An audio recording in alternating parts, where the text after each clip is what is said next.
待て待て、待て待て待て。もう少し手加減しろ。骨が折れる。まったく、だらしないですね。紺夜魔王より、我慢が足りませんよ。紺夜魔王って誰だ？裏山野の落馬ですよ。俺を熊と一緒にすんな。しのごの言わずに、もう一度だ。ちょっと待て。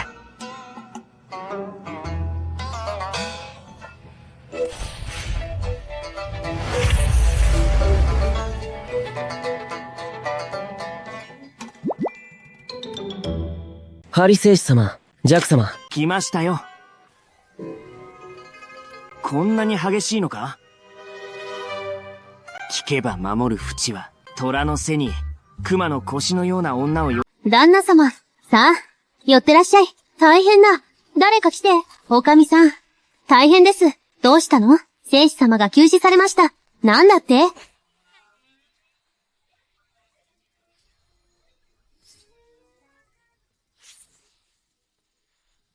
女遊びで原上氏と花天本博士といえど、そんな真似ができるのは、聖子の守る淵くらいだろう。さすがは天本第一の、道楽息子だ。まったく、笑わせるぜ。堂々たる異性を、守る国交の孫ともあろう者が、よりによって、凶暴司の女の腹の上で死ぬとはな。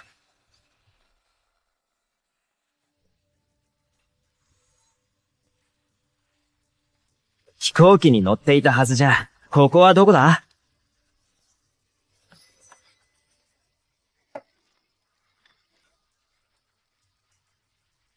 水を。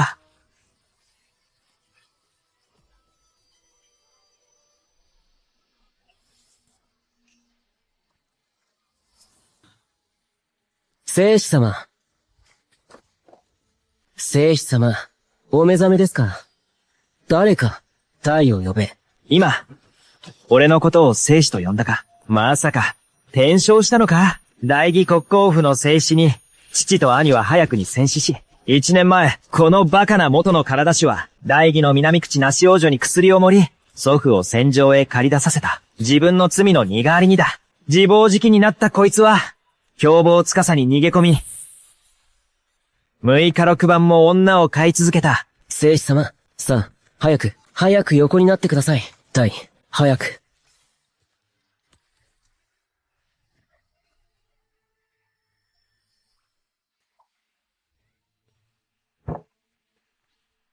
前世では、己の志を貫き、あらゆる武芸を極めた。だが、非業の死を遂げた。天が俺を、運命のいたずらで、こんな宝刀息子に転生させたのならば根性は、本能のままに生きて、道楽を尽くしてやろうじゃないか。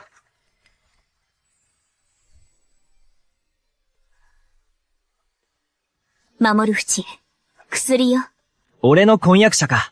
今日の末流貴族の娘だな。なかなかの美人だ。何をじろじろ見てるの？これは塀元から溜まった千年資金さんよ。煎じたばかりだから、冷めないうちに飲みなさい。女帝は俺を毛嫌いしているはずなのに、なぜこんなものを元去ったんだ。これほど貴重な薬剤。きっとじいさんが戦場で勝利を収めたからに違いない。妊娠しているだと？ほら、受け取って。私は今日、大家の大藤様と約束があるの。借りに行ってくるわ。ゆっくり休んで。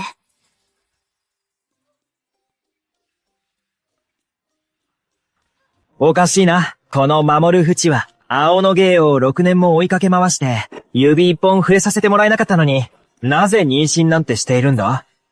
まさか、西門義のような真男がいるんじゃあるまいな。俺を寝取ろうってのか。ならこの薬は、まさか、半金蓮が竹広郎に盛った毒薬か。飲めたもんじゃない。聖子様、大変です。大殿様がお戻りです。騒ぐな。聖子の悪行は、大殿様に筒抜けですよ。この守は、苦役ともあろう者が、生涯を戦場に捧げ、その名を轟かせてきたというのに、前世で一体、どんな報いを受けたというのだ。貴様のような孫を持つとは、凶暴司で、女遊びで死にかけるなど、情けない。このじいさん。あんな年で、軍を率いて遠征しただけでなく、孫の尻拭いまでさせられるとは苦労をかけるな。おじいさま、やっとお戻りになられたのですね。孫の私に見せてください。お怪我はありませんか？その手は食わん。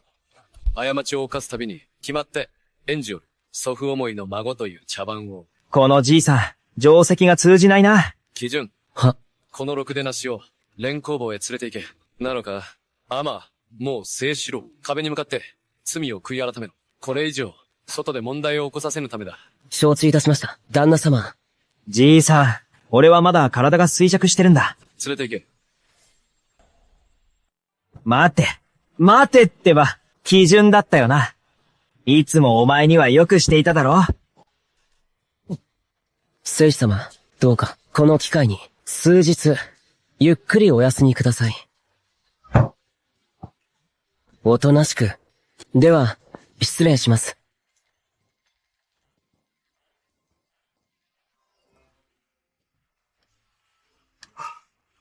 この体、あまりにも弱りすぎている。経絡が滞り、骨も脆くなっている。五臓六腑までもが、衰退の兆しを見せている。すぐに養生しなければ、大羅神戦でも救えまい。前世の能力が、まだ使えるだろうか。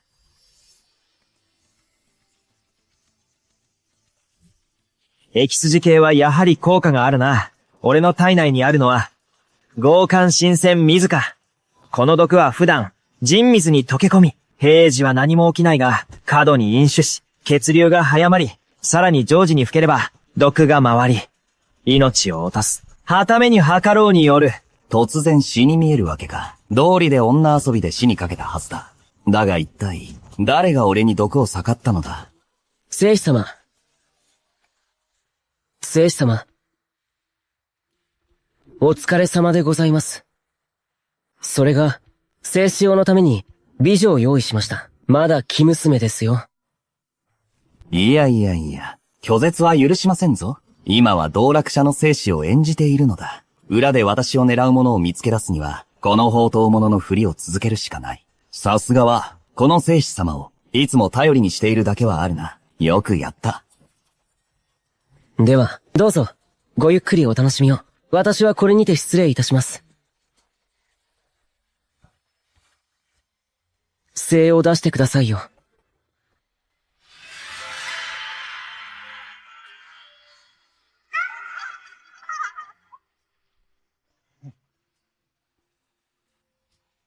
服を着ろ。こんな誘惑で私を試そうとは。守る淵、死ね。やはり私の命を狙っていたか。だが、残念だったな。この生死が日頃から恨みを買っている相手は数知れん。屋敷にいる者は誰であろうと、隅から隅まで身体検査を受けてもらうのだ。女のみで、武器も持たずに、どうやって私を殺すつもりだ。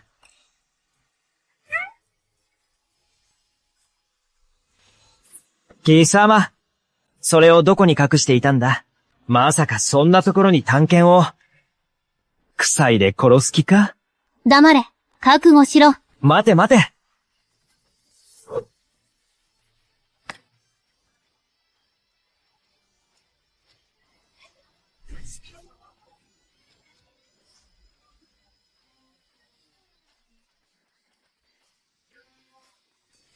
この役立たずが武術を使えるとはな。かかってこい。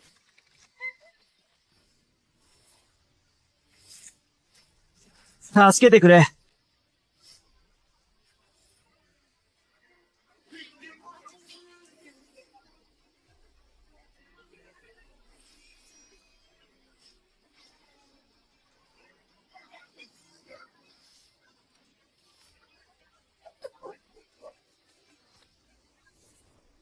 今日は誰も助けに来ないぞ。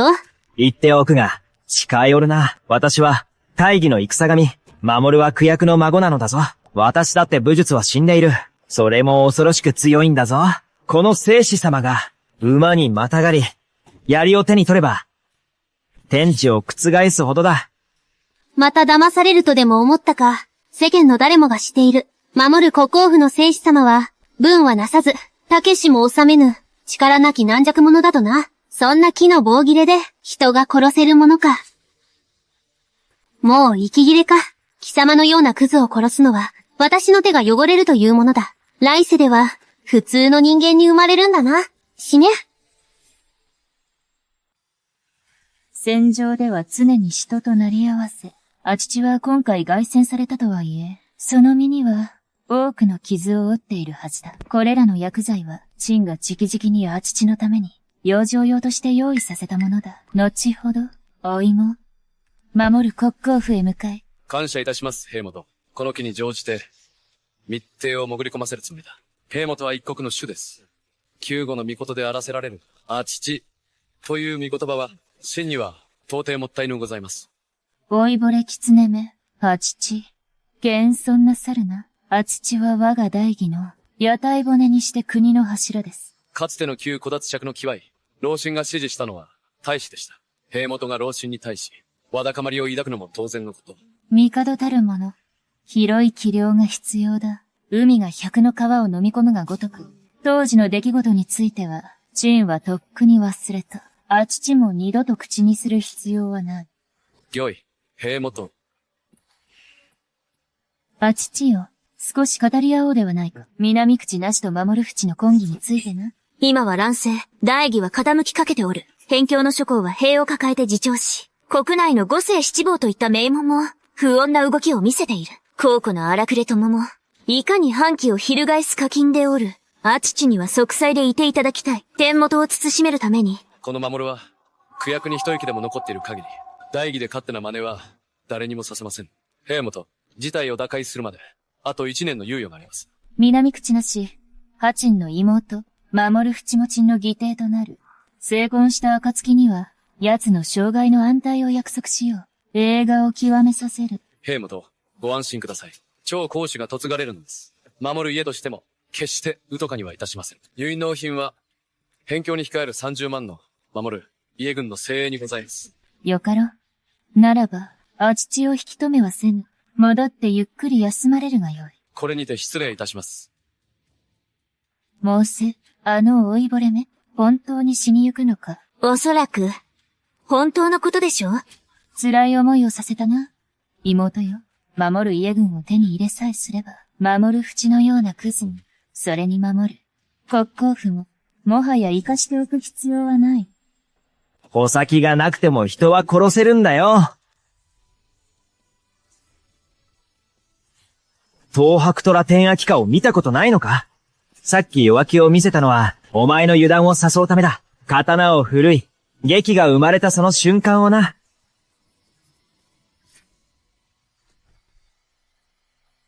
ちゃう。シンチーのあの技が、これほど使えるとはな。だがこの体、あまりに虚弱すぎる。弱すぎる弱すぎる弱すぎる。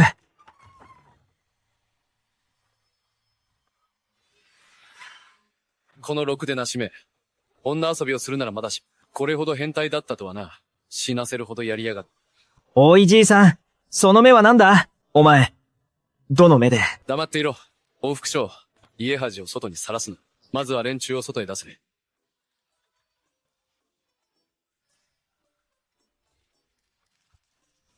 おい、じいさん。この女、俺を殺そうとしたんだぞ。俺の目は、節穴ではない。彼女は手には物を持っている。槍の穂先がガンズンも体に突き刺さっている。少なくとも、5年の槍術修行が必要だ。それでこそ、なせるよ。これが、お前のような小僧に、扱える槍か。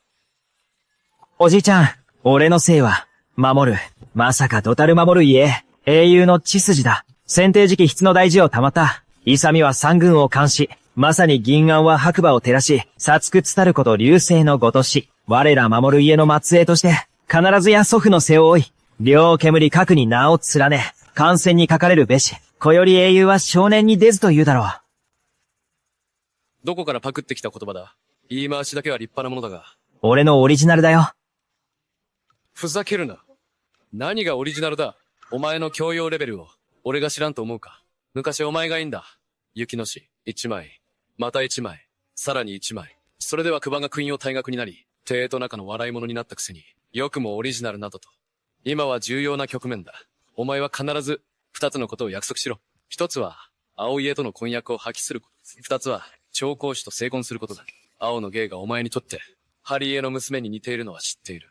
だが、所詮は別人だ。反対しても無駄だぞ。それだけか？承知したよ。なんだと言った？お前、あれほど、青い家の娘に執着していただろう。亡き間にて首を吊ると言い出すかと思ったぞ。その反応、おかしいではない。おじいちゃん、贅沢な仏長生があるのに、誰が安っぽい漬物や豆腐を食うんだ。あの渓谷の南口な思考主だぞ。大義第一の美人にして、大義第一の才女。あの女の顔と来たら、このろくでなしめ、この守は苦役が、銀眼は白馬を照らし、なんとか流星だと。殺屈たること、流星のごとし。どうしてこんな、バカ息子、いや、バカ孫が生まれたのだ。そうだ。それで、この、資格はどこで見つけてきたんだ？俺が見つけたわけじゃない。富順が送ってきたんだ。いらないって言ったのに、あいつがどうしても遊べって言うから、ちょっと遊んだだけだ。富順か。まあいいだろう。謹慎は解いてやる。だが言っておくぞ。しばらくはおとなしくしていろ。また何か騒ぎを起こして、卑劣で元品な真似をしてみろ。その時は足を叩き折ってやる。資格の件は、祖父様が適切に処理しておく。行け。出て行け。ろくでなしめ。守る子。はい。元の者が場外の河原で、富順の死体を見つけました。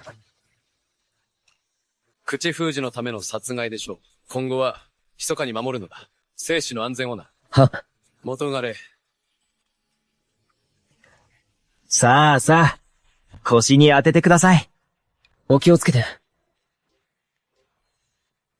聖子様、聖子王の今の評判は、すでに京都中に広まっていますよ。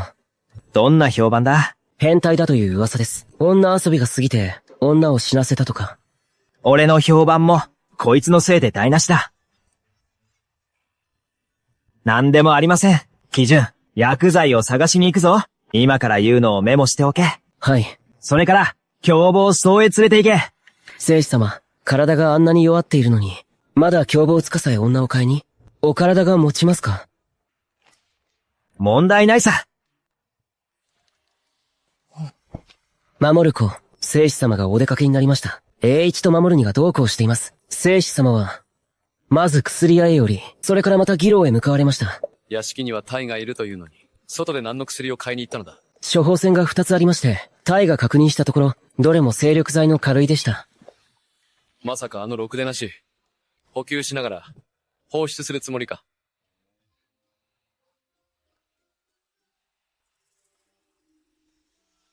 白薬兄殿、久しぶりだな。相変わらずの風采だ。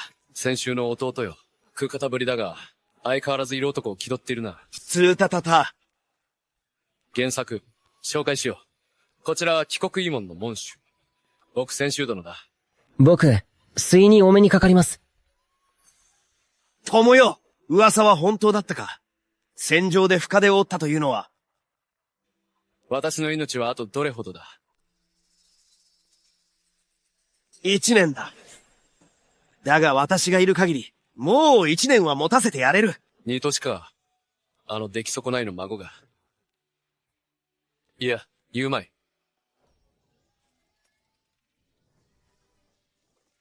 以前に薬草を試しすぎて、胃を痛めてな。緊張するとつい、門が緩んでしまうのだ。すまん。恐れ入りました。旦那、誰がこの処方箋を書いたんだ？めったなことを言うもんじゃない。わしもいい歳だ。精力剤など必要ないだろ。あれはわしのバカ孫だ。素晴らしい。実に見事だ。この配合、この分量、紙を自負しておるわしだが、この処方を書いた者の医術は、少なくともわしを超えている。いや、先週殿、これはただの精力剤の処方だろう。そこまで驚くことか。誰がそんなことを言った？これが精力剤だと？この薬の効果は、全身の血肉を用意。五臓六腑を整える。体に負担のない霊薬なのだ。なんだと？血が担いでるんじゃないだろうな。わしがいつあんたを担いだと？こちらはさらに複雑だ。筋をほぐし、血の巡りを良くし、経脈の損傷を治療する。センス自抜髄の効果があるのだ。旦那、この処方箋はあんたの持病に最適だ。これまでは1年の延命がやっとだったが、この2つの処方があれば、少なくともに年は保つ。本当か？嘘を言ってどうする？早く薬を調達してこい。承知した。旦那、処方箋は本当にお孫様がだとすれば、彼の医術の造形は、あのバカ孫は女好きで有名だ。元阪神のことばかり考えた。おそらくこの2つの処方は精力剤のつもりで、偶然どこかで見つけてきたのだろう。あの処方箋は、もうじい様の手に渡ったはずだ。機会を見て、飲ませるとしよ数日前、女遊びで倒れたというのに、今日もまた来たのか。担ぎ込まれてまで来るとは、さすがは色欲の権下。我らが噛んだ。生死、天相無双だな。凄すぎる。う。褒めすぎだ。羨ましいだろう。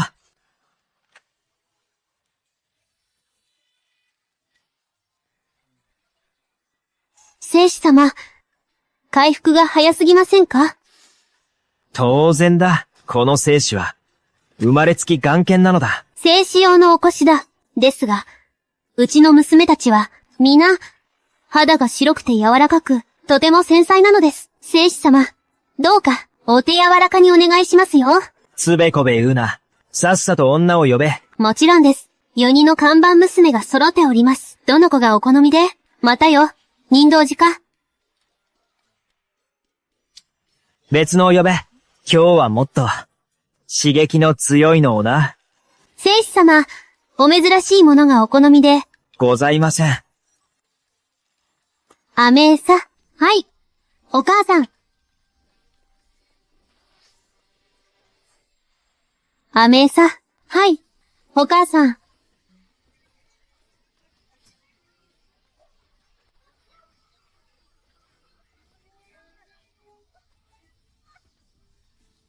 お母さん、この道に入って以来、一度も仕事にありつけませんでした。どこのお大臣様が、私めを指名してくださったのですか？こちらのお方だ。いや、生死様だ。しっかりお使いするんだよ。粗相のないようにな。はい、お母さん。私めが精一杯おもてなしして、極楽気分にさせてあげますわ。私、とっても清純なんです。まだ。なかなかのガタイだな。力は強いのか。さあ。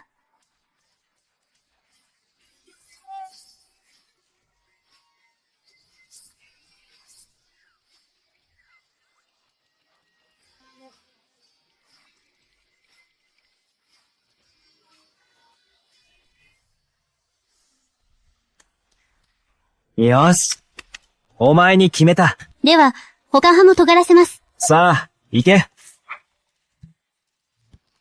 行くぞ。生死様、必ず生きて戻ってきてくださいね。生死様、この道に入って数年、客を取るのは今日が初めてなんです。ですから、生死様、どうか手加減は無用です。嵐のように、もっと激しく来てくださいまし。待て待て待て。そこの勇士。勇士だなんて、私にも名前があります。アメーサと言うんです。小エサイサと呼んでもいいですよ。小エサ勇士。ちょっと退いてくれないか？足が痺れた。ごめんなさいね。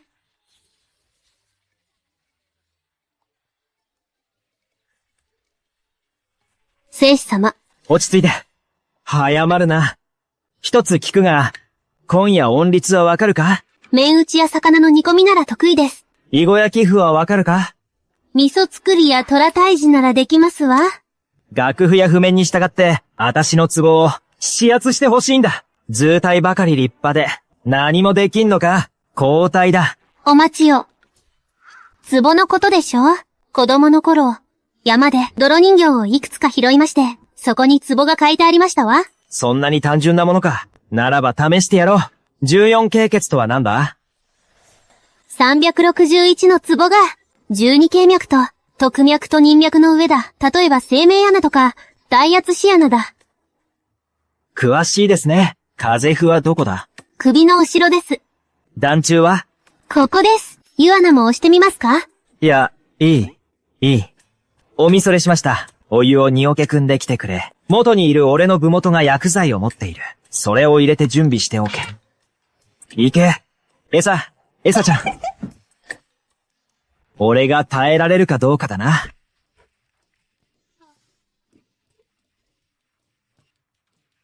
かなえをも持ち上げる合力だ。お前をこう呼びたい。大義一の交換とな。聖子様、その腹掛け系、素敵ですね。この飴餌にも、一つ作ってくださいよ。私、結構スタイルいいんですよ。褒めすぎだ。だがお前のサイズはないだろうな。さあ、始めろ。手の陰の三形だ。胸から手、手から頭へと流せ。力は、強ければ強いほどいい。皮膚を通り抜け、骨の髄まで染み渡る。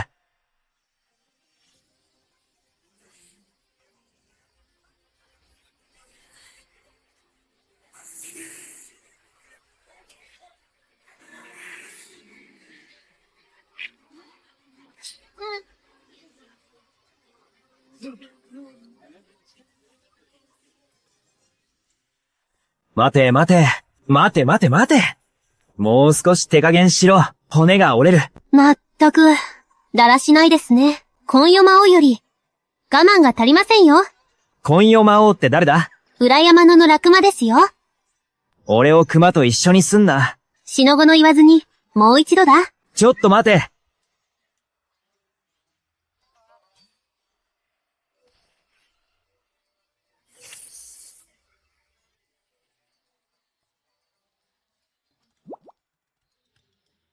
ハリ聖子様、ジャック様。来ましたよ。こんなに激しいのか？聞けば守る淵は、虎の背に、熊の腰のような女を呼んだとか。さすが淵兄貴。変態すぎるぜ。あんな大が馬みたいなの乗りこなせるとは。この悲惨な声を聞けよ。ぜひ拝ませてもらわないとな。聖子様、見ない方がいいですよ。私はただ、目が腐るのを心配してるんです。中は。一理あるな。やばいな。大惨だ。終わりましたよ。聖子様。よくオケの準備よ。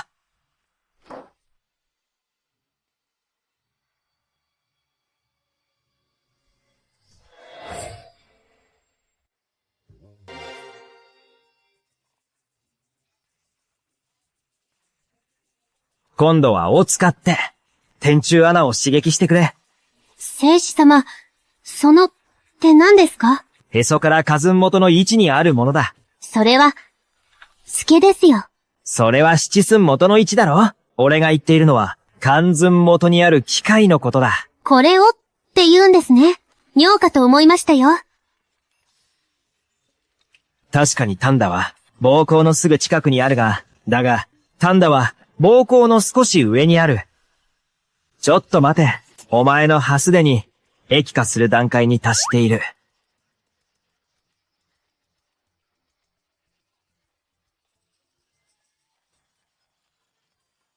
エイちゃん、この静止に教えてくれ。なぜこの商売を？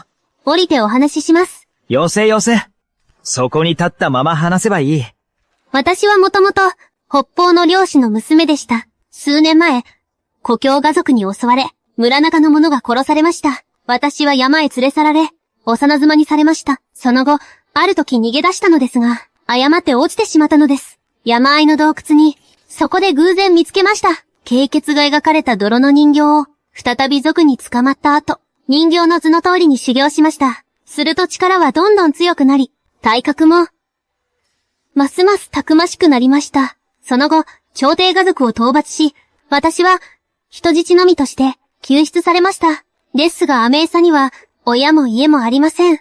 役人に人買いへ売られ、転々とさせられた挙句、この妓楼に売られたのです。男たちが手を出したくないような、この風貌のおかげで、賊の巣窟にいても、清い身を保てたのでしょう。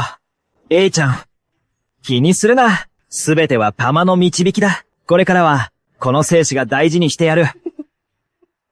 始めよ。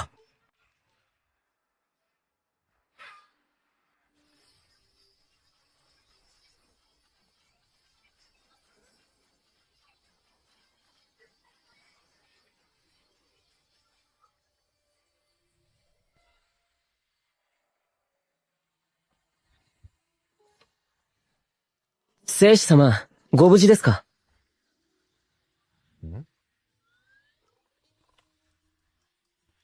どうした？忘れるところだった。俺は宝刀息子だったな。何をする？その節穴をよく見開いてみろ。俺が誰か。聖司様だ。てっきり、幻覚かと思いましたよ。行け。やり手バーを呼んでこい。アメーサを見受けする。聖司様、あのカバ女を見受けするんですか？あんな危険な趣味、一度きりでいいでしょうに。まさか長く囲うつもりですか？黙れ。早く行け。あ、はいはい。聖司様。聖司様、あなたが、うちのアメーサを見受けしてくださると？値をつけろ。聖司様、ご存知ないでしょうが、アメーサの実の上は不憫なもので、もう何年も私のもとにおります。私どもの関係は、本当の母。このようですわ。それが急にいなくなるなんて、母親代わりの私としては、本当に名残惜しくて。まあまあ、私も、離れるのは辛いです。もう行きません。ここに残って、お母様の最後までお世話します。長い間、私を助けて、お腹いっぱい食べさせてくれたのはあなただけ。聖司様、うちのアメーサちゃんですが、彼女一人の食べる量は、うちの義郎の他の女の子、全員分より多いですが、その分、働きは、元働き8人分に相当しますよ。そうですね。千両で、お連れください。占領だと。私は聖司だ。バカではないぞ。勝手にしてろ。屋敷に帰るぞ。聖司様、商売なんですから、相談の余地はありますよ。せめて値をつけてくださいよ。50両だ。そんな、まさか、彼女一人の食費だけで、1日、50両以上かかるんですよ。最低でも400両です。100両。ダメです。200両で。50両。100両よ。あくまで50両だ。最低でも100両。1両も負けられません。100両。承知した。失礼だな。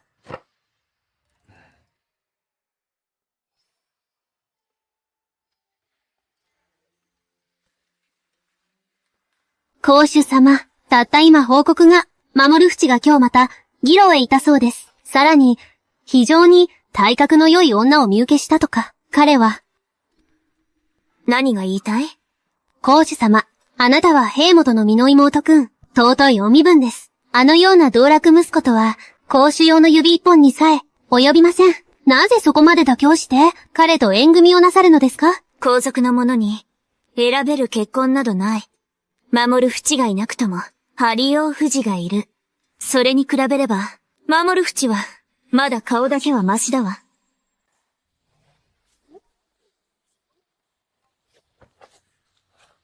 聖司様、本気で連れて帰るのか？あの巨大なカバをさ。いや、以前さらってきた女たちは、みんな立てば芍薬だったのに、今度はこれかよ。旦那様に殺されても知らないぞ。お前に何がわかる？何を不安がっている？お腹が開かないか心配で。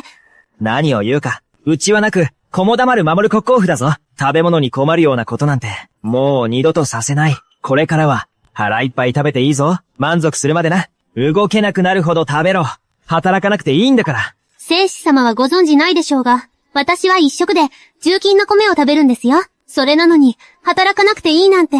世の中にそんな、ただ、飯を食らう道理はありません。もし将来、私の退職医に呆れて、捨てられたりしたら、また、お腹を明かすことになります。もういいって。重金の米どころか、たとえ100均の米でも、いくらでも養ってやる。だろ？もちろんです。それに、ただ飯を食わせるわけじゃない。今日からは、お前が守るんだ。この静止の安全をな。俺を殴る奴は叩きのめせ。俺が命じた相手をぶっ飛ばせ。わかったか？でも、人を殴るのは、法に触れます。俺こそが王法だ。後ろにネズミガニ率いる。あいつらを片付けてくれ。手加減するのを忘れるなよ。殺したり障害を負わせるな。後でいいわけができなくなる。わかりました。聖司様。あそこか。しっかりやれよ。終わったら戻って基準に、厨房に言わせるからな。焼き鶏を多めに用意させて、大鍋いっぱいの飯を炊いてやる。夜食にな。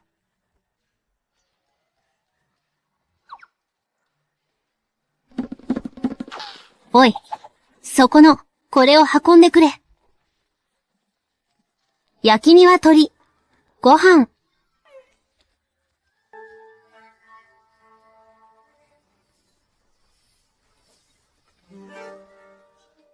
ごめんなさい。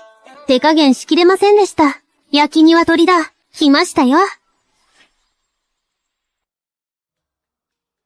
わしの体の具合はどうだ？薬を服用して、だいぶ良くなりました。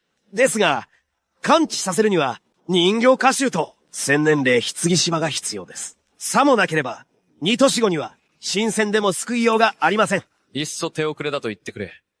この年になって、そんなに焦ることはない。私の推測が正しければ、この今日の都にある一族が、その2つを同時に所有しています。ボカミ、どうかご教示を、国交の命を救うためなら、たとえ火の注水の中、我ら部元は言いません。思考の一つ、大家です。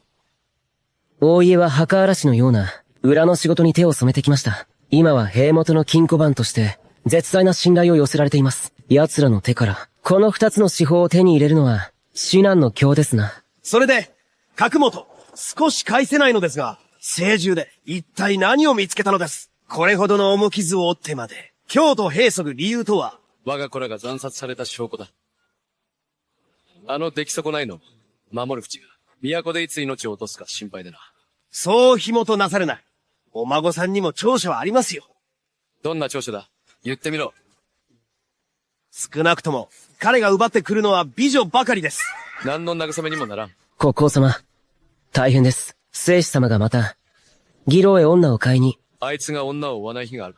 いえ、そうではなく、今回連れてきたのは、100キロ超えの大カバのような女で、栄一と守るには帰り討ちに会いました。弱用の気候は、すでに都中に広まっております。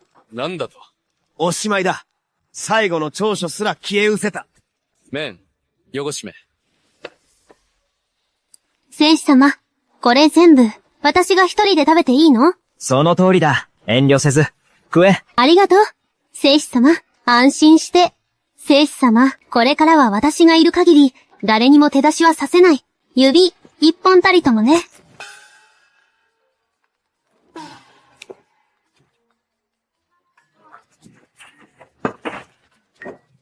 鶏を人の身にしたぞ。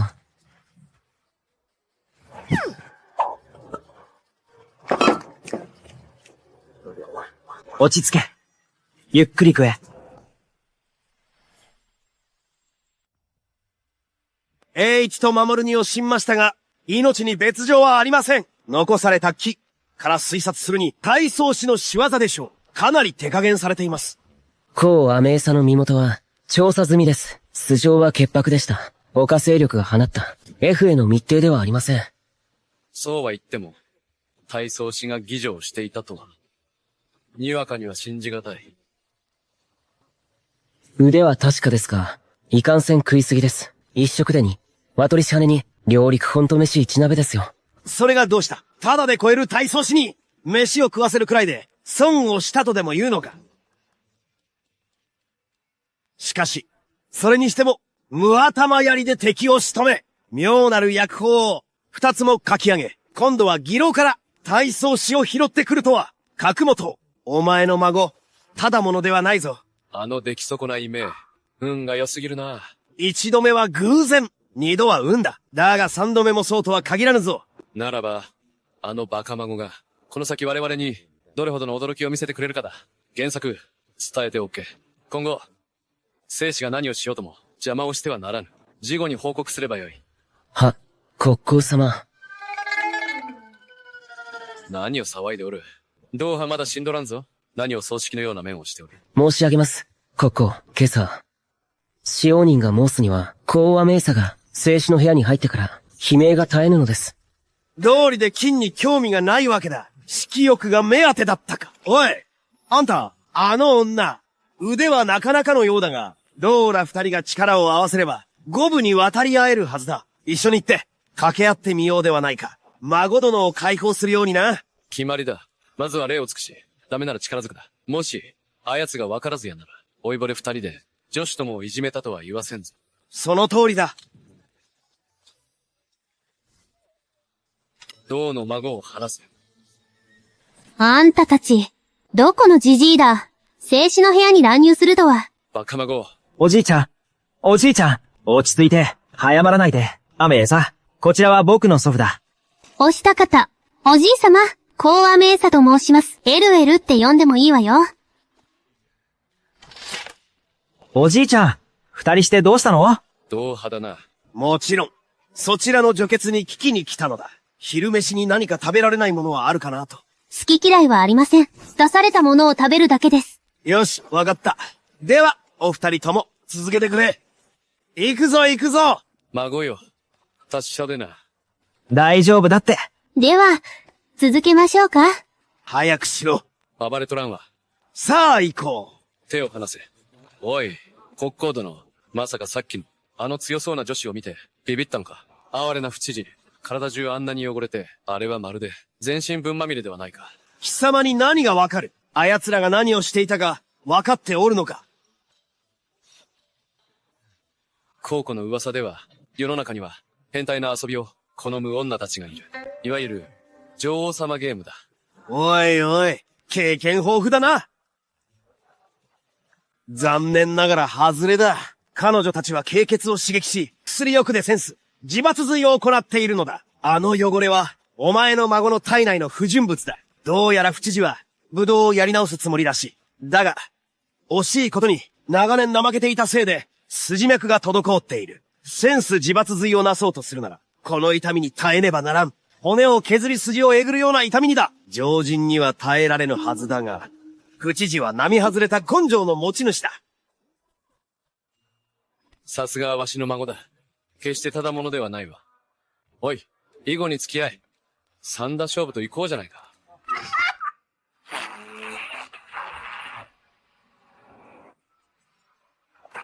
また兵をこき寄って、四六時中、臭いんだよお前は。ずーっと我慢してたのに、お前が叩くから出ちまったろ。俺のせいにするな。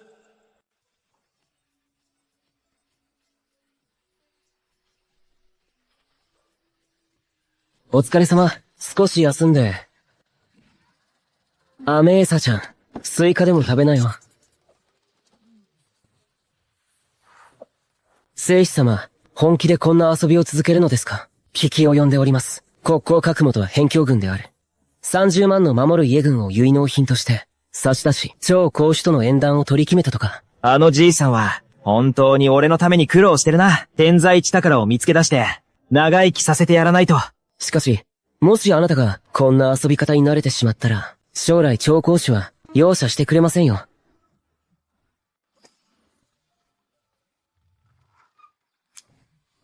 守る淵、今日こそは、説明してもらうわよ。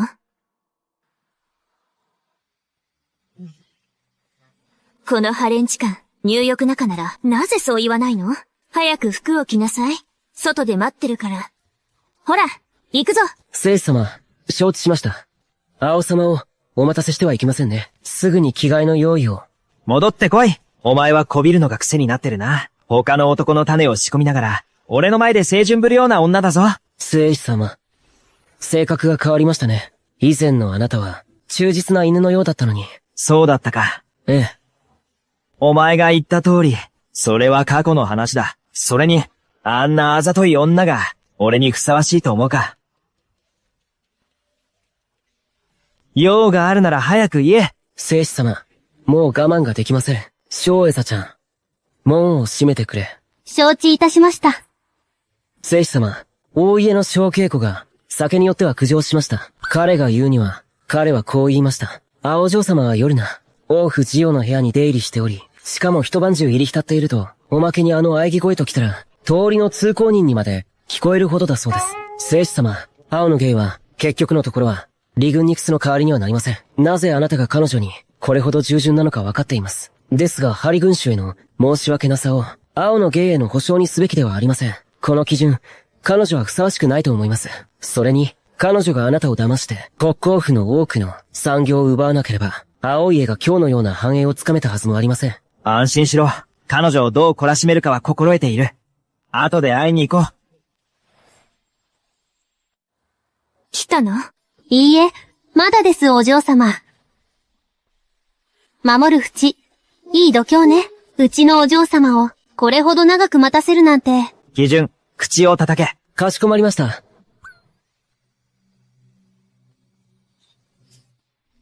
お嬢様。守る淵、彼女は私の次女よ。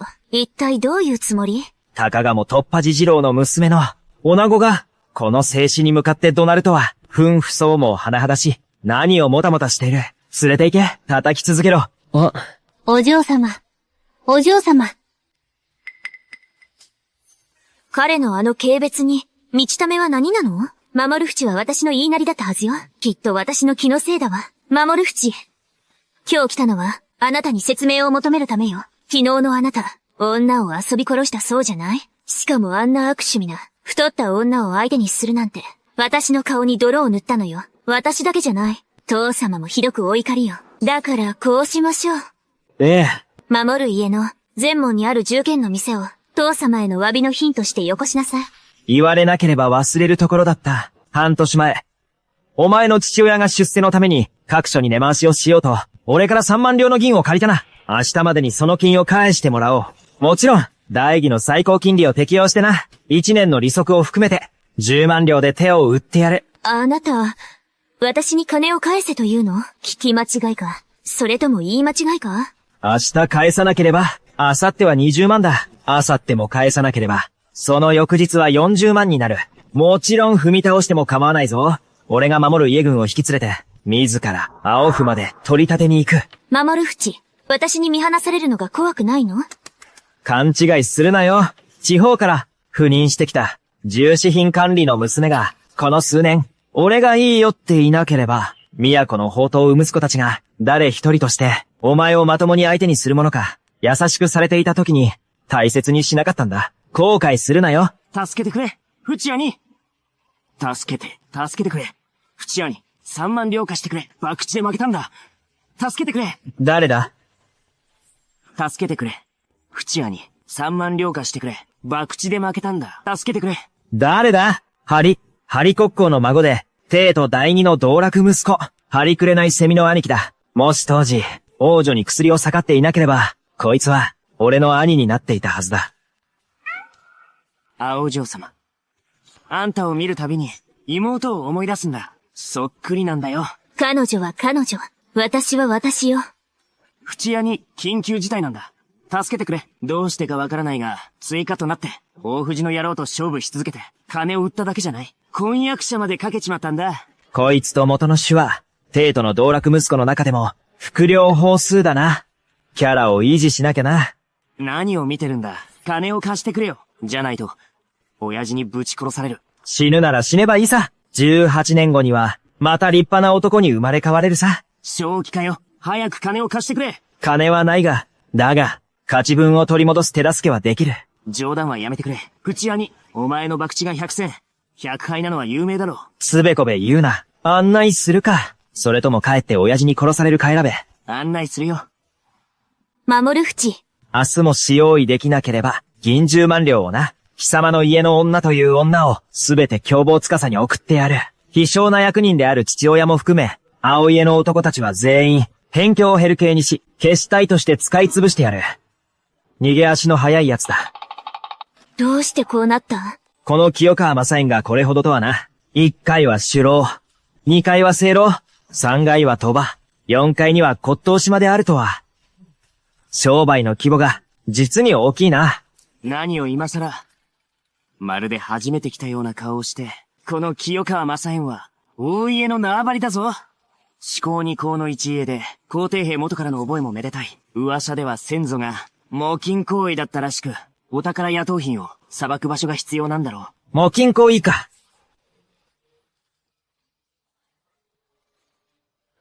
守る兄、息災だったかな。昨日は正郎に担ぎ込まれて、この大カバを真珠消したそうじゃないか。今日は遊びに来るのに、わざわざ連れてくるとは、本当にお気に入りなんだな。気に入ったか？ 2 日ほど貸してやろうか。俺は、貴様ほど変態じゃないんでね。無駄口はそれまでだ。今日ここへ来たのは、将が負けた分を、取り戻してやるためだ。その通りだ。守る兄がそこまで言うなら、断るわけにはいかないな。御言葉に甘えて、頂戴するとしよう。勝負は何にする？守る兄が決めてくれ。なんで負けたんだ？サイコロだ。長半。大小。勝負だ。いいだろ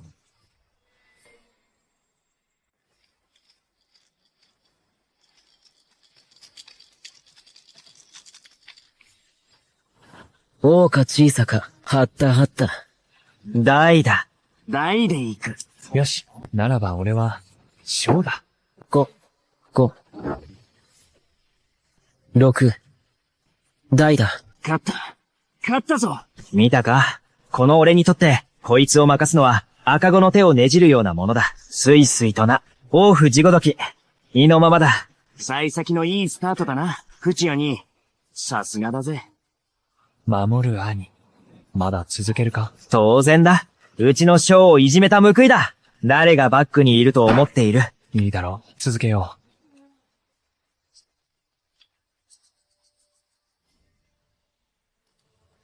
将だ。将にかける。よし。なら俺は、大にかける。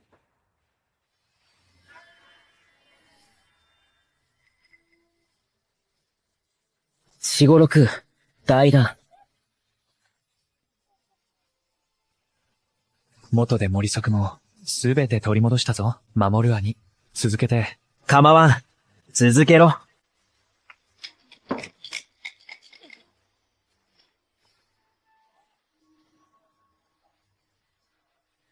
悪いな、守る兄。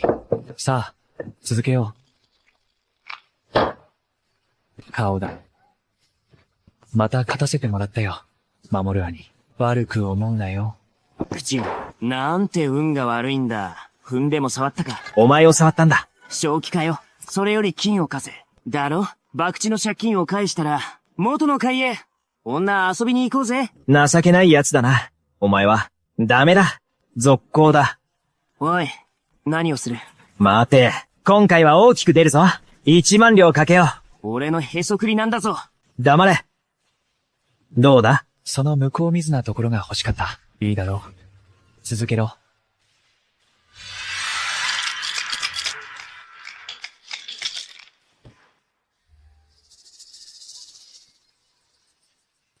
また将だ。信じられん。負けっぱなしじゃないか。いいだろう。なら、とことん付き合ってやる。待て。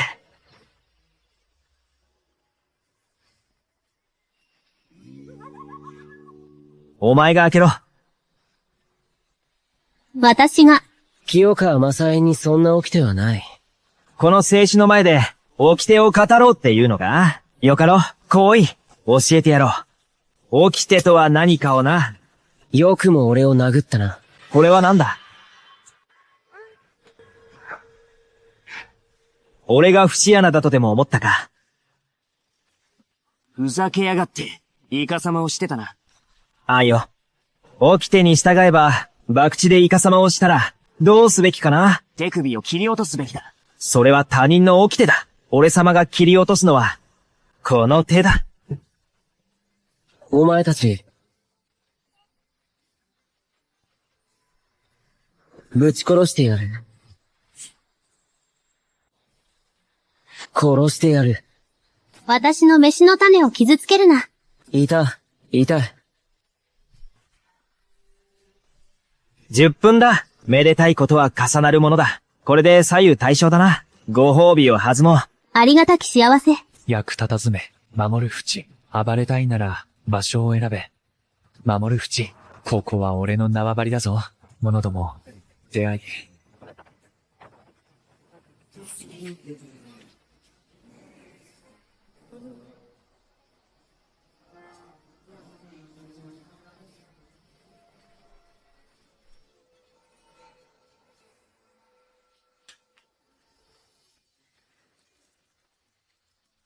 助っ人を呼ぶつもりか。基準。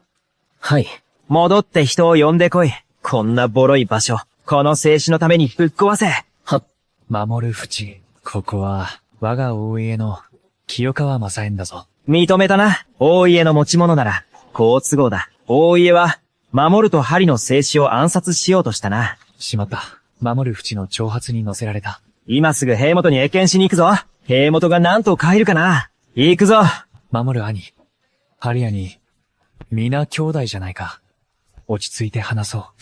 誰が貴様らと兄弟だ。静止への暗殺計画は、山賊皆殺しに値する大罪だぞ。分かっているようだな。守る兄。お前の勝ちだ。お前の言う通りにする。条件を行ってくれ。この大藤がすべて引き受けよう。それはお前が言ったんだな。俺が言った。まずはこのダイスカップを開けよう。しらばっくれるなよ。1、3、顔だ。1万両の菓子だぞ。銀1万両の借金だな。そうだろ。それはそれ。これはこれだ。たった今大家は、この静止を暗殺しようとした。皆も見ていただろ。見たぞ。確かに見た。皆が見ていたんだ。俺はな、被害者として賠償を求めたい。当然だろ。全く過分じゃありません、淵兄。合理的だな。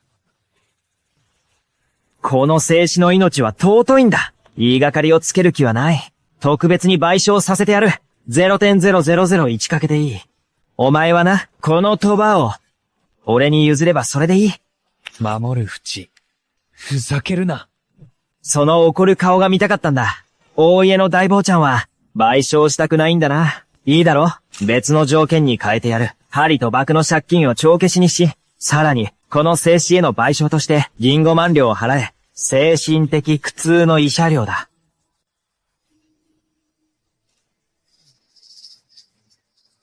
よかろう。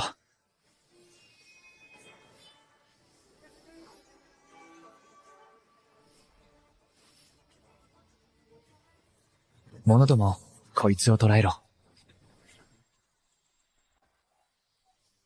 一体どうしたんだ？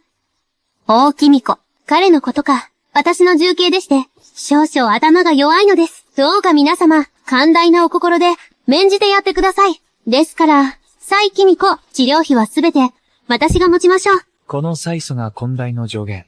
天使の門生なのだ。この組を引きずり出して叩き殺せ。それから、二階の番頭、森三条、監督不行き届きにつき、ビンタ100回余計な。鬼法の聖子様、どうか、これまでの情に免じて、お助けください。待て待て。お前はただのやり手バーで、俺は静止だぞ。どんな縁があるってんだ。俺が関わる必要があるか。かつてこの大藤が何度も罠を仕掛けてきたが、森三条はそれとなく注意を促してくれていた。元の主があまりに愚かすぎて気づかなかっただけだ。よかろう。今回は恩返しのつもりで助けてやるか。大藤、賠償に条件を加えてやる。三条とあの重慶を見逃してやれ。例の5万両を3万両に負けてやろう。大藤、黙れ。たかが風高刀浴びただけだろ。大家がいなければ、今の貴様は、ないんだぞ。バカか。これ式のこともわからんのか。これは、守る淵がくれた。助け船なのだ。誰か、連れて行け。全員だ。立て。ほら、全員連れて行け。聖子様、ありがとうございます。振るな。行くぞ。さっさと行くぞ。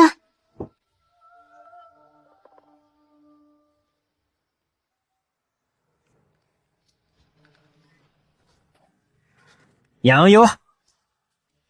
淵兄貴を見ろ。見たくありませんよ。お前、すごいな。淵兄貴は天元一だ。これで満足か。さあ、買い元に降りて消極でも聞こう。感情は全部俺が持つ。さあ、行こう。守る兄、お待ちを。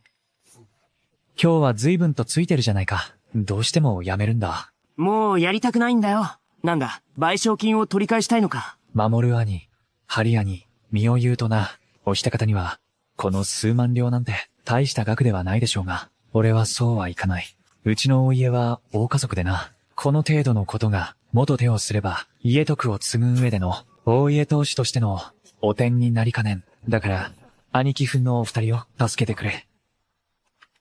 頼んでみろよ。昨夜のことだ。俺に博打をさせるために、俺に犬の鳴き真似をしろと。こうか？今日は貴様が、犬の鳴き真似をする番だ。ラリー7とオムスさ、お前も相当性格が悪いな。あんたこそ、善人じゃないだろ？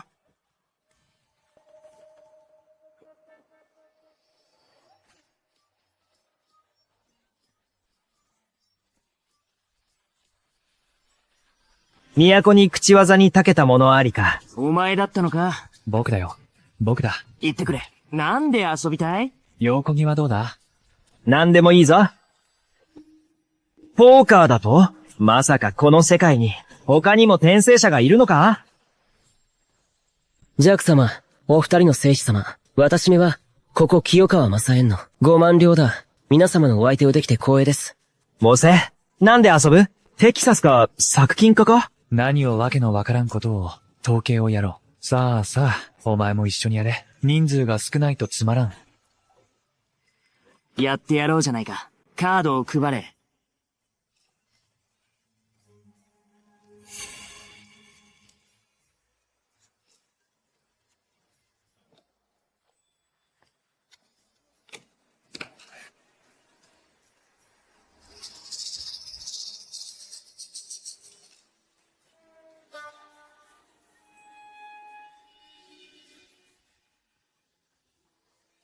淵谷、この手札は、不気味すぎます。どうせこの3万両は、花ぼたで手に入れた金だ。いっそ負けてしまってもいい。もうやめませんか？情けない面をしやがって。ダメだ。最後までやり抜くんだよ。守る兄、もっと、大きく張ってみないか？ 5 万両だ。正気かよ。そんな大金を。なら俺は降りるぞ。主役の2人でやってくれ。網を絞るつもりか。いいだろう。最後まで付き合ってやる。いいぜ。だが手持ちの金が足りないな。簡単なことだ。大家には、腐るほど金がある。だが、何の担保もなしに、守る兄に、貸すわけにはいかない。もうせ、何が望みだ？彼女をいただこう。狂ったか。こいつに5万両の価値があるのか。この者は、大家の護衛を、赤子の手をひねるように片付けた。相当な手だれに違いない。彼女を棒に置けば、身の安全は保証される。将来、大家での俺の地位において、決定的な役割を果たしてくれるはずだ。ダメだ。絶対にいかん。俺とアメーサは、身の兄弟も同然、手足のような存在なんだ。10万両だ。決まりだ。商談成立。誓約書にサインしろ。後悔するなよ。後悔などするものか。さあ、開けろ。勝負だ。京子だ。他に誰がいる？守る兄、勝てるとは限らんぞ。俺も、兵庫かもしれんぞ。しかも、お前より少し強い。守る淵よ。今日、拝ませてやる。上には上がいるということをな。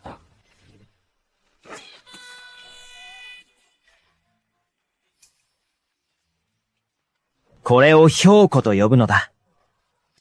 お嬢さん、戻ったぞ。俺たちの勝ちだ。兵庫は戸辺だ。つまり100万両だ。全部俺たちのものだ。まさに兄弟の絆だな。それはイカサマだろ。俺は間違いなく兵庫だ。認めないというのか。門を閉めろ。アメーサを出せ。王の大坊ちゃん、お前の手元を全員合わせても、彼女一人に勝てやしないぞ。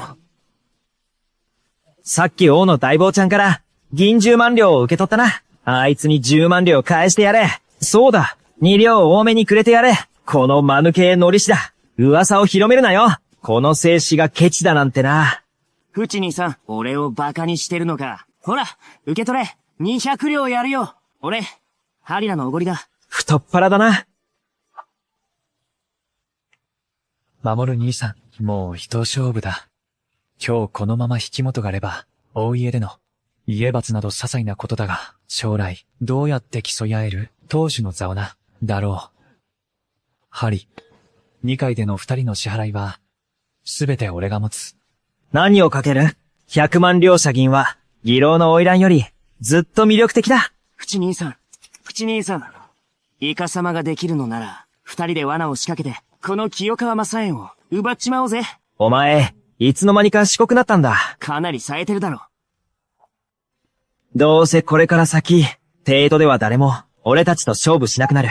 いっそ今日、でかく張ろうじゃないか。この王という男、文太氏の娘と婚約したばかりだ。いっそのこと、婚約者も勝ち取っちまえよ。よ、お前は本当にバカだな。お前も相当だな。遊びたいなら、もっと派手にやろう。最低10万両からというのはどうだ？いいだろう。勝負だ。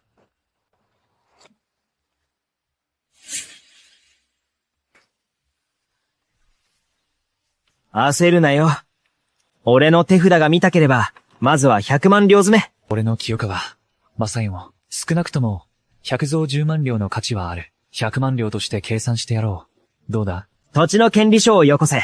署名と捺印だ。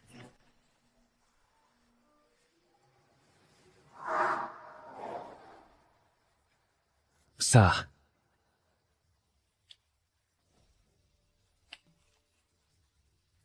札を開けろ。お前から開けろ。ストレートだ。ストレートフラッシュだ。勝ったぞ。俺の勝ちだ。おいおい、兄弟。見てくれよ。俺のこれがさ、どうして負けちまったんだ？いいんだ。気にするな。もともと、淵兄貴にカジノへ来てもらったのは、価値を手伝ってもらい、取り戻すためだ。勝てなくても、別に構わなかったんだ。せいぜい帰ってから、親父に殴られるだけだしな。お前、義理堅いな。守る淵を信じるなんて、豚を信じる方が、まだマシだぞ。誰が負けると決めた？ハーリー、札を開けろ。淵兄貴、これ以上恥をさらすのはやめろ。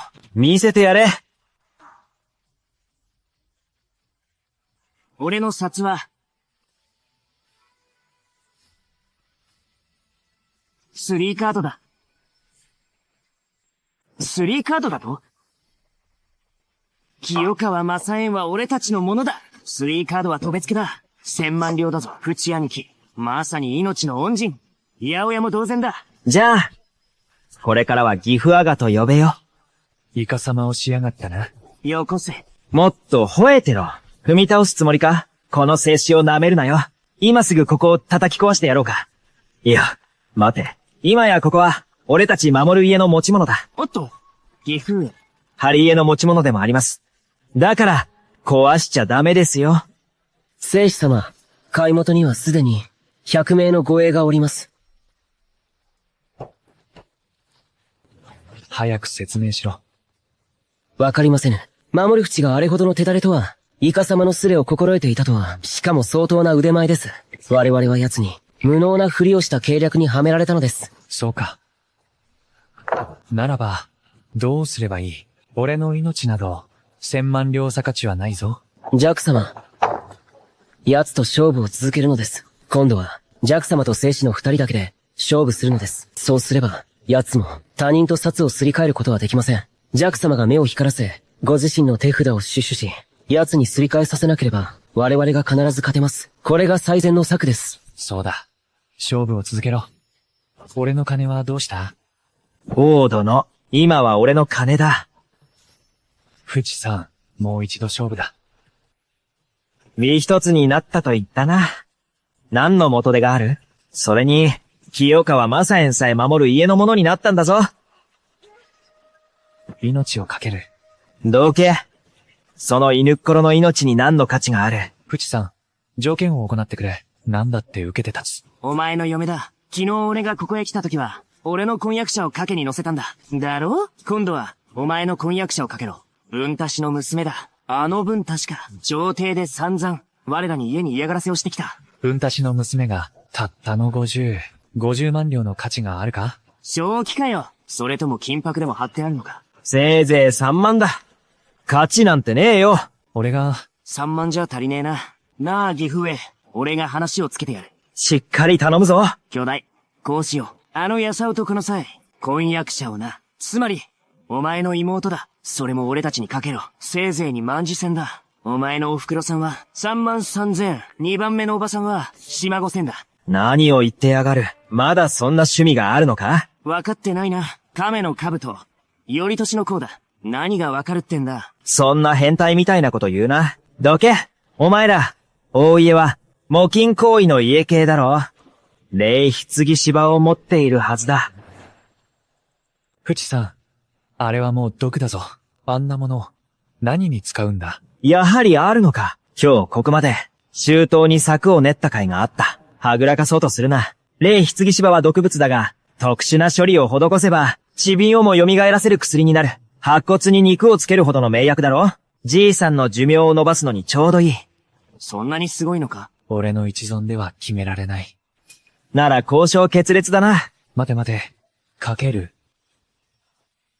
霊棺芝は、300万両として扱おう。だがお前、それでも金が足りないぞ。大家の若旦那よ。大家にはまだあるだろう。良いお宝がな。逆転したくないのか？逆転しなきゃならんのだ。我が大家には、金銀財宝がいくらでもある。何としてでも、1000万両を工面してやる。勝ちさえすれば、何の問題もない。配れ。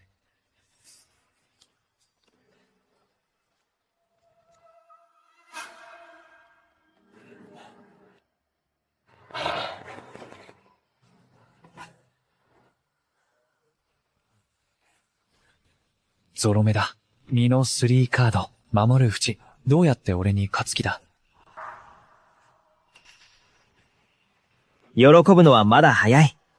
俺の予想が正しければ、俺の手札は、3枚揃いの、マルトだ。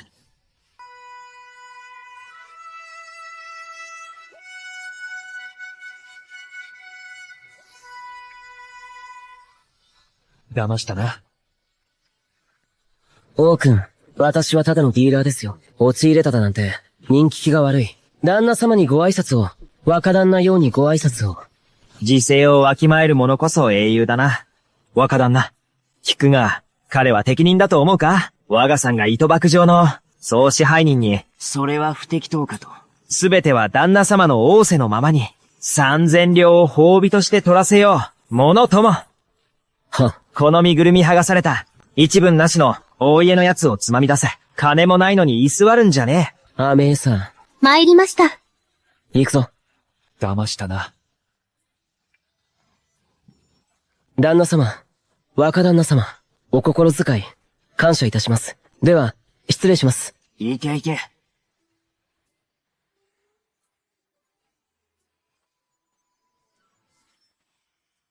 義父上、この金ですが。何の金だ？使う当てがあるんだ。お前にはやらん。でたらめ抜かすなよ。金がいらない奴なんているかよ。義父上に向かって何たるいい草だ。清川正縁の利益は、五分で分けてもいい。だが、お前の働き次第だぞ。僕は義父上を尊敬してるのに、まさか息子をこき使う気か？僕はまだウブなんだ。優しくしてくれよ。ふざけるな、失せろ！変態みたいなことを言うな。借金の取り立てについてこいと言ったんだ。淵兄貴、俺たちの人生、人から取り立てられるばかりだったのに、取り立てる側に回れるなんて、最高に気分がいいな。義父アガと呼べ。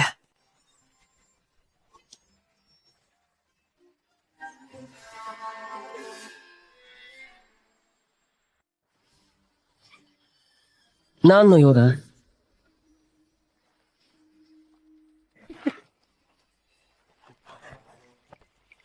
義父上殿、婿からの挨拶をお受け取りください。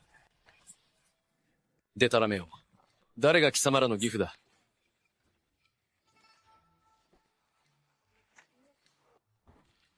妹の王将軍に。おっと、失礼。間違えた。これだ。大藤のバカ息子め。よくも娘を肩にしやがって、我々に抵当に入れたのだ。おそらく、こちらが藤木丹殿の妹くんだな。噂通りの色白だ。少し細すぎるかな。この聖子様は普段屋敷で、女をもて遊び殺すほどでな。義郎でも変態として通っている。お前に耐えられるかな？義父上。お嬢さん、この年頃はまだ初心ですから、義父阿が持ち帰って調教なされば、よろしいのでは？一理あるな。ブレイナ、今すぐ出て行け。さもなく馬容赦はせんぞ。お前たちに、ハリーエと守る家の面目は課さぬ。強気に出るつもりか。思い通りにさせるか。今日こそ連れ去ってやる。拷問なりなに。誰か取ると思うの言ってるのの。父上。助けて。失せろ。証文はここにある。署名も捺印もあるのだ。誰が怖かろうか。貴様。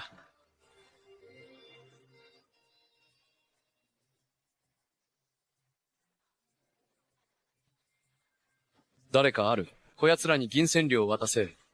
馬鹿にしているのか。物乞い扱いするな。ブレイシャ、すぐに失せろ。さもなく、馬三代して、兵元二次起訴してやる。いいだろう。行けばいい。お前が三代した劇に、すぐさまお前の娘を屋敷へらちしてやる。兵元の助けが来るのが早いか。俺たちの手が回るのが早いか。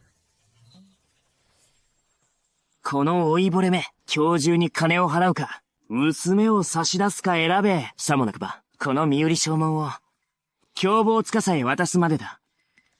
貴様ら、いくら望みだ。20万両だ。強盗でもする気か？今まさに奪っている最中だろ。ケルロスエルクラクリも死刑。言ってみろ。この文家の嬢ちゃんを、もし凶暴司に売ったら、使命がいると思うか？そりゃあ間違いなく、大藤だ。あいつは賭場を開いて、多くの家に輪を壊してきただろう。このお嬢さんは、あの文達の娘だぞ。一体どれほどの者が、代金を積んでまで、彼女との一夜を望むことか。ろくでなしめ。褒め言葉として受け取っておく。思い出した。清川正縁も、我々のものだったな。義父上、まずはあなた方のしんでください。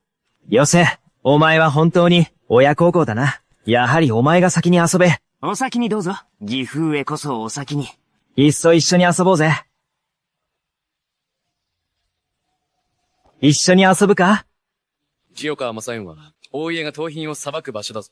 大藤はどれだけ愚かなんだ。他人に明け渡すなんてな。清川正縁も、お前たちに取られたのか。20万両だ。署名と捺印をしろ。早くしろ。こいつらに金を渡せ。父上、これは恐喝ですよ。早く行け。もう見ていられん。このろくでなしどもめ。さっさと行け。成功だ。なんだかおかしいな。内兄貴、あの老いぼれ。なぜ一言も値切らずに、素直に金を出しやがった。陽動の策だよ。知ってるか？なぜ文達は娘を大藤に嫁がせようとしたのか。そりゃ、大家と親戚になるためだろ。だが今回の件で、あいつは気づくはずだ。大藤がいかに無能かにな。じゃあ、なぜ、婚約を破棄しないんだ？文達は当は採地品のみだが、それでも、二項志向の一つである大家とは、格が違いすぎる。大家の面目を潰して婚約破棄できるか。だが、領収書を残したことで、話は変わってくる。これで奴に口実ができた。もちろん、この金は、大家から奴に支払われる。だが、文達がその後、大家の他の息子と縁組するかは、奴次第ってわけだ。借金と利毛区が深いんだな。本当だよ、淵兄貴。なんだか、この前、女の腹の上で死にかけた後から、悟りを開いたみたいだ。覚醒したな。賢くなったぜ。そうか。当然のことだろ。人間誰しも成長するものだ。お前だって悪くないぞ。もちろんだ。俺と妹は、ハリーエが誇る文武。両道の才だからな。ハリーチには俺たち兄弟がいる。最高間違いなしだ。次はどこへ？当然、大家だ。基準、先に大家へ人をやれ。密かに見張っておけ。御意。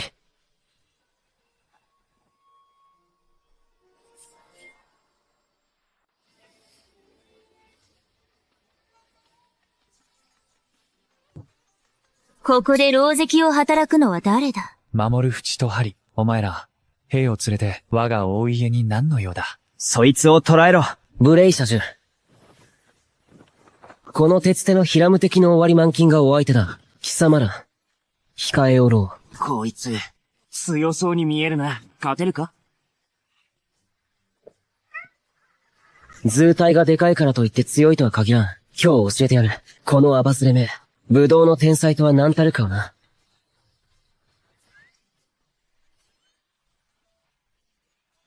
鉄手のひらむ敵だかなんだか知らねえが、名前負けしてやがる。やっぱり小餌は強いな。聖子様、泣くまでぶっ飛ばしてやったわ。弁償しなきゃダメかな。心配すんな、翔英さ。俺たちがついているんだ。弁償なんていらん。遊びに行ってきな。基準、捕まえろ。やれるものならやってみろ。私は、家教主席で合格した上限だぞ。天使の門も戸生だ。ここで手を出すというのなら、それは、皇帝への侮辱だ。一族皆殺しだぞ。こいつは倒せるか？こいつなら倒せる。俺に任せろ。ああ。平元の妹にだって手を出したんだぞ。天使の門元生ごときが。何様のつもりだ？お前？おそらくこちらが、大家の令状だな。噂通りピチピチだな。霊刀相互師のマズガ友も仕入りって、こいつをどう楽しもうか。俺が先に楽しんでいいか？薄情な奴だ。俺が先だ。それとも二人で。一緒に遊ぶか。いい度胸だ。白昼堂々、我が大家で暴力を振るうとは、それがどうした？我が大家を、侮るなよ。お前たち、元彼。おい、どこへ行く？くたびれたじじいめ。お前の息子が娘を、俺に担保として差し出したんだ。銀10万両でな。証文もちゃんとある。借金は返してもらうぞ。行け。大藤を呼んでこい。旦那様、部屋には誰もおりません。藤坊ちゃんは逃げたようでございます。娘は、渡さん。俺の金も、一銭も渡さねえ。とっととうせろ。開き直るつもりか。基準、人を連れてきて王府を叩き壊せ。邪魔する奴は誰だろうと叩きのめせ。もし手に負えないなら、小餌を出せ。この小僧。やれるものならやってみろ。やれないことなんてないさ。俺のじいちゃんが、不正室の功績を立てたばかりで、兵元でさえ一目置かざるを得ないのだ。それに、こっちに針がある。誰を恐れる必要がある？そうだろ？見てくれ。基準。王将雲はもう俺の、次女なんだ。後で、馬車の後ろにくくりつけて、見せしめに引き回そう。首のあたりに、札もも遂げないとな。なんとかくべきか。大家の令状はどうだ？明暗だな。後先を考えないのか。後先だと？ほら、どうなるか教えてくれよ。大家がどれほど強かろうと。なんだって、ハリ家と守る家の2家を相手に、やり合うつもりか？王殿、説教するわけじゃないが、守る国交が国境を守り、俺の妹は南京に10万制の兵を擁している。どうだ？手出しできるものならしてみろ。いくら望みだ？30万両だ。里しおいよ。若さに免じて、穏便に話してやっているのだぞ。それはいくらなんでも、よくばりすぎだ。親愛なる大おじさん、言い忘れていたが、あんたの息子は、清川正縁までかけて負けたんだ。買い戻すか？なんだと？清川正恵も売ったのか？ああ、全部負けた。すっからかんになるまでな。おじさん、清川正縁の件は、ひとまず置いておこう。まずは王将雲の話だ。30万両、これを払わないなら、清川正縁の話もなしだぞ。金を出しな。よーし、出発だ。これで、ようやく、清川正恵の話ができる。おじさん、そう焦るな。話すべきことは、まだ山ほどある。それから、こいつだ。一体、いくら借金があるんだ？見ろ、これはおばの分。これは母親の分。これは、大家秘蔵の歌手、うずきたん。それから、まだあるな。わかった。もういい。その大家の歌手は、現物の薬剤でよこせ。精力剤になると聞いたからな。その借用書は、文太氏のところへ持って行け。我が大家と、何の関係があるのだ。ならば俺が、持参金を取り戻さないとな。文太氏が少し前に、すでに持参金を返してきたはずだ。今や藤木丹妹は、我らの身内も同然。ならばその持参金も、お前も当然、返すべきだろう。あんまりだ。人を馬鹿にしよって。なら清川正恵は、もういらんのだな。いるとも。持ってこい。者ども、誰かおらぬか。金を受け取る命はあっても、命はないと思え。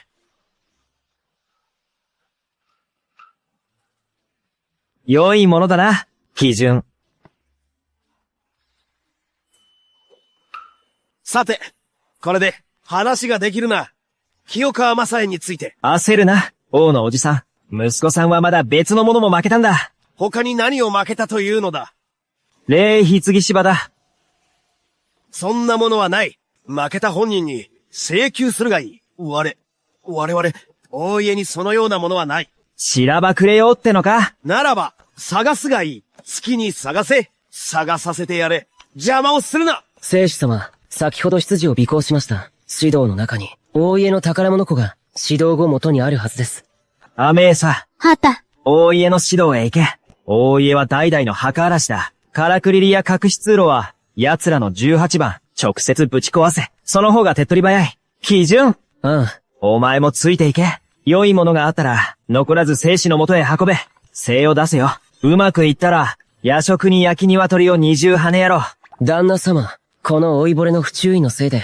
お前のせいではない。この私でさえ、奴にいっぱい食わされたのだ。好きに探せと言ったな。お前が言ったことだぞ。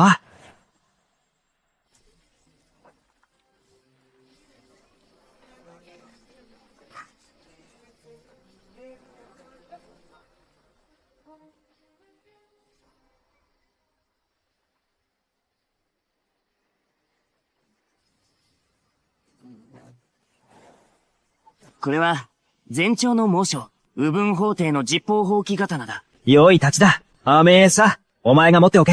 後で新しい東方を教えてやる。王の坊ちゃんよ。右分法廷の袴で暴いたのか。どこまで恥知らずなんだ。貴様、なんという無礼なことを。王のおじさん。おじさん。霊棺芝を渡さないなら、これらの品で借金を返してもらうしかないな。では、霊棺芝はどうした？ 1000 万両で計算してやる。十分な額になれば、帰ってやれよ。こんな石ころまで入れやがって、こいつは、こう見ろさたいこれな、この石ころだが、お前はいくらの値がつくと思う？せいぜいに量だな。これは何回の用？明け酒だぞ。満金の価値があるんだぞ。でたらめを言うな。せいぜい10両だ。俺と差し違えるつもりか？王殿、こいつはな、見るからに陰気が強すぎる。あんたの手には負えん。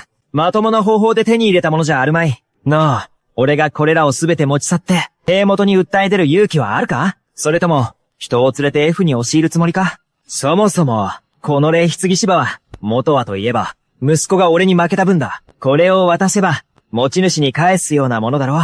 残りの真には、手を出さないがどうだ？ふざけるな！わかった。どの道手に入ったんだ？好きなだけののしるがいい。霊棺芝一つで、これほどのお宝と引き換えか。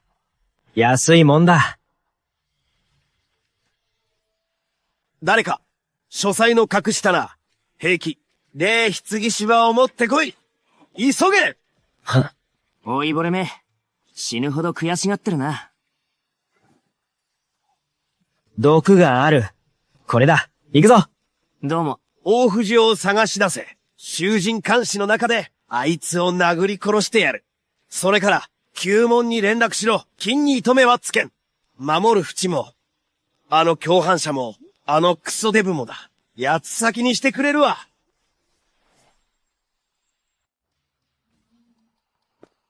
国交様、聖司様が、ハリ聖司様を連れて、かけことに行かれました。大変な事態です。あのろくでなしめ、いつも大家の小僧に、カモにされて金を巻き上げられ、おって、今回はいくら負けたんだ？負けておりません。100万両以上も勝ちました。勝ったなら良いことではないか。なぜそんな顔をしている？勝ちすぎたのです。大家の稼ぎ頭である、清川正縁を丸ごと勝ち取ってしまい、それだけでなく、大家の若旦那の婚約者まで勝ち取ってしまったのです。分足しまで強制得ったとか、20万両です。なんだと？聖司様は兵を引き連れ、堂々と大家へ乗り込み、大家の令状を奪うと、王将雲母です。あの娘は、器量よしだと言い、なんと言ったか、俺が遊んでやる。お前も遊べ。みんなで楽しもうぜと。申し訳ございません。時と場合を考えろ。続けてくれ。臭くてたまらん。聖司様が、大家で大暴れし、王室を激怒させました。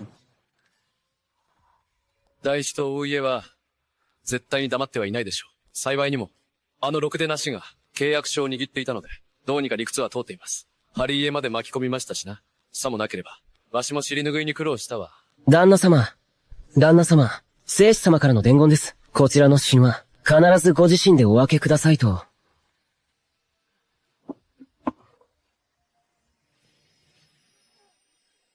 人参に歌集、千年齢棺芝まである。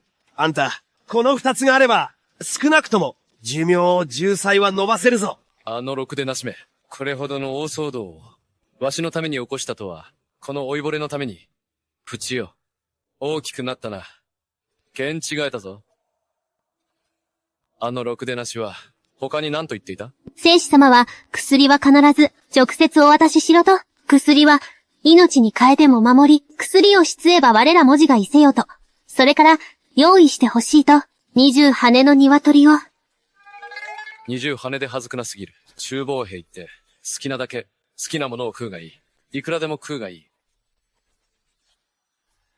感謝いたします。気にするな。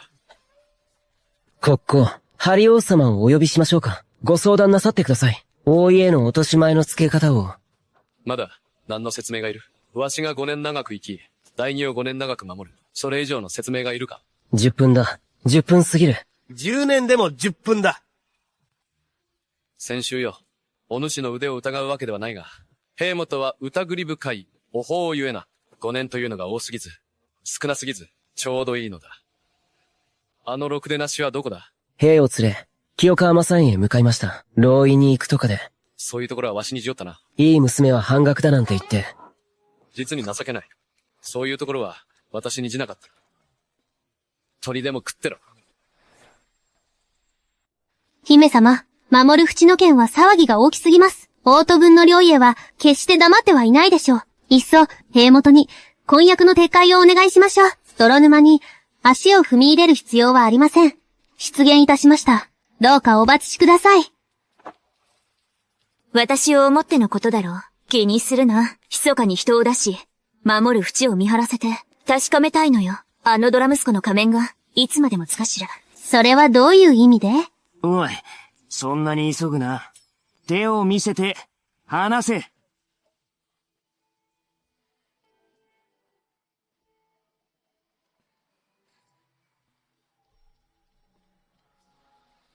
聖子様、今や、あなたは我々の新しい旦那様、オーナー。ですから、この象徴と障害は、あなたの店のものですよ。もっと可愛がってあげてくださいな。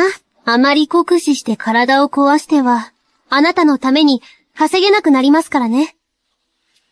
本聖子の名声も、お前たちのような連中に、台無しにされるんだ。あらあら、そんなことを気になさるんですか？なあ、参上。最近ここに来た客の中に、誰かいないか？大手の銀行や、両替商の番頭など、大きな米問屋の主でもいい。聖子様、それを聞いてどうなさるんで？本聖子は投資をしようと思ってな。ほら、毎日遊んで暮らして、財産を使い果たさないようにな。それが、本当にいらっしゃるんですよ。あちらを。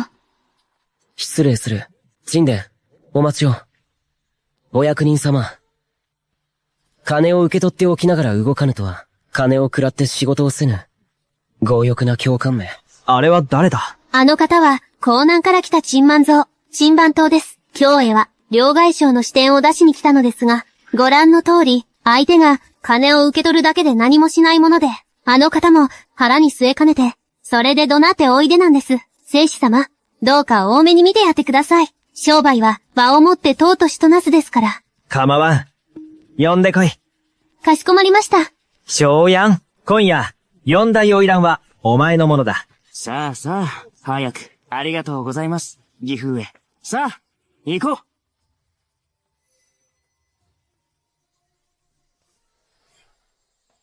紹介しましょう。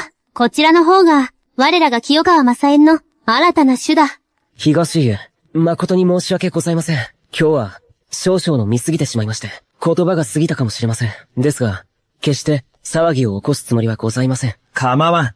お前を呼んだのは、取引をしたいからだ。ああ、そうだ。陳家の平筆、伝え忘れていたが、こちらは守る国交の孫、守る淵、守る聖子だ。縁起でもない。これは聖子とのもとでしたか？お名前は金がね伺っております。名声か、それとも、悪名か？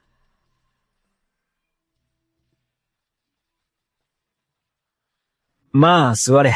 さて、聞きたいのだが、陳手の平筆の戦争には、どれほどの銀子があるのだ？小さな余り戦争など、聖指導の元のお目にかかるほどでは。こういうことだ。我が大義の戦争は、格付けが分かれておる。天元、天突、余り、そして天帝だ。ざっと見積もっても、300万両はあるな。一体何を金でいる？まさか、私の戦争を狙っているのか。聖使徒の元のおっしゃる通りです。私目端がない。町の商人に過ぎません。権力も後ろ盾もなく、わずかな金があるだけ。聖使徒の元から見れば、庶民と何ら変わりありません。単刀直入に言おう。60万両を出して、秘伝の戦争の株をしわりもらう。おそらく、形状の多くの門閥強い家が、沈殿に誘いをかけたはずだ。だが、小さな支店一つ出す許可ももとりぬ。つまり沈殿は、誰の誘いも、受けなかったわけだ。だが、侍の右近将のよう、商人である貴殿が、どの世家にも頼らねば、いくら金があろうと、ねじりつぶすなど、我らにとっては、造作もないことだ。聖指導のもと、私を脅しているのですか？さあな。冗談だ。冗談。そう。固くなるな。そうだ。会い始めの知らしを送ろう。参上。さっきの若造を呼び戻してこい。はい。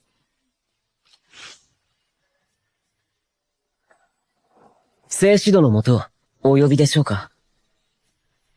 今日、俺が大師府で大暴れした件は、知っているか？では聞くが、この聖子が貴様のような、見品の管理を始末するのは、たやすいことだと思わないか？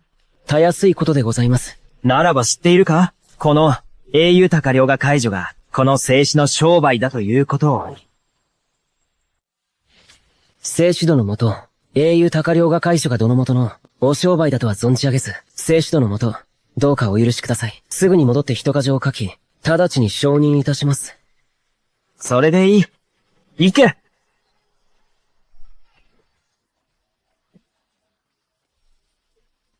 これを、剣聖と呼ぶのだ。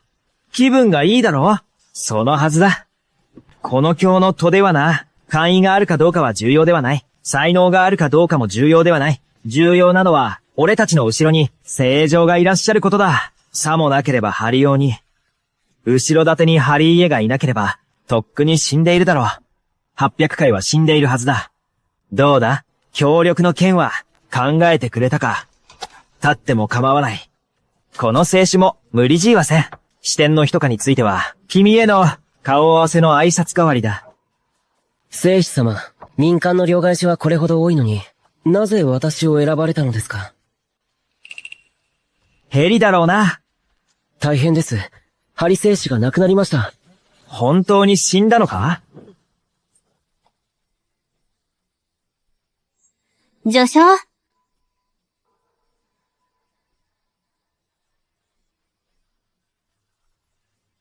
強姦新鮮自ら。三条、すぐに川や駅。俺に、いっぱいの、糞尿の汁を持ってこい。早く。主人。ちょうどいいところへ。需要競争に効く薬という薬を、すべてこいつの口に放り込め。主人、競争薬ですか？それよりも、まずはハリ聖子の命を救うのが先決かと。俺の言う通りにしろ。責任は俺が持つ。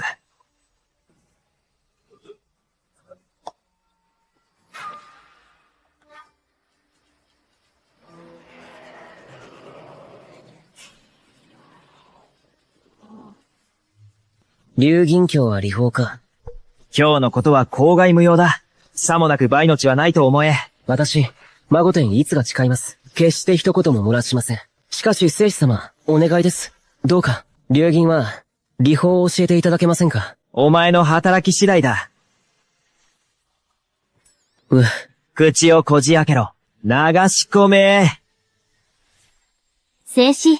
もしハリ聖子がここで死ねば、我々清川正園の者たちは、誰一人逃げられません。ですが、聖子は別です。責任を問われたとしても、ハリ家が聖子を罰することはないでしょう。ですが今、亡骸に小枝目の水を飲ませるなど、もしこれが、張りくれない戦将軍の耳にいれば、決して許してはくれないはずです。三条、主人に口を挟むな。俺がやる。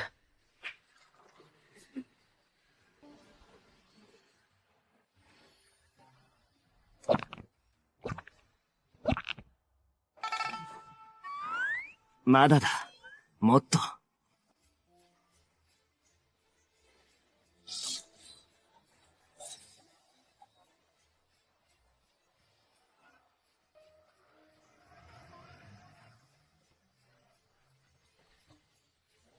主人、ハリ聖司の命に別状はありません。ただ、あまりに激しくは気戻し。だが、そのまま気絶したようです。体を清めてから、ハリへ送り届けました。見事だ。今度教えてやるよ。元彼。はい。さあ、話せ。毒を盛ったのは誰だ？聖司様、毒とは何のことでしょうか？何のことかわかりません。この私が知らないとでも思ったか。張り盛られたのは、強姦新鮮水だ。先日俺が、盛られた毒と同じものだ。者とも、この二人を連れて行け。厳重に監視しろ。行け。聖司様。行けと言ったか？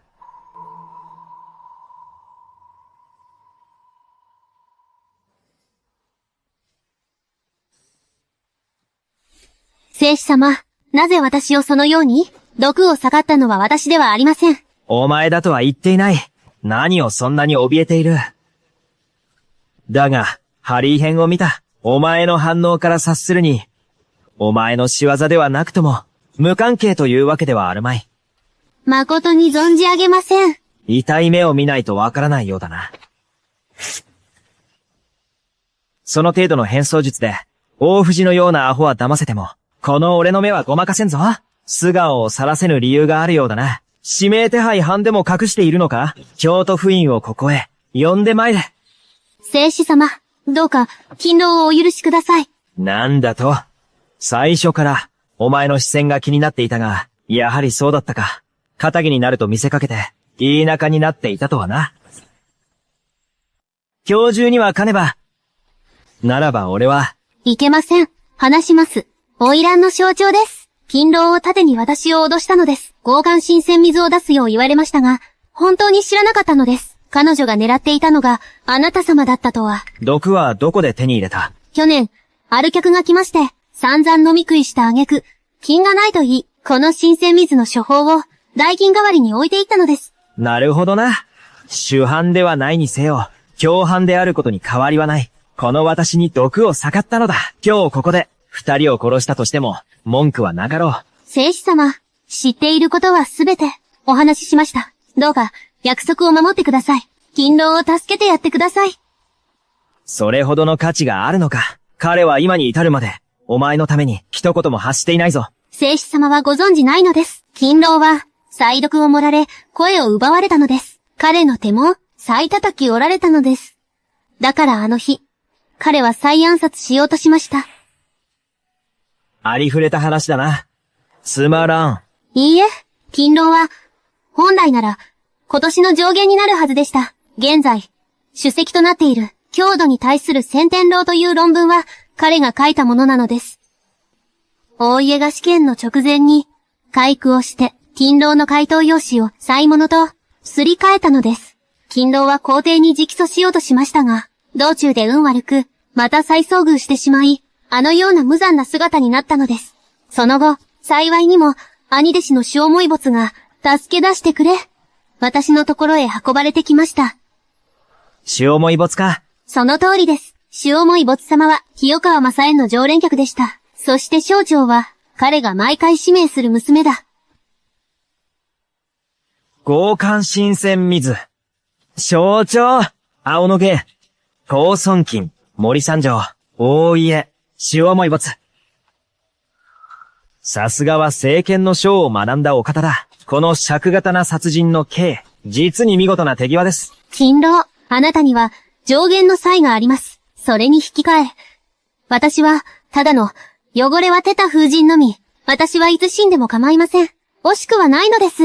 ですが、あなたは生きなければ、生きてこそ、復讐ができるのです。未来、それこそが、一人雪元万人雪上の剣聖だ。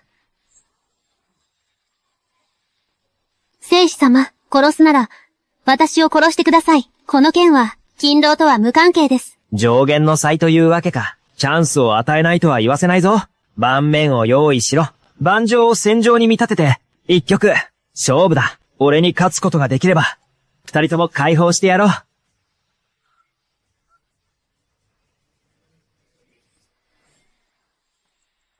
勤労、お前には上限の才がある。だが、守る淵はただの宝刀息子だ。何もわかっちゃいない。お前なら必ず勝てる。失礼しました。聖子様、つい、うっかり本音が漏れてしまいました。俺を、今すぐ殺してやりたいところだ。白が先手で、黒が後手だ。俺が先手で行くぞ。聖子様、これは、わざと私と勤労を逃がすおつもりですか？聖子様、悪く思わないでください。実は、勤労は手を巻きずしています。そのせいで、経絡が滞っているのです。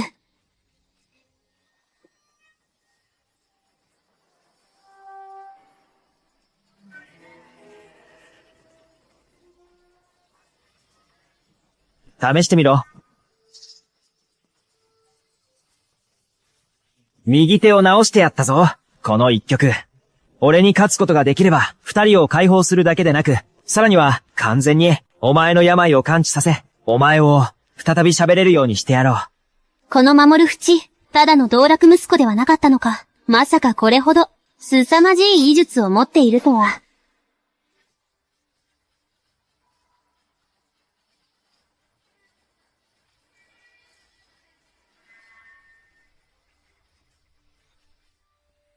残留だ。勤労、どうしたの？勝ちすぎていないか？あら、言わなかったかしら。聖子用に少し鼻を持たせなさいって、意地になって怒り出さないようにね。お前の負けだ。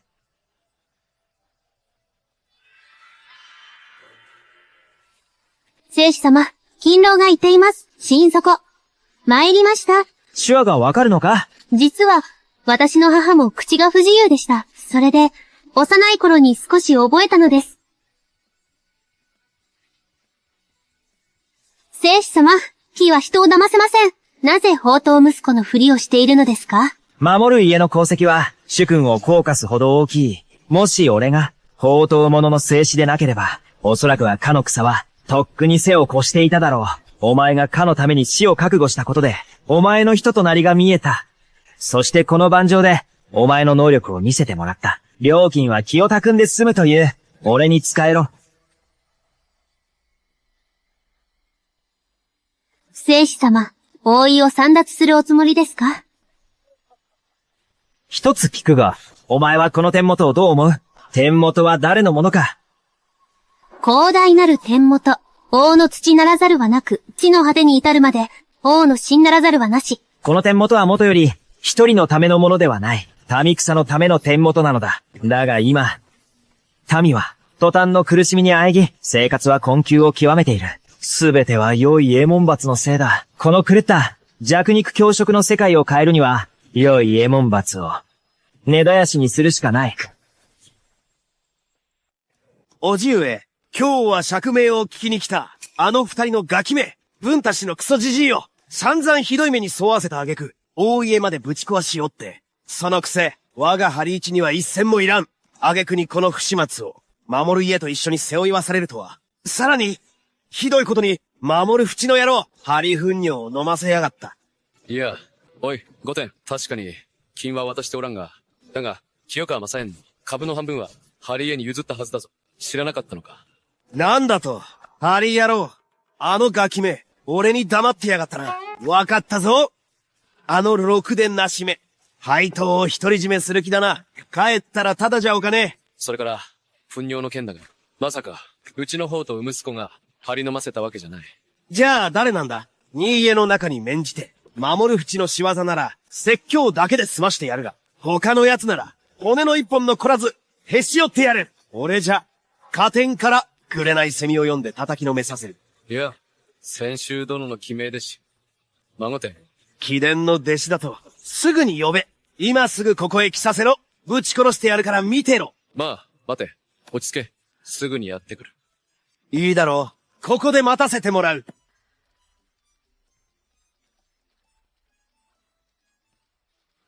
師匠。お前が孫天、我が息子に糞尿を飲ませたのはお前だな。落ち着け。おい御殿。お前の見たことを話せ。ハリ聖師は四大花魁を呼び寄せ、共に部屋に入りました。するとほどなくして、急死したという噂です。目尻にピンク色の糸のような筋があったと。女を抱いて、急死したのか。ピンク色の筋だと。まさか、皇庫で長らく出伝していたと言われる。強姦新鮮水か。その通りです。新鮮水は主に、人水を損なうものです。ですから、まずは精力剤を飲ませて緩和させ、それから、針を打ちました。おい、糞尿で吐かせるとはな。瀕死の状態から人を引き戻すには、流銀針法が必要なはずだ。私ですらできんのに。お前いつ覚えたんだ。私が失ったのではありません。どういう意味だ。私の息子を害そうとする者がいるとは、冗談じゃない。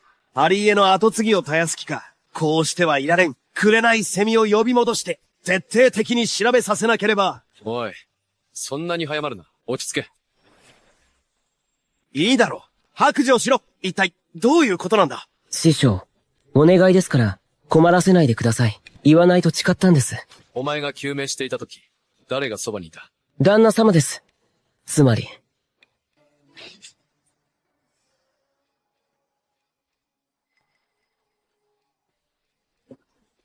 守る淵か。俺は何も言ってないぞ。だから誓い早ぶっていない。我らとしおり二人は何も聞いていないからな。部外者には一言も漏らすなよ。さもなく馬門旗によって処罰する。はい。元彼。ハリエから金峰王が出たことは誰もが知っているが、誰が知ろうか。我が守る家にも、いつの隠れ竜がいることをな。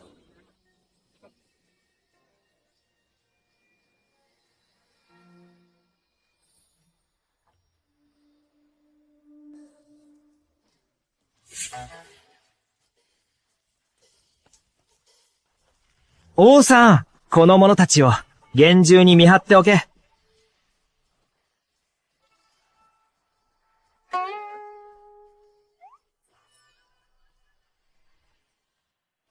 お前たちは先に元彼。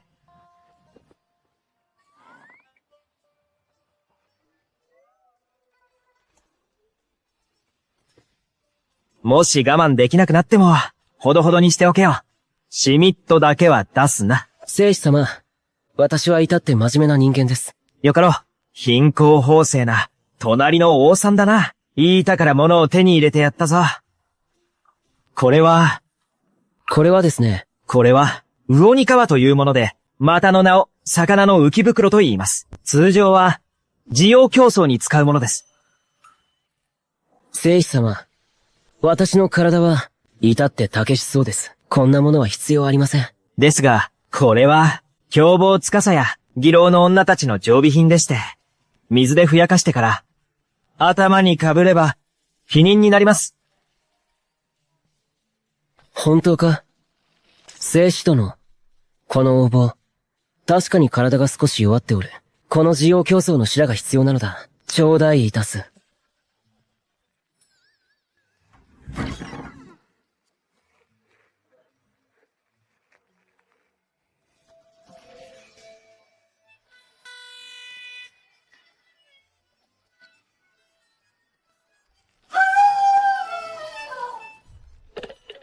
聖司様、この王将軍、声が大きすぎますよ。もう耐えられません。いっそ、我々も行きましょう。自分で解決しろ。そろそろ時間のはずだ。何がです。聖司である。兵元、臣が調べたところ、守る淵と針、イカ様をして、大藤を罠にかけ、無理やり、大藤に契約を結ばせました。さらに脅して、私の娘を使い、大主婦と、ハリエで、大騒ぎを起こしたのです。兵元、どうか、厳罰を。でたらめを言うな。文のじじい、貴殿の言い分では、我が息子と、守る淵が、勝てばトンと、イカ様だというのか。ならば、大藤が勝つのが当然だと。この小僧は白昼堂々、人を連れて我が家で暴れ、詩人が出るところだったのだぞ。思うに。もうよい。守る国交と守る淵が、してからそうへ。守るは区役、守る淵、参上いたしました。老臣、守る白役、兵元には、家ついたします。守る国交。体の具合はどうだ？兵元にお答えします。幸いにも、府知事が、運よく手に入れた、霊棺芝のおかげで、寿命を、5年延ばせそうです。ならば、陳には、もっと時間があるな。多くの門閥を片付ける時間が、守る国。あ父よ、あなたの検証こそが、我が大義の服なのです。座るがよい。感謝いたします、兵元。こうしてみれば、守る淵は、陳の甥も同然、数日見ぬ間に、実に見事な青年になったが、座れ。兵元、身分のわきまえがございます。恐れ、多く存じます。座るがよい。兵元、感謝申し上げます。子姉あったら、守る淵は、あなたの甥になったのだ。私とかの縁談は、どうなるというのです。文太氏、何か申したきことがあるようだな。申してみよ。兵元に訴えた義にがございます。大藤を告発いたします。博打に溺れるあまり、あろうことか、私の娘を、賭けの対象にいたしたのです。おい文のじじい話が違うぞ。さっきと言ってることが違うではないか。おう愛嬌、どういうことだ？兵元、大藤は罪を恐れて、逃亡いたしました。すべては、私の教育が至らぬせいです。よかろう。ならば、陳が商人となろう。大家と文家の婚約を破棄し、大家は文家に賠償せよ。20万両だ。持参金も全額返還させよう。兵元の賢明なご判断に感謝いたします。大家を陳の財布にするつもりか。霊棺芝という宝がありながら、陳に献上せぬとはな。兵元、大家の次男、大茂は、文武両道に秀でております。つきましては、兵元に、お取りはからいただき、娘を大茂に嫁がせた、く存じます。そして、先ほどの婚約の持参金は、もう、返す必要はございません。許可する。文太氏め。まだ大家を諦めてないな。火に油を注いでやるか。兵元。私は、お花園に来るのは初めてでして、この絶景を見ていたら、心の中から詩情が湧き上がってまいりました。溢れんばかりです。抑えきれません。一首、読ませていただきます。それはよい。さあ、えいんでみよう。大義の湖。義の水は大きい。大義の湖には、蓮の花がある。カエルが一匹。人なですれば、ぴょんと跳ねる。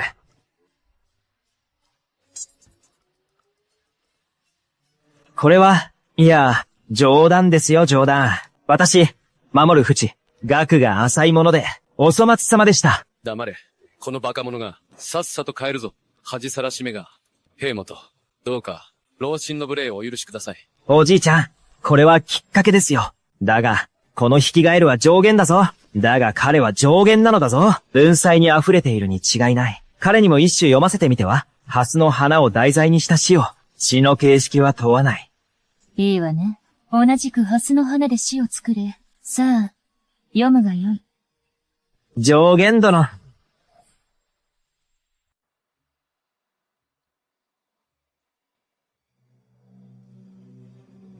壁。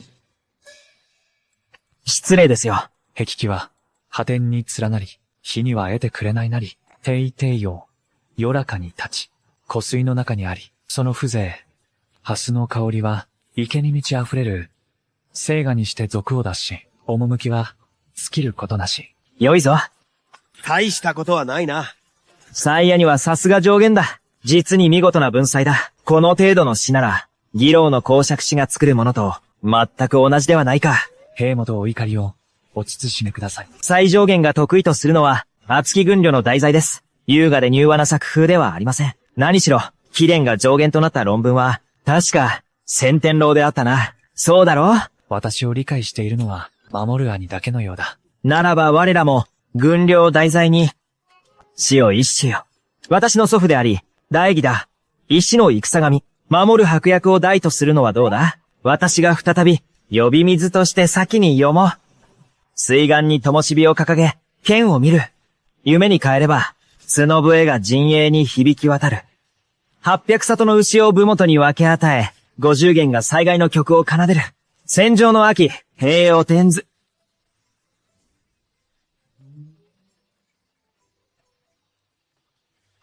君のウーがために天祖とのことを成し遂げ、生前と死後の名声を得んの。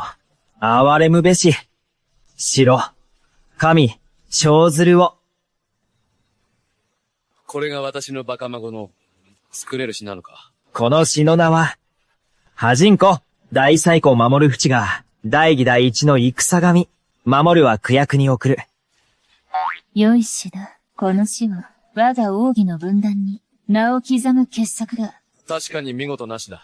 だが、守る淵が作ったものか。自作か。これは主思い没の盗作に違いない。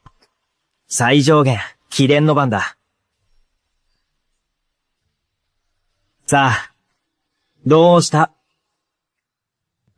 ヒップ。すべては船舶なり。災禍は千里に及び、将軍は万五号に封ぜられる。兵卒たちはよもぎよもぎに埋もれる。くだらん。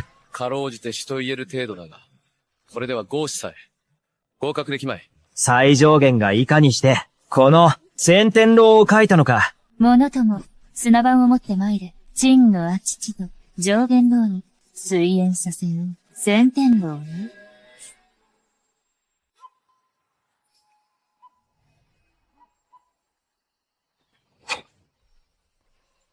さすがは大義の戦神。その勇みは、三軍に噛んだり、私は遠く及びませぬ。私が用いたのは、郷土騎兵が上等とする戦術だ。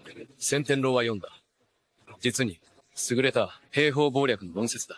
先ほどの対局で、そなたは全く用いなかった。千天楼の策を返せるのか、あえて使わぬのか、老夫からは、これ以上言わぬ。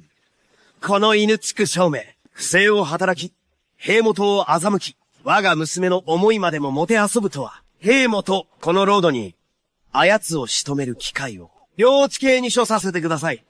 兵元。実は、千天楼は、私の友人が、科挙の際に書いたものです。ただ、答案用紙の署名がなぜ、この際変わったのか。友人の名は高尊金と申します。今しがたどの外に。観測、連れて参れ。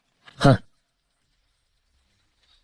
兵元、お連れいたしました。兵元。今年の科挙に、確かにこの受験者の名があります。ですが順位は中本など、死思い没の弟弟子です。すでに、死思い没を呼びにありました。愚か者ともも、科挙にまで手を出すとは、陳の宮殿さえも、穴だらけに侵食されておるわ。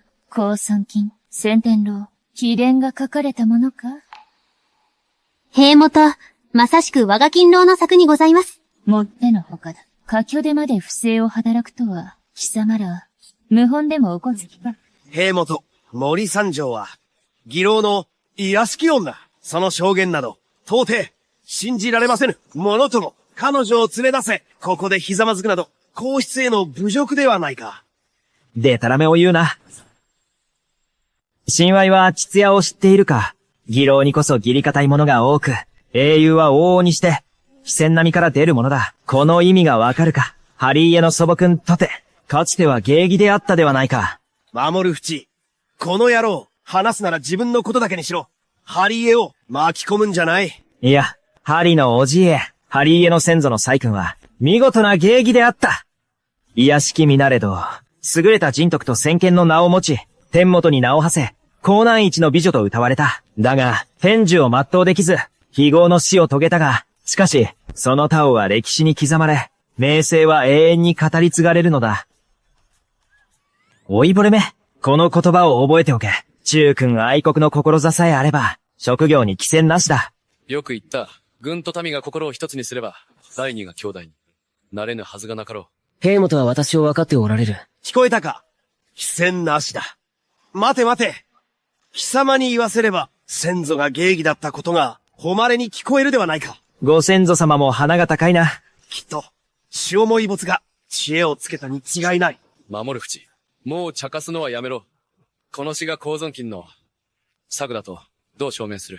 簡単です。二人に使わせればよいのです。千天楼の戦法を、もう一度盤上で戦わせればわかります。よかろう、茶番を用意せよ。お前たち二人、必ずや、全力を尽くせ。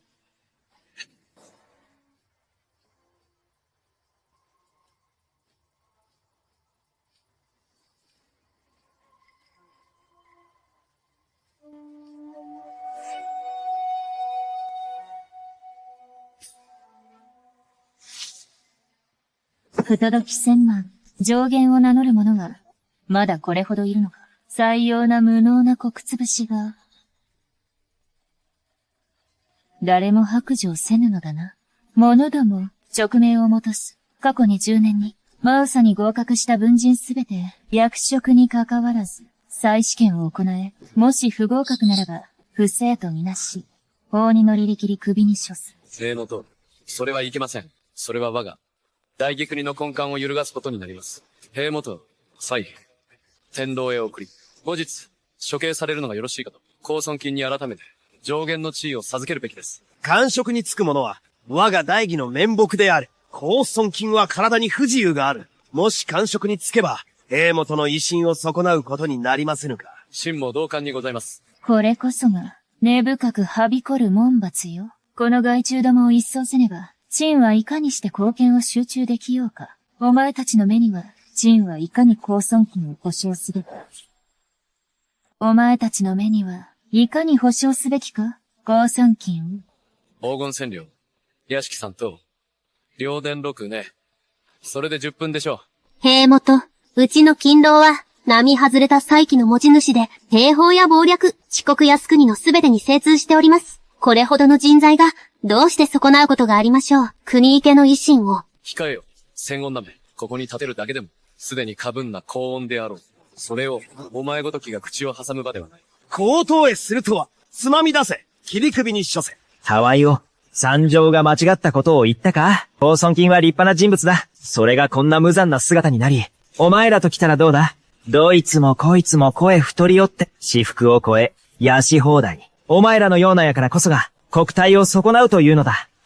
針の応じた歌詞。いや、あんたのことじゃない。貴様、無官無職のみで、お花園で発言する権利などないわ。よい、森三条は、一回の平民、礼儀作法など知らぬのであろう。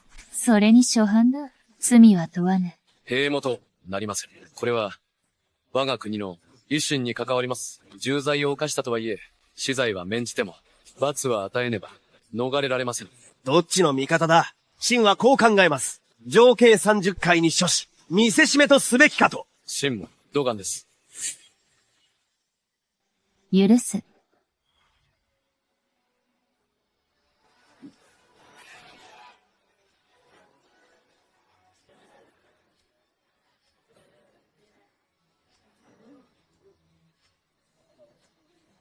管理員大学習、塩もいボツが拝謁いたします。兵元には家ついたします。おじい様。血思い没、公孫金は、そなたの弟弟子、彼の答案がすり替えられた件について、そなたは、監督官であろう。どう説明するつもりだ？兵元、お答えいたします。風館の後、秦は受験したサイコラを宴に招き、食事や茶を共にし、論文を論じておりました。この件は、公孫金及び、他の受験生たちも証言できます。合格発表の折、何か裏があると感じました。その日は折よく、秦と左僧が、名人の書画について論じていたため、あえて、もう一人の思考官である、陳沢陽大学士に、一通の書状を送り、事の真相を問いただそうとしました。貴様のようなクズが、この私を失脚させようとはな。報告、申し上げます。兵元、陳邸で火災が発生しました。陳沢陽閣元、及び陳邸の者は皆、死に絶えております。口封じというわけか。お出ましだ、陳邸へ。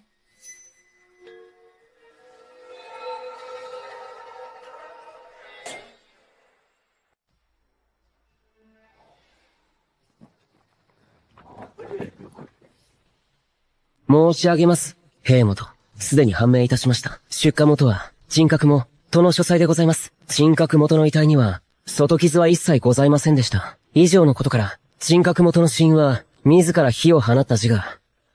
いいかと。兵元、事件の真相は明白です。最陳沢湯に、多額の賄賂を送り、答案をすり替えたのです。悪事が露見し、陳沢湯は、罪を恐れて、自害したのでしょう。兵元、秦が察するに、主大学私利私は無実。真犯人は、陳沢陽でございます。そう単純な話ではあるまい。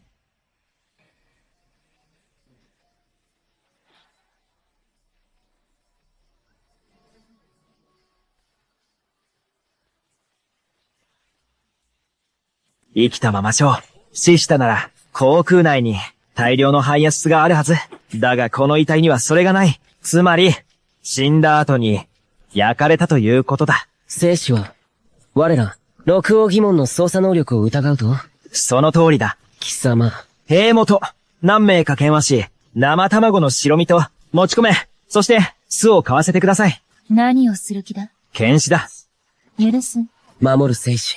私は、当朝市の堀と謳われている。よもや、私が剣士もできぬと、貴様の出る幕などない。実に馬鹿げている。兵元、どうか、こやつに罰を。守る淵、我が朝に置いていた意を冒涜する罪は、決して軽くはないぞ。ましてや、この件は、家居の不正に関わる大事だ。文句でもあるのか？図星を突かれたか？そんなに過敏に反応して、たとえ孫にその気がなくとも、試させて何が悪い？その通りだ。やらせてくれるのか？元になら。あ父の言う通りだ。ならば、守る淵に試させてみよう。陳も知りたいのだ。彼がどんな驚きをくれるのかをな。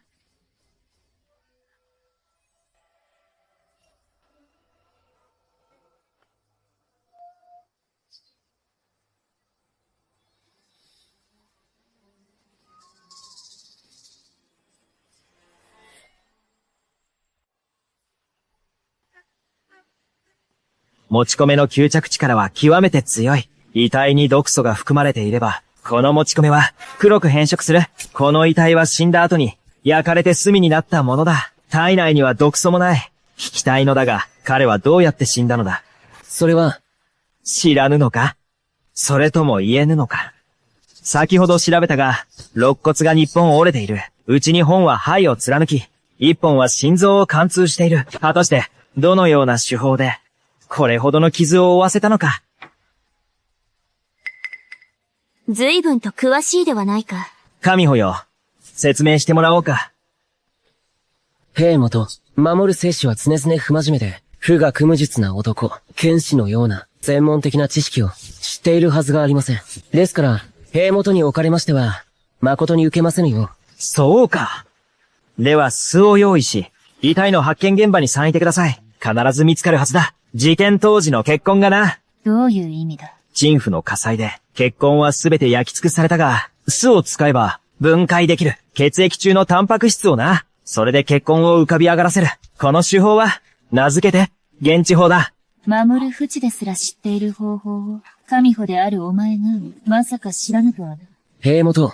随分と詳しいではないか。お前の呼び名には、似つかわしくない知識だな。しまった。主要も異没を道連れにすることばかり考えて、キャラを保つのを忘れていた。ハリのおじいへ、実は、私はだな。幼い頃から操作の類には、目がなくてな。例えば、こちらの高校などは、一鍵すれば、偽物だとすぐにわかる。偽だ勘弁。滅多なことを言うものではない。これぞ我が守る家が最強奥義。香りを聞き、女を仕切るのだ。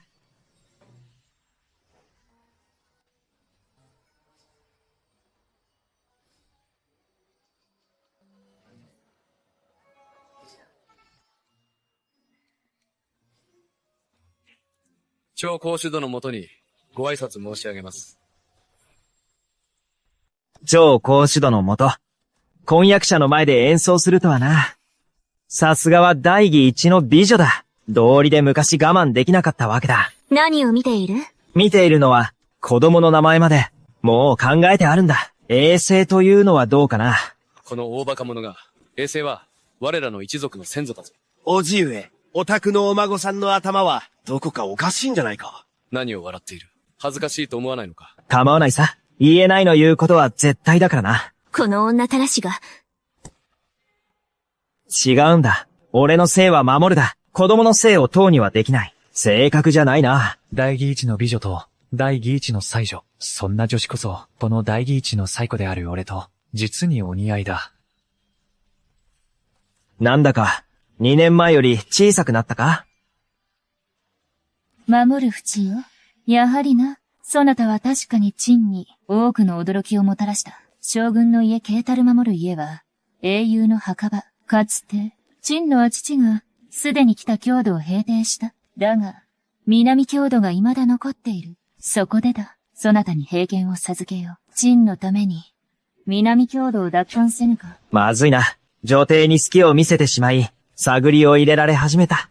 兵元。私は、守る淵の兄にございます。南郷土に父と兄を殺された仇は、ふとも大天の敵。仇を討たねば、人の子として、生きてはいられませぬ。兵元、どうかお許しを。この私を、弟の守る淵に同行させ、南郷土の討伐に、向かわせてください。我ら兄弟が、心を合わせれば、叶う将など、一人もおりませぬ。いかがかな？俺の手を借りて守る家軍を支配する気か。兵元、私は守る家の三代目として、唯一生き残った後継ぎ、郷土の討伐は、まさに私の責務にございます。くそ、公衆の面前で、俺が守る家の一員でないという気か。この野郎、まだ甘いな。手話に殿の言う通りだ。父と兄を殺された仇を討たねば、人のことは言えぬ。本日、この守る淵は、戦死した父上と兄上に対し、割り方談義いたす。父と兄を殺した仇は、来世に手報いよう。この親不孝者が、もしかして、我が守る家の戦場に手を打ち、積み上げた罪境が深すぎたゆえ、天が守る淵を汚わし、我が守る家への罰となされたのか。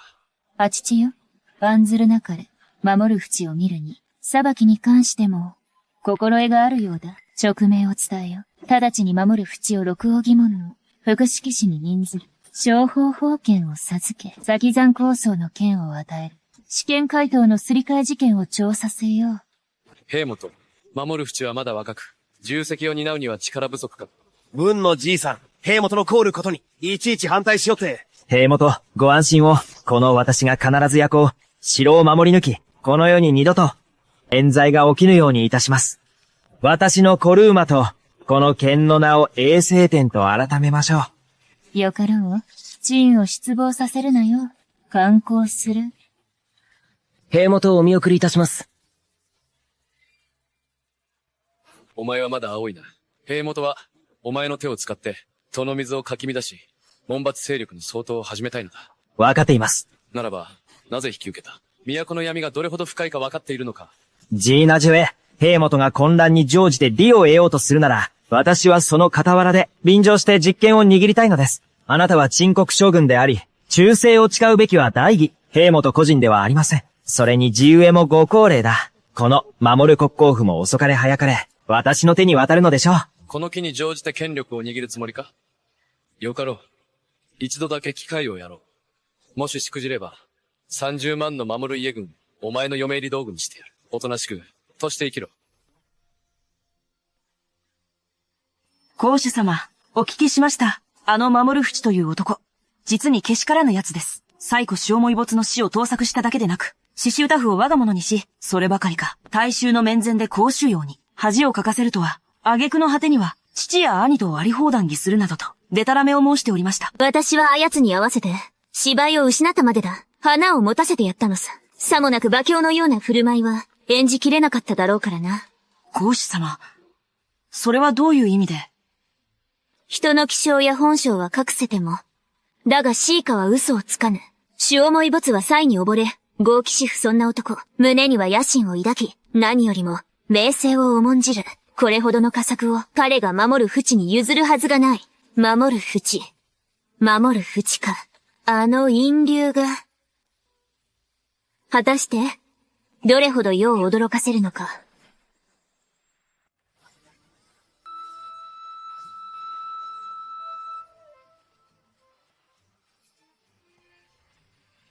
さ、ジオ、力任せに振るうな、を込めるのだ。へそ元関寸のあたりで、しっかりと感じろ。人は血に放り、血は天に放り、道は自然に放る。戦士様、何を煽っているのですか？さっぱりわかりません。それより稽古を始めましょう。よかろう。お忘れるなよ。俺が教えた東方を、もう一度やってみろ。あの野郎、いつの間に身につけた。これほど思考の成長だ。あの様子では、長年修練を積んでいるな。ちょっとのよどみもない身のこなしだ。彼が孫天を教えた、あの真術も、実に見事なものだ。全くだ。あの小僧、体内に、が全くないのに、隠密の達人である我らを、どうやって見抜いたのだ。おい、もう引き上げよう。年寄り二人が覗き見など、格好がつかん。見苦しいぞ。行くぞ。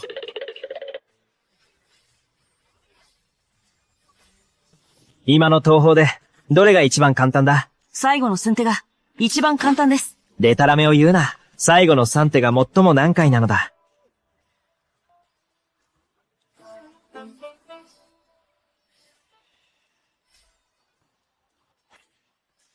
案の定一度で覚えおったか。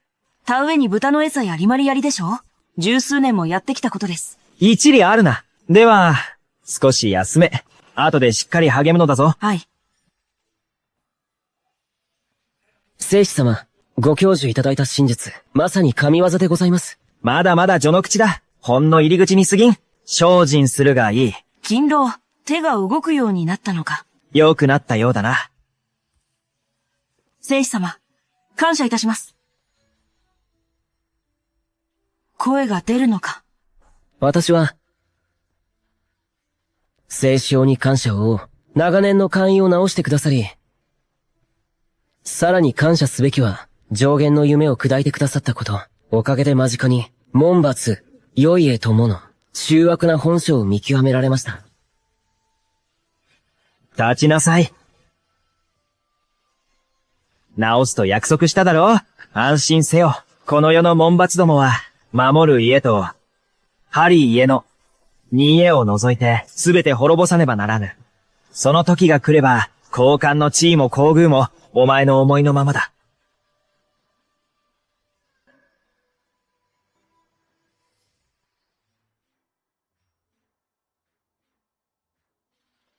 聖司様、沈殿が到着しました。聖司様にご挨拶申し上げます。まさか今の今日の、都に、お前を困らせる役人がいるのか。そうではございません。私めが参りましたのは、友人から頼まれ事をされまして、聖司屋に、お力添えをいただきたいのです。申してみよう。私の親しい友人が、英雄高銀行から金を借り、商売を始めようと、故郷の最高級の茶葉を、都へ運び込んだのですが、あいにく販路がございません。もし彼が破産すれば、我が英雄高銀行にとっても、それなりに、停滞損失となります。メヤハは、わずかに紫を帯び、若葉はタケノコの皮のごとく巻いている。粉草紫タケノコ茶か。聖司様、お目が高い。その友人という男は、詳細はボン様なようだな。都の者が何を好むか、知らぬのか。皆花茶が好きだ。それに引き換え緑茶は、味が良すぎると敬遠されがちだ。王侯貴族ならいざ知らず、姿勢で緑茶を好む者は稀だぞ。お待ちください。聖司様、今回売りさばけなければ、彼は破産するしかございません。故に私に泣きついてきたのです。なんとぞ聖司様、お助けを。門閥の金蔵を、空にできる好機のようだな。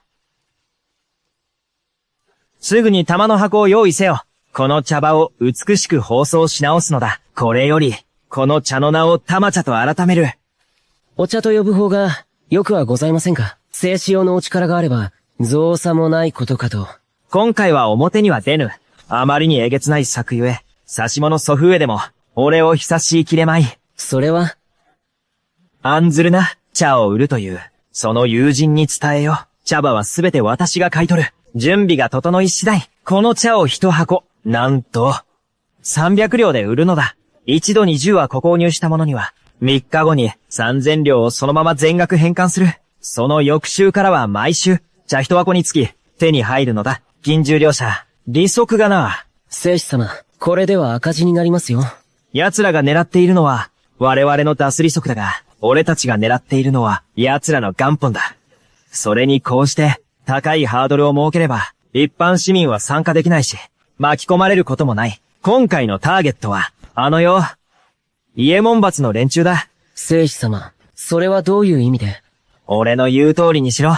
二人で一芝居打つんだ。もし損をしたら、二人で半分ずつもと、もし儲かったら、お前に3割やる。聖司様、さらにこうするのはいかがでしょうか。客を紹介して、茶を売れば、配当を出すという戦略です。さすがは裸一貫から成り上がった男だ。位置を聞いて銃を知るとは、ポンジスキームを完全に理解してやがる。まさか聖司様が人間の強欲を利用して、これほど恐ろしい罠を仕掛けるとは。これほど高いハードルを設ければ、一般の庶民が巻き込まれることはありません。我々の主な狙いは、あの高官や貴族たちです。奴らの金は、あぶく銭ですから、奪い取っても良心が痛みません。今や南部は洪水に見舞われ、民は家を売っています。門閥用への連中に、私腹を超えやさせるくらいなら、主君がその財を回収し、活用すべきです。義父上、大変だ。大変ですよ。一大事です。ハリ聖司、少しは、声を抑えたらどうだ？どういうつもりだよ。あいつは気づいてないが、お前には筒抜けか。ほら、まずは口をゆすげ。話は戻りますが、あの大家が、向かいの遺構楼を買い取ったんです。直木吉池正園と改めて、うちの店から、女たちや雑用係、男衆まで、引き抜かれちまいました。なんだって、うちの娘たちが皆引き抜かれただと。案の定だな。娼婦に情けなし、役者握りなし、あんなによくしてやったっていうのに、あの恩知らずの薄汚い連中め。参上、それだけじゃないんだ。あっちが新曲を3つも出して、新しい客を呼び込んでる。料理人まで、皆、宮廷から退いた見繰り屋ばかりです。推薦状とかいうものまで出し、始めたそうです。推薦状ですよ。お花園の一件以来、大家も清川正園を取り戻すのは、もはや絶望的だと悟ったのでしょう。ですが、奴らは墓を暴くような真似までして、これをマネーロンダリングに利用しようとしています。奴らは手っ取り早く、元のスタッフをそのまま使って、この清池正園を新たに開いたのです。では、どうすればいいのですか？人を連れ戻さないと。清川正園は、もともと大家の持ち物でした。たとえ娘たちを連れ戻したところで、奴らのことですから、必ず奥の手を用意しているはずです。だったら、そんな無駄口を叩いて何になるんだ。この件を片付けなければ、私と淵兄さんの今日の都での面目は丸つぶれになってしまう。何を慌てている？三条、まだ娘たちを集められるか？それについては、静止、ご安心を、なんと言っても、この道で長くやってきましたから、数人の娘を集めるくらい、造作もありません。ただ、その質となると、多少なりとも、ご期待に縁気ないかもしれません。いっそ、省庁たちを出してはどうでしょう。なんと言っても、彼女たちは花魁なのですから。ダメだ。彼女らには別の使い道がある。構わん。どんどん集めてくれ。質が足りないなら、上書で吠えばいい。これから、うちの店は名を変える。その名は、天上人間だ。一回の照明を半分に落とし、抵当に廃炉を使い、幻想的な上書を出すんだ。ありゃ。すぐに職人を手配して、一階に作らせろ。特大の回転舞台をな。娘たちに様々な衣装を着せて、そこに座らせれば、客は360度。視覚なしに眺められる。そうだ。衣装は丸見えじゃいかん。ちらりと見せるのが一番だ。何をなさる気で。これを制服の誘惑と呼ぶ。回転戦記先だ。プロだろ。基準。はい。特別に仕立てさせるんだ。制服をな、他の娘たちにも着せろ。宮廷の装束をな、勘定を模すのです。それでは、兵元のお叱りを受けます。あの勘定服ではない。見ろ。半透明の腹掛け系。元阪神はぴったりとした、絹のは着物だ。タイとなき布は着物？それは一体何です？なんというまで？ストッキングだ。黒いのが一番いい。ああ。そうだ。回ってみろ。見たか？これだ。これこそが、見えそうで見えない。琵琶で顔を隠すような、奥ゆかしさだ。料理人のことだが、どこにでもいるだろう。我ら二つの国公府に、料理人が足りぬはずがない。足りております。基準、すぐに手配しろ。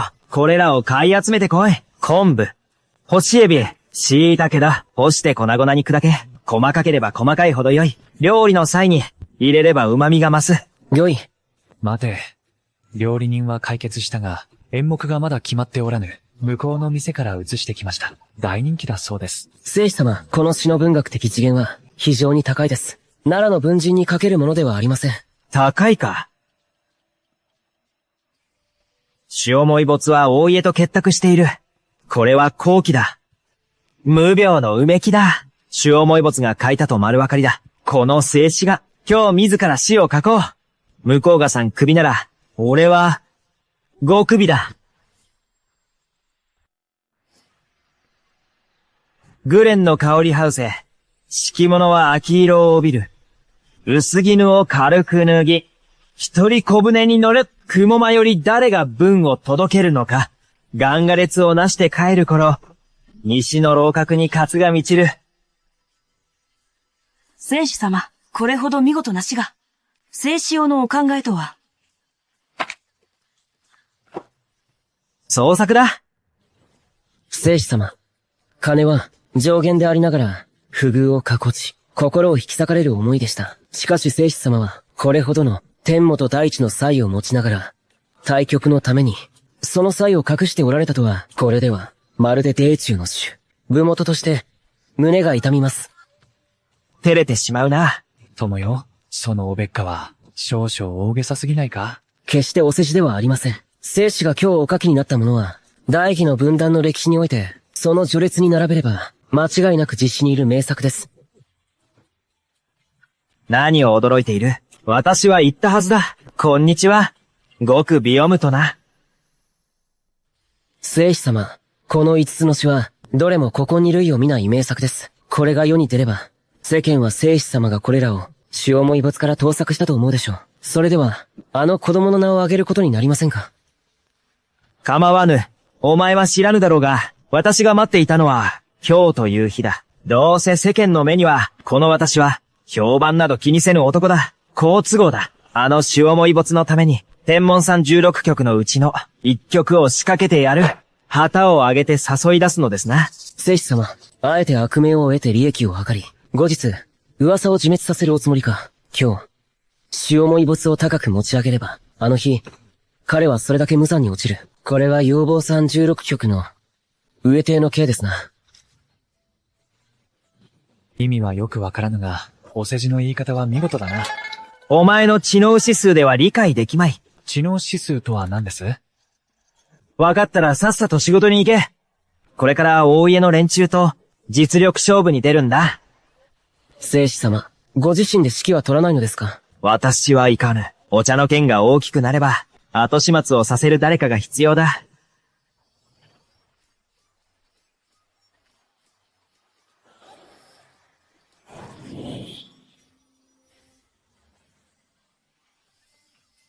そこをどきなさい。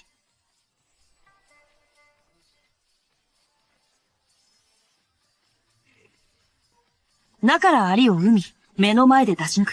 互いに腕の見せ所だ。皇主様、今夜、守淵と大家の議論が競い合っており、8組の名刺が披露されるそうです。帝都の分断と加害は、すでに大騒ぎになっております。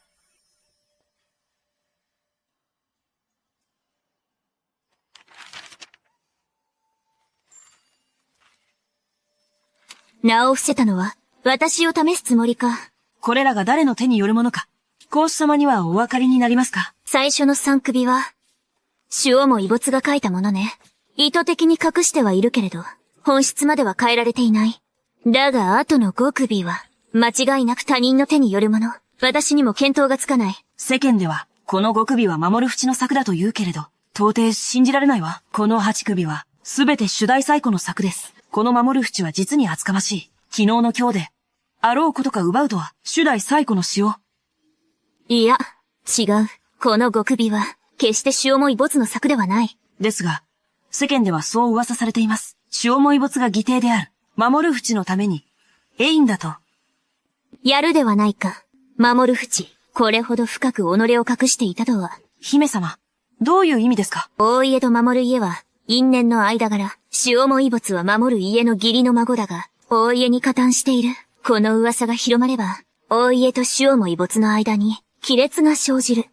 いかに堅牢な砦であろうと、崩壊初音に内部から始まるものだ。つまり、この5首の詩を、守る淵が書いたかどうかに関わらず、彼らの要望は、成功したのだ。死重い没と大家の関係を、引き裂くことにな。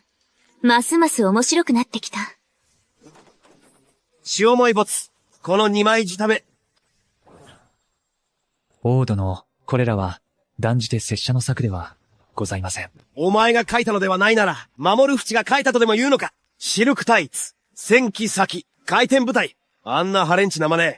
あいつの仕業に決まっている。この国首の詩は、決して、あのろくでなしに、書けるような代物ではない。今夜の、天上人間の商売が、我ら大家よりも繁盛するのではないか。このままでは、我ら大家の商売は立ち行かなくなる。もしや、高尊金が書いたのでは、彼には上限の差異があります。高尊金は兵法に精通しており、彼の読む詩は合法派だ。だがこの極美は、円訳家の作風。両者は全くの別物だ。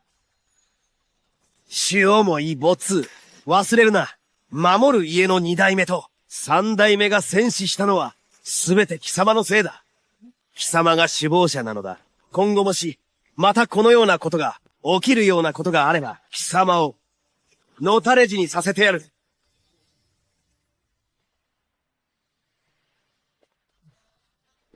止まれ。六王義門の重地につき、部外者の立ち入りを禁ず。俺を知らぬとはな。昨日あれだけの騒ぎを起こして、俺の顔を覚えていないのか。元うまいというわけか。甘えさ。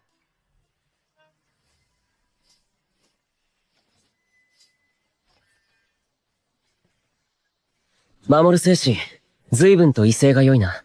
よくも我が六王義門で、門前で狼藉を働くとは。忘れるな。貴様はまだ正式に会員を授かってはおらん。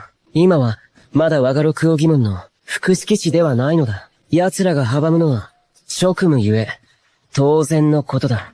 その節穴をしかと見分け、徳と拝め。兵元直々の賜り物、商法宝剣だぞ。俺を疑うなら、今すぐここで切り捨ててやろうか。つべこべ抜かすな。俺の麒麟符はどうした？会員はどこだ？案内しろ。さもなくば。切る。はっ。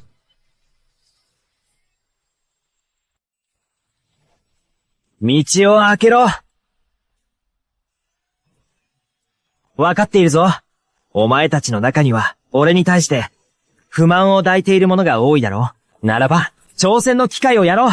この静止に挑むチャンスだ。ただし、まずはこいつを倒し、この勇士に勝つことだ。それから、俺の祖父に挑め。大義の戦神、守る白役にな。その後一人で、30万の守る家軍を相手にして生き残り、それでようやく、俺に挑む資格が得られるというものだ。でたらめだ。六王義門をこいつに任せたら終わりだぞ。不服か？ほら、前に出てこい。誰も名乗りでないなら、階の上下とみなすぞ。異論はないな。俺の輩元は何人だ？六王義門の指揮は3体。副指揮士なら1体だ。だが、今の六王義門には、全人員を合わせても、3体分しかおらん。3体か。どう分ける？こうしよう。機会をやる。ここに全員いる。貴様が浸水させた分だけ、連れて行くがいい。どうだ？俺が凶暴制裁行くときはいつも、顎をしゃくるだけで、女どもかむらがってくるぞ。この俺の魅力の前では、強制など無用だろう。隊長諸君、誰か俺に使いたい者はいるか？遠慮はいらん。名乗り出ろ。この路村託しに貴様を終えだと、断じてお断りだ。階級を傘に来て、力ずくで従わせるつもりなら、官職を辞してでも、貴様のような穀潰しのもとに発艦。権力の犬め。無礼者ち、うちの静止になんて口を聞くんだ。この件で、この数高棚で、切り捨ててやろうか。基準。首ならここにある。殺すなり何なり好きにしろ。聖司様、いっそ私を殺すがいい。拝見させてもらおう。我ら全員を切る度胸があるのかをな。そうなれば、たとえ大義の戦神、守るは苦役といえども、お前を救えはしない。そうだ。その通りだ。聖司様、見た通りですよ。我ら六王義門は一致団結している。どうやら皆、貴殿を歓迎していないようだ。いいだろう。その手で来るというわけか。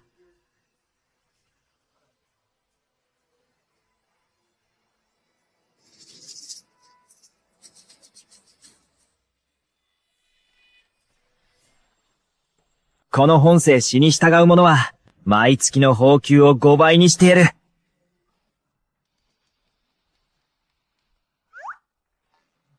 大丈夫たる者、天地の間に生を受け、わずかな米のために屈すると思うか。屈するわけないだろ。この方と生むす米。守る生死よ。まさか本気で、我ら六王疑問の者が、金に目がないとでも思っているのか。そうだ、金で我らを釣ろうとするな。我らは皆、義に熱い男だ。誠の豪傑だ。そんな手には乗らん。馬鹿にするな。その金がいつまで続く。あんたがいなくなれば、ここに残る我らが、上官から嫌がらせを受けるだけだ。そうだ。騙されはしないぞ。よかろう。この本静止に従うなら、今すぐ5年分の報給を前払いする。即刻全額支給だ。もちろんだ。もし将来、ここで働きたくなくなれば、私の屋敷へ来るがいい。よいしょ色を世話してやろう。給金は据え置きだ。聖子様、その御言葉、誠ですか？この本静止はな、気さくで、庶民派なのだ。聖子、お疲れ様でした。私は嫌いじゃないぞ。さっきのような、豪気主婦、そんな態度もな。お褒めに預かり光栄です。聖子様、聞き間違いでしょう。私が言ったのは、拙者半生を漂白し、ただ名手に巡り合いのを嘆いておりました。お前、もし聖子様がお見捨てにならぬなら、この老路、岐阜阿がとお呼びしたい。基準よ。これでハリ、弟がまた一人増えたな。ほら、金を出せ、金を出せ。さあ来い。並べ、並べ、並べ。待て待て。この生死が人を選ぶには、条件があるのだ。誰でもいいわけではない。お前は豪気朴突と見える。私の代わりに、人を選んでくれ。覚えておけ。私の条件はこうだ。まずは品性。能力はその次だ。承知しました。ほら、お前出てこい。俺か？俺はダメだ。ロさん、俺たちは同郷だろ。確かにお前の品性はいい。だが、出願者11人のうち、お前は平凡すぎる。市場を狭めば、お前を選ぶべきだが、公的な立場では、無理だ。もういい。言うな。ローさん、今日限りで、絶好だ。お前じゃない。いいぞ。いけいけ。金なんて欲しくない。聖子様、私はいかがですか？お前か。品性がなってない。何をぼーっとしている。行くぞ。お目が高い。さあさあ。聖子様、選別が終わりました。整列。この静止についてこい。青い絵取り立てに行くぞ。成功した暁には、都中のあらゆる店から、お前棒を除いて、好きな店を選ばせてやる。おう。青い家か。聖子様、あそこにはあるものが、あなたに役立つはずです。者とも、こんにちは。守備欲。金を取り返せば、この生死が銀1万両を出して、宴を催してやる。残りは、皆で山分けだ。いいぞ。やるぞ。金を返す。借金を返さぬ。恥知らず。借金を返さぬ。恥知らず。飯を食う金もない。余計なことを言うな。文句を変えろ。もっと大きな声で。恥知らず。借金踏み倒し。恥知らず。義父、これを受け取れ。これは何だ？これは、青家の汚職と収賄の証拠だ。実は、京都の革命家には、我々の手の者が潜んでいる。この青家の後ろ盾は、大家だ。塀元でさえ、手出しができぬ相手だ。だから我々にできるのは、見て見ぬふりをすること。それだけだ。我が守る家も良い家門罰だぞ。そんな話を私にして、口封じに殺されるのが怖くないのか？守る家は特別ですよ。ほう。もし守る公がいなければ、大義はとっくに崩壊していたでしょう。我々は心から、守る家を敬っています。ですから守る家には、一度も、スパイを放ったことはありません。それに、岐阜へ、虎は我が子を食らわぬと言いますし。いいだろう。天上人間で、一月間、遊び放題だ。天国だな。この大義に19年の件、詳細は不明か。どういう意味だ？岐阜上はご存知ないのです。この件を調査した者は皆、命を落としています。上層部が揉み消そうとしていますが、しかし、当時何が起きたか、考えればわかります。大義に19年か。父と兄が戦死した年だ。実は兵部であれ、我ら六王疑問であれ、皆が分析しました。内通者がいなければ、守る家の将軍たちが負けるはずがない。全軍全滅など、なおさらです。考えてみてください。守る淵、あんまりだわ。もう絶好よ。そこを退きなさい。退けと言ってるの、たかが、義老の腰元の分際で、私の道を塞ぐなんて。一発お見舞いして、黙らせてやろうか。債権者が来たんだ。手出しハム用だ。守る淵、聞いたでしょ？今や、元働きまでが私に、こんな口を聞くのね。誰が元働きだって？これはうちの小餌ちゃんだ。お疲れ。状況をよく理解してちょうだい。今日は借金の取り立てに来たの。なんで私が元手に出なきゃいけないの？本当にお金を持ち帰るつもりか？当たり前でしょ。借金を返さない奴は。ろくな目に沿わないわよ。金はない。踏み倒すつもりか？簡単なことだ。天上人間で働いてもらう。1回につき10両だ。ほら、行くぞ。さっさと来い。あなた、本当にこんなことを？ふちちゃん。守るふち、泥人形であなたを作ったの？この人形、あなたにそっくりよ。こんなに小さくて、これからは、ふちちゃんって呼ぶわね。いいよ。その名前、気に入った。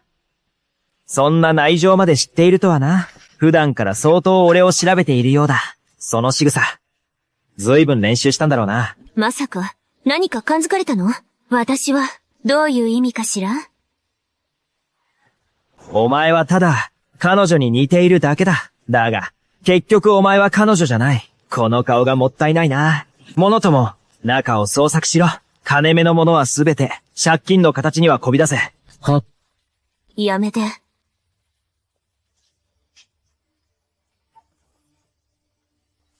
守る淵、いい度胸だな。よくも我が青筆騒ぎを起こしてくれたな。基準。は。基準。は。何をする？守る淵、正気か？父上に対し無礼だぞ。貴様、爵位もなく、貴族でもない。私品の召喚が、庶民より少しばかり身分が上なだけで、我が聖様に対し、そのもの言いは何だ？貴様。以前の俺が、優しすぎたせいで、この俺と、対等だとうぬぼれたか。現実を見ろ。青い絵など、この俺の目には、への突っ張りにもならん。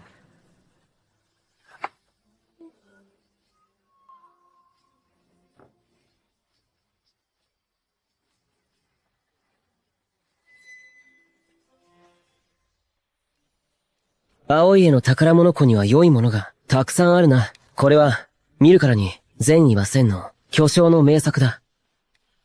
よく見てみろ。開けますか？俺にはどうしても、偽物に見えるんだが。見間違えたな。どう見てもただの模造品だ。記録しておけ。3両だ。なら、これは、メッキの芯だな。1両だ。この土地の権利書。お前なら詳しいだろ？もう一度鑑定してみろ。10万両でしょ。バカを言え。我が青い絵の権利証は、少なくとも50万両の価値はある。聖子様、どうか、お見逃しください。あなたとの芸には、せめて婚約の儀に免じて。娘さんは他人の子を身ごもっているというのに、よくもまあ私に婚約などと言えたものだ。なんだと？父上、私は知りません。そうだ。この私は、南口なし公主と、婚約を交わしたばかりだ。破則筆を置くことはできん。基準、筆と墨の用意を。は、すぐに書き上げる。青い絵の婚約破棄の書状だ。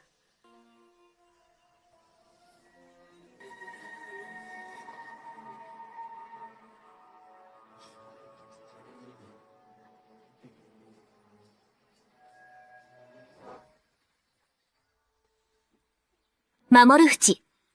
本当に私のことが嫌いになったの？忘れてしまったの？私たちのこれまでの日々を。言っておくが、その手には乗らんぞ。南口なし公主は、大義一の美女だ。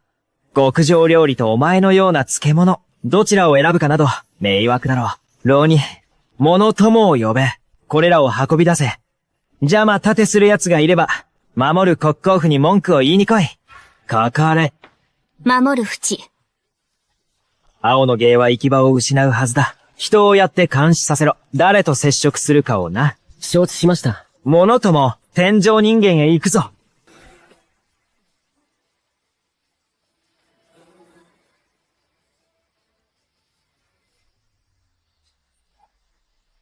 こちらです。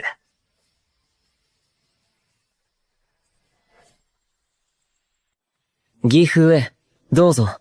大家もかなり力を入れているな。この清しいけませんを、依然と寸分地が、わぬせつえだ。聖司様。聖司様、ご自身の店には行かず、こちらへお越しとは。ここに来たのはな。当然、面白いことをするためだ。封させよ、清し。池政園の正門をな、六王疑問の捜査だ。一人たりとも逃がすな。違うぞ。義父へ遊びに来たんじゃない？捜査に来たんだ。声明は何だ？住所はどこだ？すべて徹底的に聞き出せ。行け。老淵。淵兄貴、勘弁してくれよ。10年、この付き合いじゃないか。それなのに、こんなことを、俺の店の何が不満なんだ？淵兄貴、安心してくれ。これからは、二度と清池正園には来ない。死ぬ時は、お前の天上人間で死んでやるよ。これでどうだ？それでこそだ。何を飲んでいる？大家の酒だ。どうしたんだ？いい香りだ。義父梅。私は確かに多くの美酒を飲んできましたが、これほど芳醇な酒は、まさに生まれて初めて、嗅ぎました。なぜこれほど香るかわかるか？この酒は、一嗅ぎすればわかる。300年中の熟成させた酒罠の抽出液を調合して作ったものだ。背丈ほどもある大弁に、この小さな一杯を加えるだけで、調合が完成する。300年だと？それは凄まじいな。大家はどこで手に入れたんだ？お前は詳しいだろ。分析してみろ。それは、大家が裏でやっているのは、墓暴きの仕事ですから、当然これは、墓の中から掘り出されたものでしょう。大家の野郎、俺にしみとの酒を飲ませたな。行くぞ、天上人間へ行く。ジャック様、行かないでください。まだお顔いただいておりません。守る淵、貴様。わざと店を潰しに来たのか。当たり前だろ。俺が客として、お前の商売を助けに来たとでも？仏の顔も3度までだぞ。怖くないのか？お嬢さん、これを少し持っててくれ。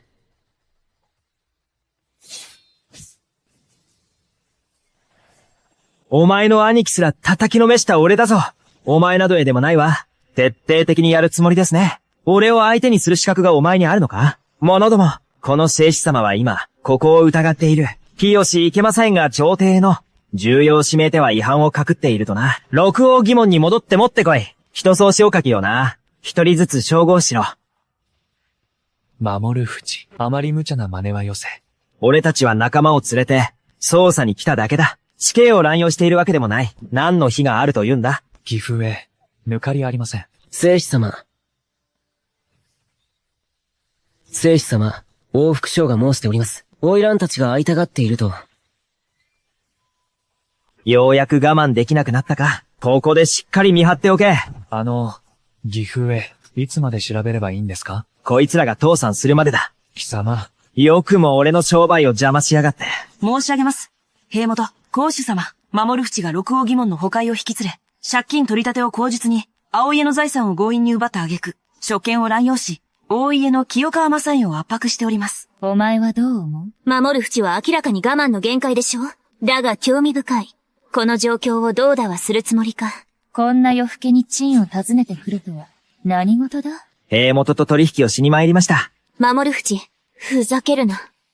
この取引は、兵元にとって、おそらく、生涯に一度きりの、良い右衛門罰を排除する、好機です。ただの放蕩息子のお前に、陳と取引する資格などあるのか？兵元のおっしゃる通り、放蕩息子の身分では不足でしょう。だが、もし守る国王の爵位と、30万の守る家軍を、継ぐ者の言葉ならいかがですか？聞かせてもらおう。本日の花園での出来事で、兵元もすでにお気づきのはず。これらよ伊右衛門閥の野心は、もはや明白であることを。それがどうした？良い右衛門閥は、複雑に根を張り、一旦を動かせば、全体に及ぶ？やらぬか？徹底的にやるか？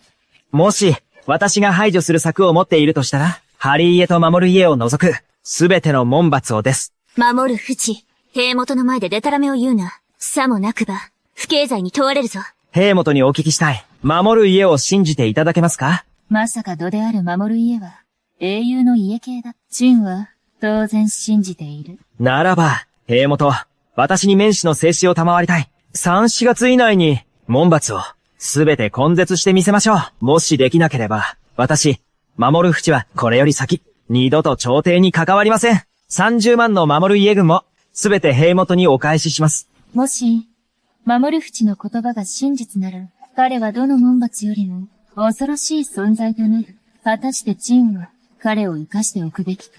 高姉上の義理癖がまた始まったな。ただ、守る淵が、やりすぎぬことを願うのみ。さもなくば、本当にもう、取り返しのつかないことになる。陳の胸を伝えよ。辺境は近頃平穏であるゆえ、張りくれないセミに命ずる。都に戻り西洋す呼ぶ。兵元は、張り家に手を出すおつもりか。張りくれないセミと守る淵は、情愛が非常に深い。美薬の剣さえなければ、二人はとっくに成婚していただろう。考えてみる。もし彼女を呼び戻せば、彼に嫁ぐ姿を見れば、彼女はどう思うだろうか。王将軍、彼女は一体、腰が抜けたようです。静止からこれほど多くの魚に皮をたまったのだ。無駄にするわけにはいかない。以前は、なぜ将軍は姿を見せなんだ。花街に出入りするところを。お分かりでないようですね。私は、守る公の副将であり、さらには、義理の息子でもある。我らの生死は、すでに十分に悪名高い。私が守らねばならないのです。F の面目というものを。王将軍、大義である。国公府のために、これほど長く辛抱していたとは、苦労をかけたな。恐縮です。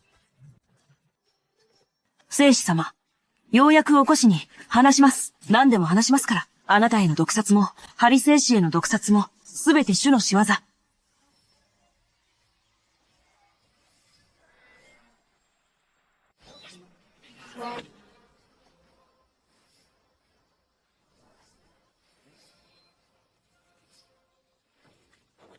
我が守る家に無断で押し入り、泣き図で帰れると思うな。お宝よ。私のお宝よ。早く見てくれ。生け捕りにしろ。まさかな、マグサ坊主だったとは。その気を見る限り、以前襲ってきた女刺客と、一味に間違いありません。守りが至らず、申し訳ございません。どうかお罰ください。お前のせいではない。大宗師ともあろう者が、恥も外聞もなく、暗殺に来るとは気づかぬのも無理はない。奴を監禁しろ。連れて行け。これより、三代する。これに乗じて、その覚醒力、牽制してやる。お前たちは屋敷に残り、必ず守り抜くのだ。生死の安全をな。二度と私に、子に先立たれる不幸を味わわせるな。は。聖子様、先ほど象徴が、主という名を口にしました。もしや、主思い没と関わりが、奴を過小評価していたようだな。覚醒力の間を渡り歩き、大宗師を助っ人に引き入れるとは、なかなかやるではないか。大義に17年、青家が不当に建立した教皇外の清風寺です。聖子様、そのような場所、聞いたこともございません。老王を直ちに兵を出せ。そこへ迎え帳させよ。見つけ次第、怪しい者がいれば、直ちに捕らえよ。厳しく取り調べよ。手厚くそうってやれ。は。私の宝物よ。聖子様、これは一体。元の者が無作法でして、軽く懲らしめたまでだ。人殺しを懲らしめたと。私に何の用だ？例の件、片付きました。終わりました。聖子様が疑われぬよう、あえて借りました。よりあたいの春王家の店を。何でも自分でするな。後で報復されぬよう、用心しろ。聖子様、ご安心を、すべて手配しました。私の腹心にやらせました。すべて終われば、奴には二度と永遠に口を割らせません。私の推測が正しければ、あの茶売りは、もう消されたはずだ。聖子様は実に遅うめいだ。皇庫の憂いを立たねばなりません。慎重にせねば、慎重の上にも慎重に。よかろう。その男が死んだのなら、茶売りの売りかけ金だが、8割は私がもらう。それは、不服か？すべては聖子様の仰せのままに。すぐに物を手配しろ。天上人間へ向かわせ、私のために作らせるのだ。茶を買うきっかけをな。そうだ。口のうまいやつを選べ。私をたっぷり褒めとなえさせろ。そうすれば、自然に桜を演じられる。実に見事な策です。私めが、直ちに取り掛かります。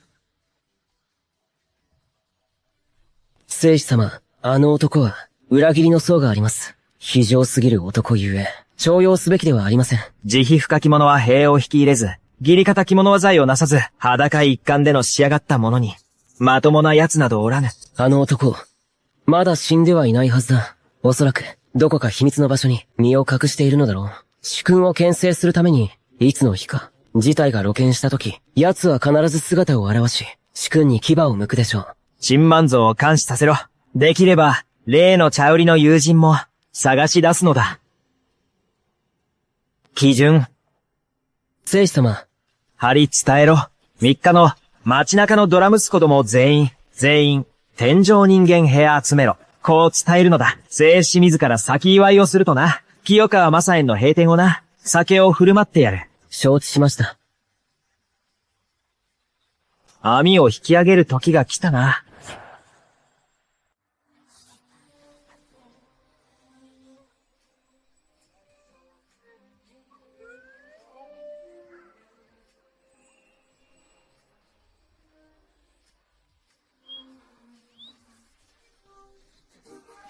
離れろ。自分が臭いと分かっているのか？また言ったらぶっ飛ばすぞ。義父に向かってなんだその口の利き方は。雨路。待て。妹が戻ってくるんだ。兵元の直命だ。妹を今日に戻して、療養せよとな。明後日には着くはずだ。そうか。おとなしくしてろ。この生死に一周り食らわせろ。いいか？約束する。俺の妹が、お前を蹴るとき、少しは止めてやるから。おい、お前の妹だと？待て。張りくれないセミが帰ってきたのか？ハリお嬢様、落ち着いて話し合いましょう。決して傷つけないでください。うちの生死を、ハリお嬢様。どけ、守る淵。私とあなたは言い名付けの間柄、婚礼も間近だというのに、なぜあのようなことを、調香酒に薬を盛るなど、私を裏切るつもり？今となっては、多くを語っても無益だ。くれないセミ。怒っているのは分かっている。あなた、私を殺せ。ハリお嬢様、いけません。ハリお嬢様、うちの生死に、元より大はなかったのです。それにハリーへと守る。もともと家族同然の中、この数高刀を振りもとろせば、両家の絆は断たれ、兵も共黙ってはいないでしょう。さらに他の門閥も、必ずやこの気に承知で、一斉に攻め立ててくるはずです。ハリお嬢様。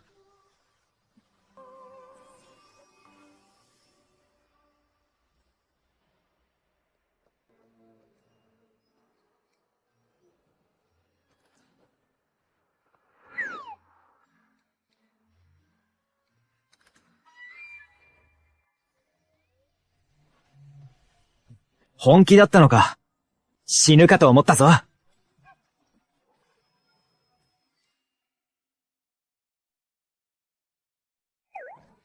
どいてろ。どうした？大丈夫か？それ以来、張りくれないセミは辺境へと去り、ハリーエは婚約を解消した。元の守る淵は完全に没落した。いや、待て。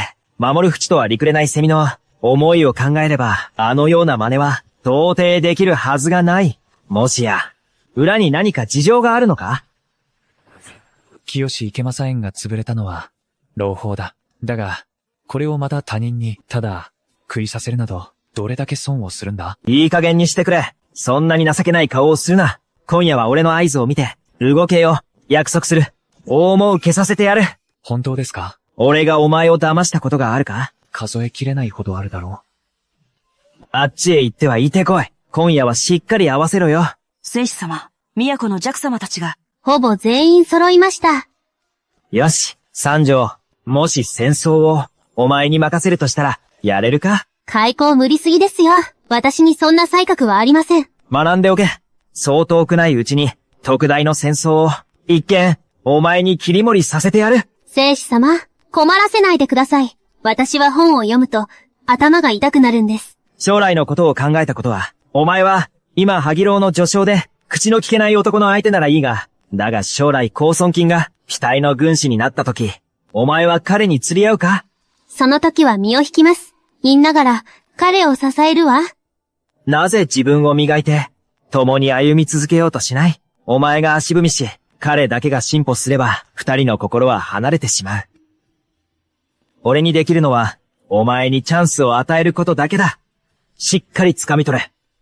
勤労のためなら、私、死に物狂いいいでもなんで見せるわ。行くぞ。こちらへどうぞ。口をしっかりゆすいでこい。聖司様。淵兄貴。いや、こう呼ぶべきだな。守る副式士。守る大人。ご昇進おめでとうございます。すべては兵元のおぼし飯だ。皆存分に楽しんでくれ。感情はすべて俺が持つ。よし。聖司様、感謝します。行け。こちらへどうぞ。さすがは淵兄貴だ。行こう。草民の江南紹介、長番服、聖潮にご挨拶を。副式士、守る大人。俺を知っているのか？存じ上げているどころか、聖司様はご存知ないでしょうが、そのお姿は実に輝かしい。ただそこに座しておられるだけで、一見すると平凡ですが、その実は、非凡なり。どういう意味だ？覇気が溢れ出し、並ぶものなし。きらめく星のごとく、四方を照らしている。まばゆく、到底及びもつきません。聖司様、あなた様こそ、これほどまでの非凡なお姿をされています。私には見えます。大いなる英雄。誠の英傑であると。おいおい、チンマンゾウはどこで拾ってきたんだ？こいつ、プロだな。私めは、江南におりました頃から、聖潮の武名は、聞きを読んでおりました。江南の上司たちは、若い娘たちは、誰もが争い合い、泣き叫びながら、聖司様に嫁ぎたいと申しておりました。ちょっと待て。江南の女は、節穴かよ。あいつに嫁ぎたいだと？ほら、口をよくゆすいでこい。続けて。まさに言うなれば、大義の頂に立ち、世を合祀する、守る淵様がいれば、そこは天なり。この世において、この大義において、聖司様、あなた様だけがこの十字にふさわしい王法です。仁義礼と忍ぶ、中高連地勇。お前、本当に厚かましいな。ちょっと待て。この十字の、連地がなんだ？勇がなんだ？あいつに当てはまるものがあるか？しっかり口をゆすいどけ。なぜ何度もゆすがせるのですか？江南のものか。商売に来たのだな。何を失っている？この生死、がかってやろう。国水です。茶葉でございます。持ってこい。気が利くな。生死の顔を立ててくれた。褒美に金をけんわそう。まずは、100両分だ。はい。恐れながら、恥売りはいたしません。待て。おい、100両もする茶だと、金箔でも貼ってあるのか？強盗でもした方が早いぞ。元貧な、100両もする茶がどこにある？まったくだ。一と罪300両です。この茶葉は、兵元に献上されるものと、全く同じ一品でございます。はったりだ。騙されるな。基準、金を払え。はい。小なぎ佐紫竹の子茶です。これだけで、たった3両の重さだ。これが300両もするのか。ハリミ摂取。カモを罠にかけるにしても、やりすぎではないか。守る淵は相変わらずだな。いいかもだ。兵元も一体何を考えて、あんな奴を役人にしたのか。この茶葉は、我々江南商会が発売した新製品です。茶など、どうでもいい。重要なのは、皆様と共に、富を築くことです。どういう意味だ？ジャック様、実はですね、茶葉を一枠お買い上げごとに、購入したその場で、1月分の配当として、10両を還元いたします。1月後からは、毎月5両を還元し、それが半年間続きます。それで還元終了です。無礼な。我々を誰だと思っている。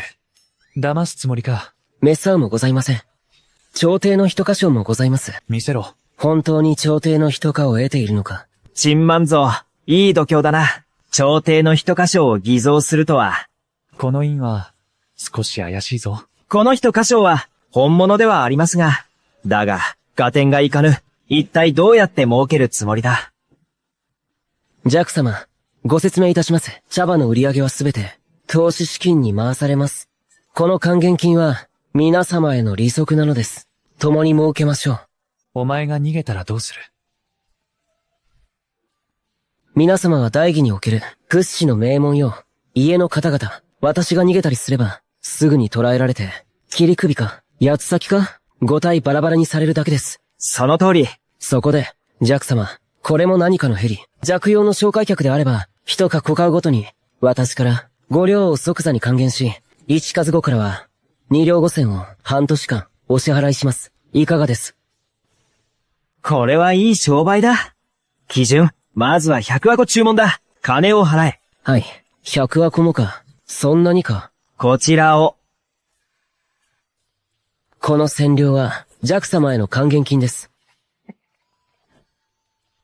本当に金が戻ってきたぞ。ほう？お前も一口乗れ。俺が乗るのか、乗らないのか。乗るかどうか自分で決められんのか？じゃあ、一箱もらうよ。ふざけるな。金を持たずに出てきたんだ。こうしよう。まず、淵兄貴に貸せ。だろ？俺が買う。100箱だ。賢いな。安心しろ。損得に関わらず、責任は俺が持つ。契約書を交わしてもいい。実に見事なものだ。文句なしだ。損はあいつのせい。契約まで交わせる。淵兄貴がそう言うなら、10箱もらうわ。誰を馬鹿にしている。10箱だ。ほらほら。10箱。10箱だ。さあさあ、まず俺の詰めてくれ。さすがは我が義父上だ。損はさせてないだろ。この子は、やはり辺境より賑やかだな。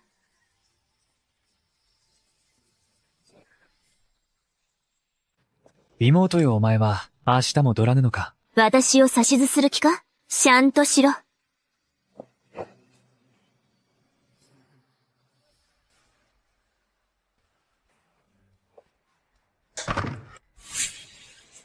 昼夜を分かたず、お疲れでは？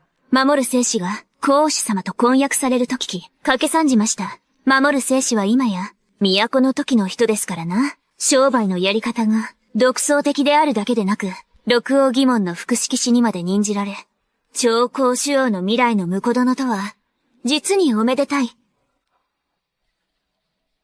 酒をもて。ただいま。貴様、何様のつもりだ？この将軍に酒を注ぐ資格があるとでも、主を呼んでこい。グレイシャツ、静止王に酒を注がせるとは。その目はどうした？辺境にいた頃から聞いていたぞ。守る生死の傍らには、有能な次女がおり、どこへ行くにも、すれ歩くほど、超愛されているとな。ならば、お前の主が、好機だというのなら、代わりに貴様が、この将軍に酒を注げ。くれないセミ。惜しいのか？お前。いいわ。注げばいいんでしょ？どいて。そんなはずは。まさか。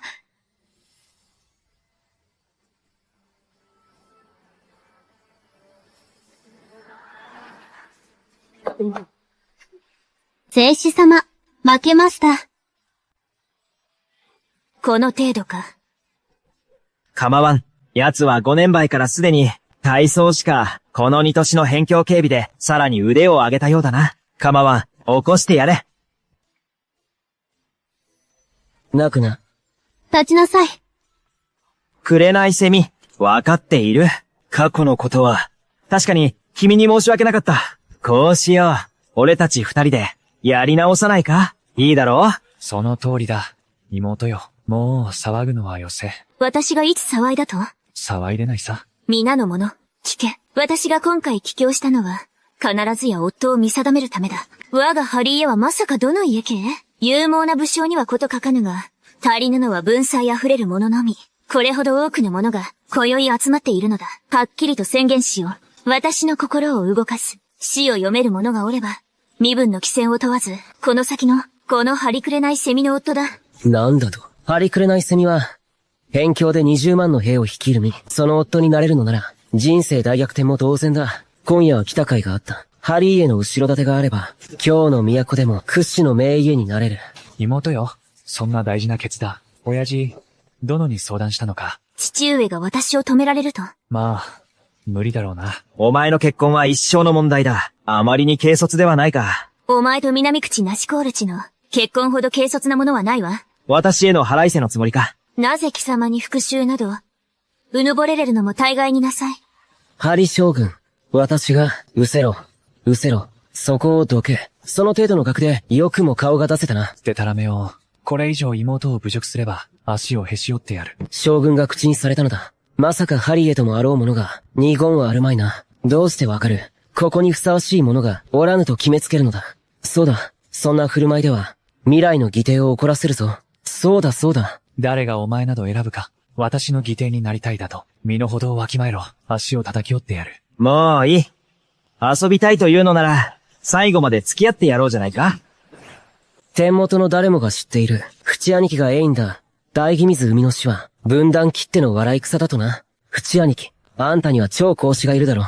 ハリ将軍のことは譲ってくれよ。あんたが肉を食うなら、俺たちにも汁くらい吸わせろよ。ふざけるな。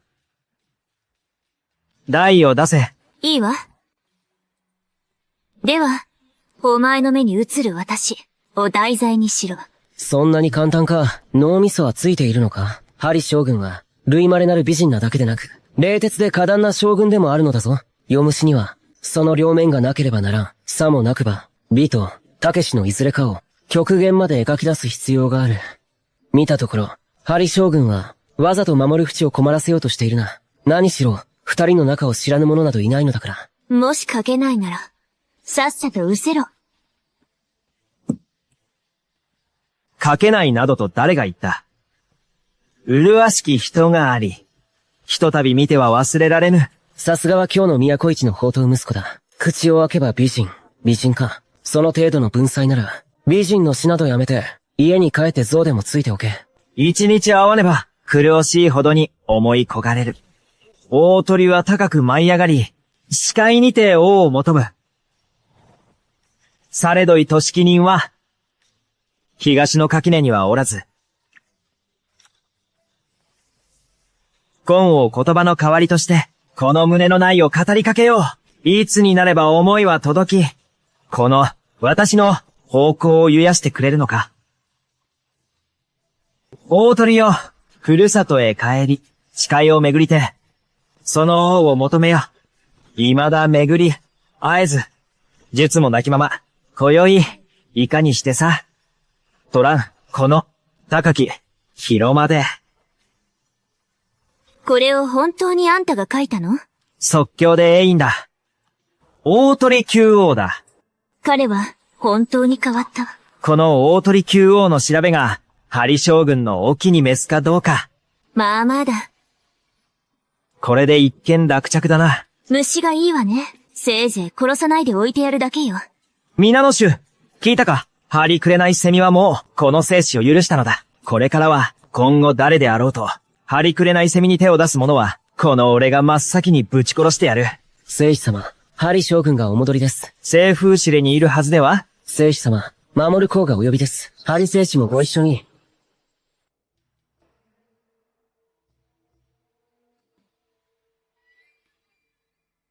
守る子。くれないセミよ。数年ぶりだな。体はたけししただか。痩せたな。この数年間。辺境の地で、随分と苦労したようだな。あの時の件は、守る家が、お前にすまないことをした。おじいさま、すべて過去のことです。私たちは家族ですから。これを見なさい。さて、本題に入ろう。源がれ。はった。この二つの兵器に、見覚えはあるか？赤月九流旅か。知恵、雪流剣。これは、針守る領への先祖が愛用していた武器では、四五墓に収められたはずです。これらは、方言作が、政府入りから持ち帰ったものだ。あの生臭坊主どもめ、我ら両家の先祖代々の墓を暴き折ったのだ。西風湯は、邪教の巣窟だ。良い家の娘を監禁し、数百万両者銀を隠し持っていた。妙ですね。いくらじゃ京とはいえ、墓暴きのような、卑劣な真似までするでしょうか。大家の仕業だ。あのクズどもめ、淵兄さん、大家を焼き討ちにしてやりましょう。焦るな。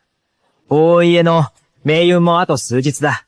余命言を大家は、兵元に徴用されており、ここ数年で、多くの名門家を籠絡しています。針守る両家が手を組んでも、倒すのは容易ではありません。ならば賭けをしよう。もし今回、俺が大家を倒せたら、その時は、俺たち二人は。もし本当に、墓を暴かれた屈辱を晴らせるなら、あなたにチャンスをあげても、構いません。本当か？約束だぞ。承知しました。守る子、江南の陳万蔵が、緊急の件で、聖子様をお探しです。ことをなすには、節度を守れよ。ご安心を。私も一緒に行く。見ていろ。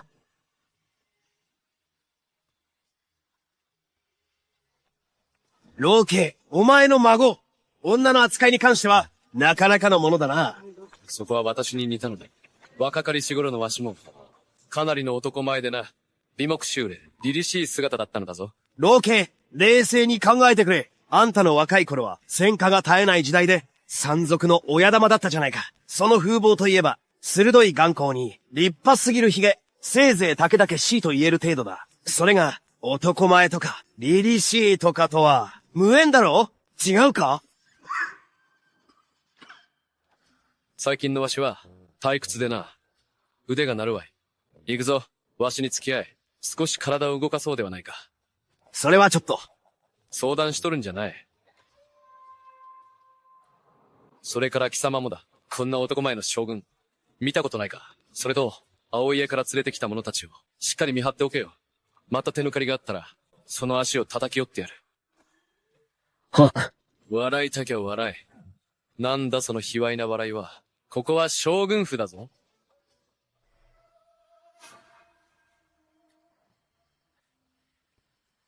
沈殿。聖指導のもと、よう戻りで。失敗したのか？いいえ、大成功ですよ。なら何を慌てている？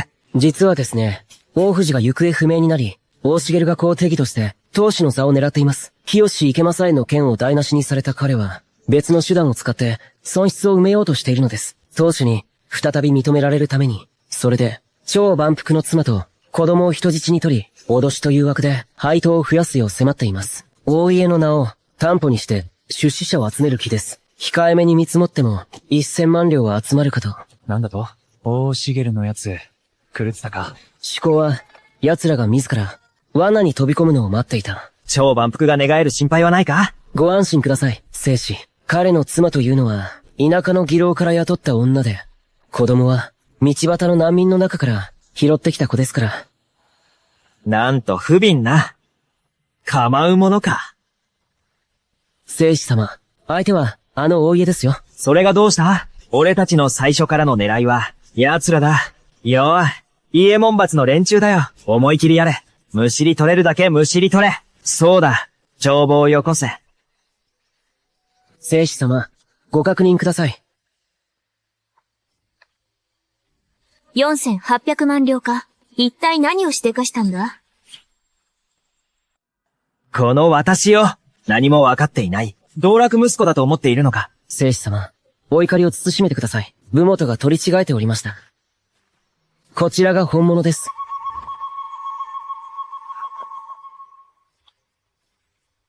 9786万だと。宝飾品や書画を合わせればこれ以上か。まさか初日で、これほどの大金を巻き上げるとは。さすがに騒ぎが大きくなりすぎたか。兵もとも感づかれたに違いない。計画変更だ。今夜、大家から金を絞り取ったら、すぐに手を引くぞ。金は綺麗に洗ったんだろうな。ご安心ください。聖子様、すでに今日月にある、ニヤヤと爆状を使い、洗浄済みです。今の金は、出所も正当なものです。すでに、英雄高戦争に預けました。急いで大一と連絡を取れ。この山を終えれば、たとえ一生、何もしなくても、十分な、富と、地位が手に入る。行く。は。わかっているのか。これほどの額だ。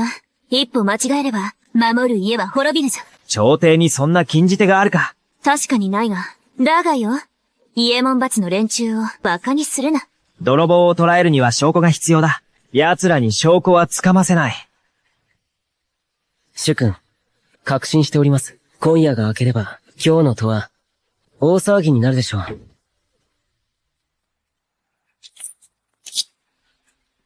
あの野郎、張りくれないセミのどこがいいのよ。よりによって人前で、あんな死を送るなんて。皇主様、お怒りをお慎めください。あの守る淵など、あなたには不釣り合いです。いっそこの気に、塀元に相乗し、縁談を破談にしては、あなたに何がわかるの？ハリー家と守る家は、重兵を握っている。婚姻で両家が結びつけば、兵元がなぜ私を使って、計略を巡らせ、守る淵をはめようとしたと思う？私の死んだ割を務めよ。奴に思い込ませるのだ。私に薬を盛ったとな。それならば、この者が、今夜、奴を仕留めて参ります。奴の側には守る国王がいるし、今は張りくれないセミまでついている。奴に近づけると思うか？それでは、私にも、どうすべきかわかりませぬ。奴は文才に溢れているのだろう。守る淵のところへ行け。奴に伝えるのだ。私のためにも一種やめとな。もし大鳥九王に及ばぬ出来ならば、奴を虚勢してやる。妹よ、朝早くから、どこへ連れて行くんだ？お前と守る淵が天上人間で、しでかした不祥事だ。解決しなくていいのか？聖司様、大変です。聖司様。朝っぱらから何を抜かしている？江南商会の長番服が、昨夜、店の中で首をつるって自害しました。お茶を買い込んだ、良家の若君たちが、今、屋敷の門前に押し寄せています。金を返せと大騒ぎです。宮中の様子はどうだ？今のところ動きはありません。行くぞ！仕事の時間だ。守る淵、出てこい。そうだ、今日、金を返さなければ、ここを動かんぞ。言っておくが、今日中に金を返さないなら、塀元二時期、そしてやるからな。若君方、どうぞ落ち着いて。聖司様も、被害者なのです。被害者だろうが知ったことか。そもそも、奴が言い出したことだろう。そうだ、金を返せ。奴が出てきたぞ。金を返せ。守る淵の野郎め、私たちまではめたんじゃないでしょうね。妹よ、やはり、先にずらかろう。騒ぎを起こした時は、何も考えていなかったくせに、今更おじけづいたの？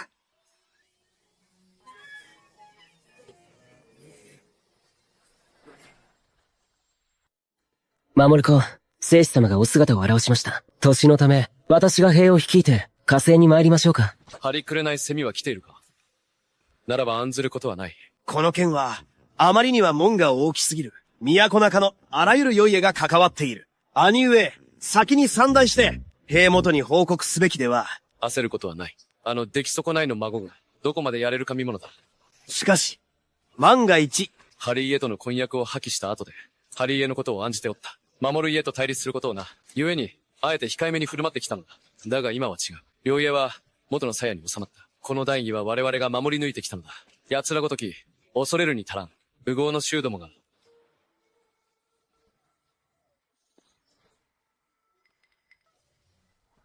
守る淵、金を返せ。金を返せ！金を取り戻させろ。皆の衆、朝早くから、私に何の用かな？誰がお前の兄弟だ？金を返せ。そうだ。俺の金がどこにあるか。早く金を返しやがれ。何事だ？商法法権が目に入らぬか？狼藉は許さんぞ。いいか？よく聞け。お前らは貴族の指定だが、まだ爵位を継いでおらんだろ？だが、この生死たる私は、すでに副指揮使の人にあるのだ。これ以上騒ぐなら捕獲するぞ。何かしてやらないのか？兄上、皆の衆、慌てるな。ちょうどいい機会だ。見ておこう。お前にどれほどの腕があるのかをな。守る淵。お前が長番服の保証人だったはずだ。その長番服が、茶楼で首をつるって死んだんだ。俺たちの金はどうしてくれる？その通りだ。そうだ。俺たちの金はどうなるんだ？お前が保証すると言ったんだぞ。返さないとは言っておらんだろう。ちょっと待て。この静止たる私がお前らに、普段からよくしてやっているだろう。あの日の夜だって、お前ら、存分に楽しんでいただろう。たったこれっぽっちの金で、私に詰め寄るとは、よくも言えたものだ。ああ、そうだ。だが、後で追加で買ったんだ。家からこっそり持ち出した。骨董や書画を室に入れて、工面した金なんだぞ。また買ったというのか？なら、その時は誰が保証人だった？大茂だ。大茂が保証したのなら、大茂を尋ねろ。なぜ私を追求する？それが、大家の勢いは、今や飛ぶ鳥を落とす勢いだ。とても逆らうことなどできん。うち兄さん、お前の家は資産家だろ。頼む。今回だけは、損したと思って、肩代わりしてくれよ。さもないと、親に、申し訳が立たないんだ。大家が絶頂期だからだと？ならば守る家は、ただのかかしだとでも言うのか。甘えさ。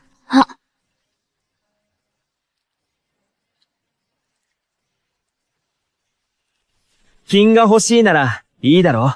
甘えさに買ってみせろ。そうすれば金を払ってやる。フチ兄さん、しらばくれるつもりか？無茶を言わないでくれよ。恨みには元が、借金には主があるのだ。言っておくが、俺が保証した金は、一分たりとも欠かさない。だが払う必要のない金は、一銭も出す気はない。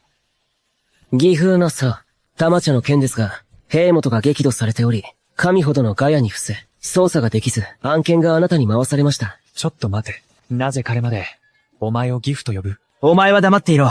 まずは本題を片付ける。あいつは逃げ足だけは早いな。ちょうどいい。皆の前で、事情を説明しろ。長番服は同心だ。現場にいたものの、記録によれば、自殺です。自殺だと？だが、どうやって死んだ？首をつるったのか、首をつるって死んでいました。盗まれた金は見つかったか？痕跡一つ残っていません。金を宝飾品に変え、視野に入れた後、その金を持って、博打場へ。それ以降の、金の行方は不明です。しかし、部屋の中から、長番服が役人に、賄賂を送った証拠が出ました。実に見事な似代わりだ。みんな、聞いたな。聞いたところでどうなる？終わりだ。もう助からない。いいえ、義父へ、個人的な見解ですが、この何番服は、単なる表の傀儡です。しかし、玉茶の件がこれほど、瞬く間に都に広まったのは、最初の仕掛け人が、いるはずです。真相はまだ闇の中ですが、事件に深く関わっているはず。さすがは六王疑問だ。ならば知っているか。この生死こそが、最初の被害者なのだぞ。俺がな。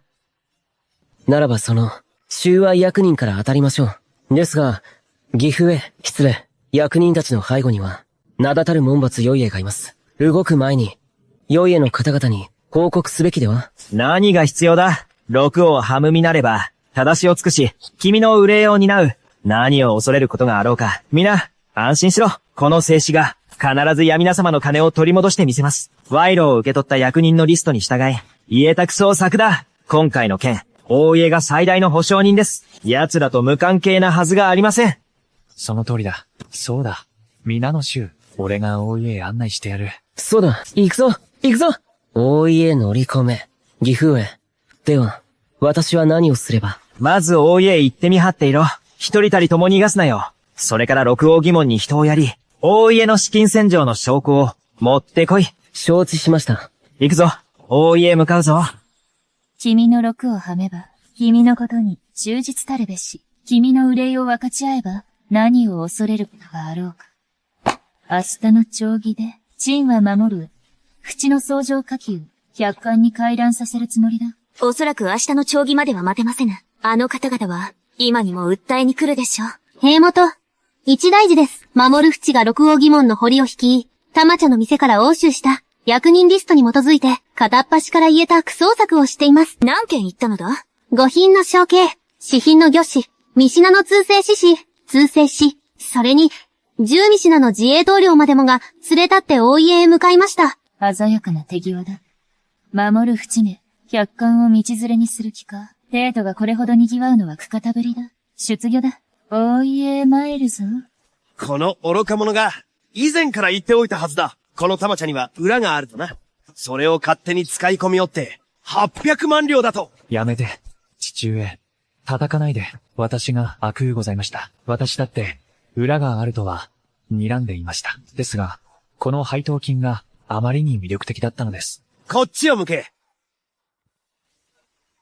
貴様が狙ったのは配当だが、奴が狙ったのは貴様の元金だ。こんな単純な詐欺に、どうして騙されるのだ。違います。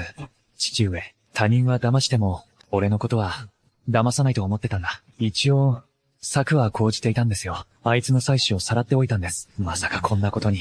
いいか、我ら大家が何を生りとしているか忘れたか。高庫の詐欺師どもめ、雇った老人に化けさせよって。何が農夫だ。そんなものは、我が大家では、先代が使い古した手だ。あっちへ行け。まだ叩き足りん。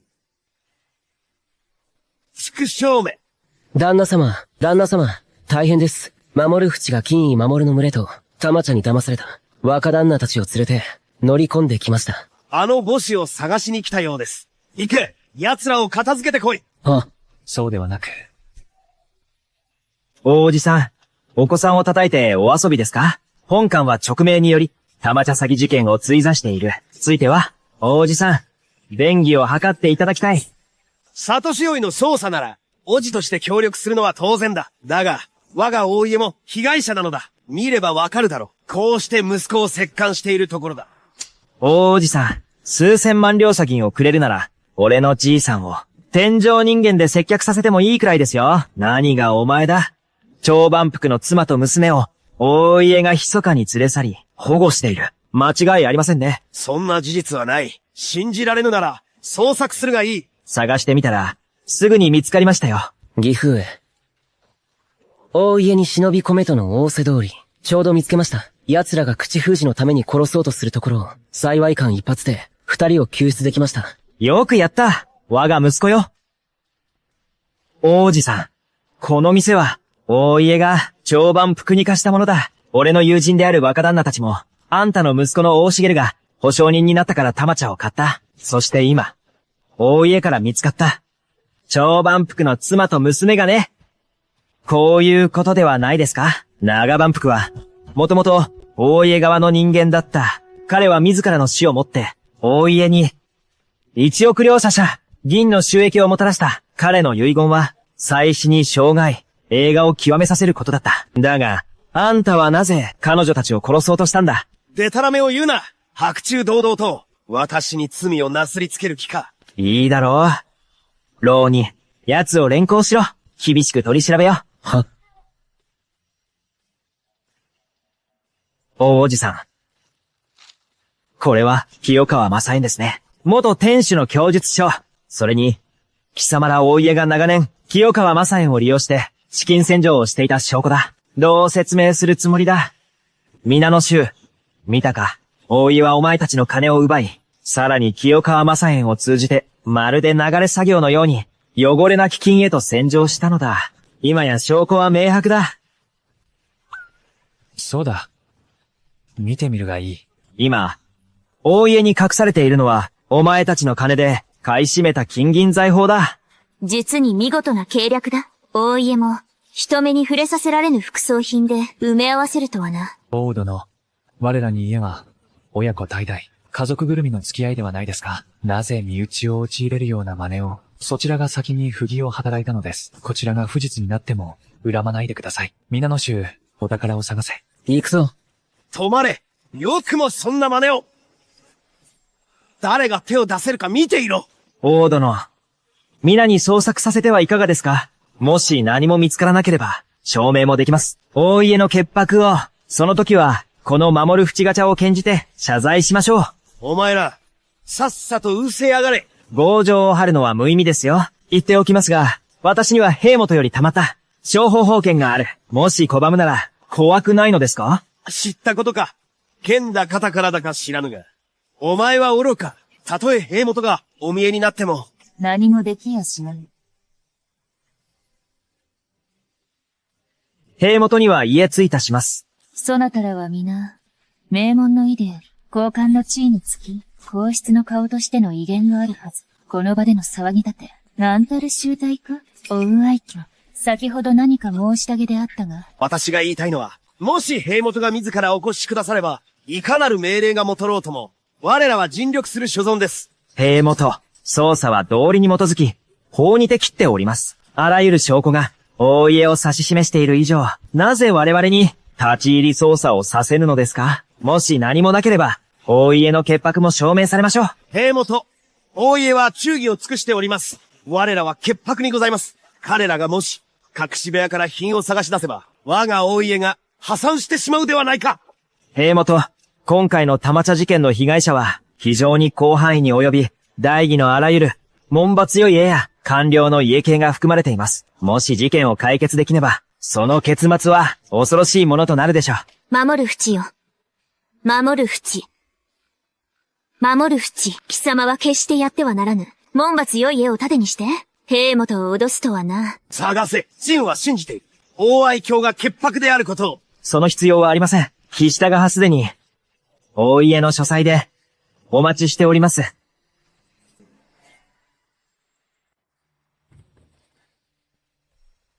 父上。これは大義の前途を覆一族が十数年かけて築いた心血です。それが今、この若造に一網打尽にされました。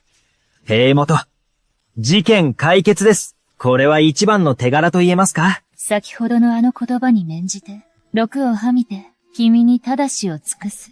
陳は必ず野草王の方、美を取らせよ。ありがたき幸せ、兵元。大家にこれほど多くの宝がありながら、陳に献上さえせぬとは、自業自得だ。この事件の身代わりにふさわしい。牢に、これらの品を、被害者たちに分配してこい。この静止が、以前建て替えた分も回収するのを忘れるな。なんと言っても私も、被害者なのだからな。承知いたしました。兵元、王失るというこの畜生めが、これほどの大罪を犯したのです。その商法法権をもって、切ってしまいましょう。おい。図に乗りよ。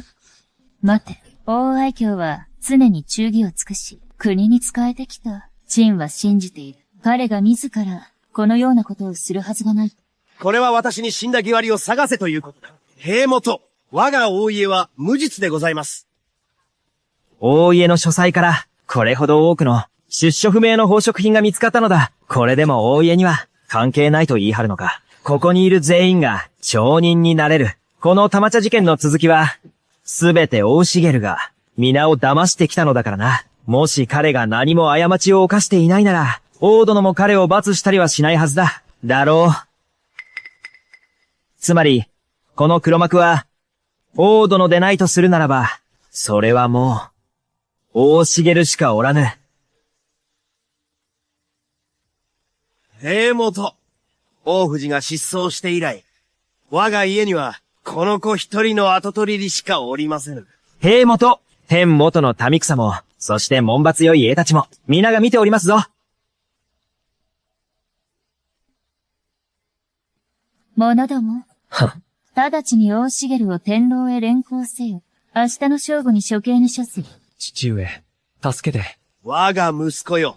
兵元、お命ご勘弁を。ああ、息子よ。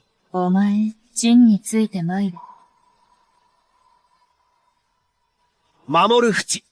その皮を剥いでくれるわ。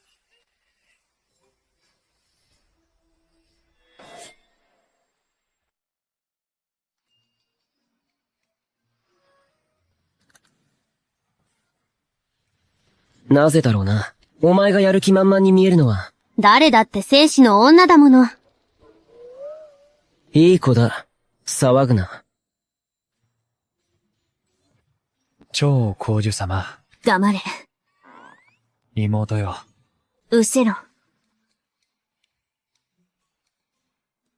淵兄さん、幸運を祈るよ。ハリ将軍、あなたは、守る淵のそばにいながら、なぜ止めなかったのですか？これほどの大火を招くとは、攻めるなら、兵元ご自身を、兵元は大家を徴用し、兵権を盾にする、張守の両家に対抗させたことが済んだ後に、大家を片付け、民心を得るおつもりだった。だが、飼い犬に手を噛まれましたね。嫁げば夫に従うと言うでしょう。超公主様も、守る淵と婚約しておきながら、兵元が守る家を陥れるのを見て、助けようともしなかった。この点元は、我が南家の者、他人の横やりなど許しません。だからあなたは、己の名声や潔白を犠牲にしてまで、兵元と結託しま、モルフチをはめたと、デタラメを、あれは明らかに、守る淵が不届き者だっただけだ。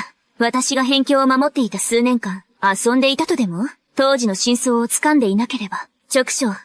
一枚ごときで、私が戻ると大思いか。これ以上彼を傷つけようものなら、容赦はしません。見ていなさい。何を見るの？大鳥九王のことかしら？お前。知っているか？どれほどの対価を招いたか。兵元、ご覧ください。黒幕は捕まり、銀は手に入り、六王義門はまたも手柄を立て、汚職管理は罰せられ、兵元は再び民心を得た。この家宅捜索で余った銀は国庫を巡すこともできる。やらない手はないでしょう。大家は卑しい身分の井だ。裏で多くの者を囲っている。山賊や墓荒らしをな。今回奴は大失態を演じた。もし今後、帝都で帰り裂こうとするなら、必ずや背後の勢力を動かし、墓荒らしを続けるはずです。大家が一旦動けば、背後の勢力も一斉に群がってくるでしょう。その時、苦しむのは民草です。ならば兵元、なぜこの機に乗じて、大家を筆頭とする門閥を排除せぬのです。もしやまだ奥の手があるのか？兵元にお尋ねします。今朝廷にとって、最も頭の痛いいけねんことは何でしょう？それは南方の洪水被害だ。民は住処を追われ、至るところに餓死者が出ている。多くの難民が、帝都へと逃れてきている。ならばなぜ、大家に救済をさせぬのですか？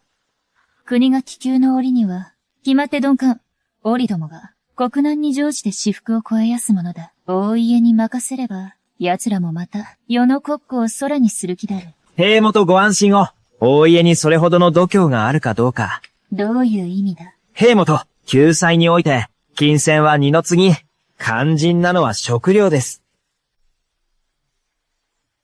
貴様の意図は、この機に乗じて、大家を誘い出し、他の門閥もろとも、国庫の糧食を盗ませようというのか。ならぬ、その策は断じて認められん。あまりに危険だ。万が一失敗すれば、必ずヤタミの暴動を招く。兵元ご安心ください。大家に胆力さえあれば、私に必ず、やなし遂げる策がございます。罪の証拠を掴んでみせます。我が守る家の粗墓を暴き、父と兄を戦場に死なせた。大家よ、必ず焼きそまら。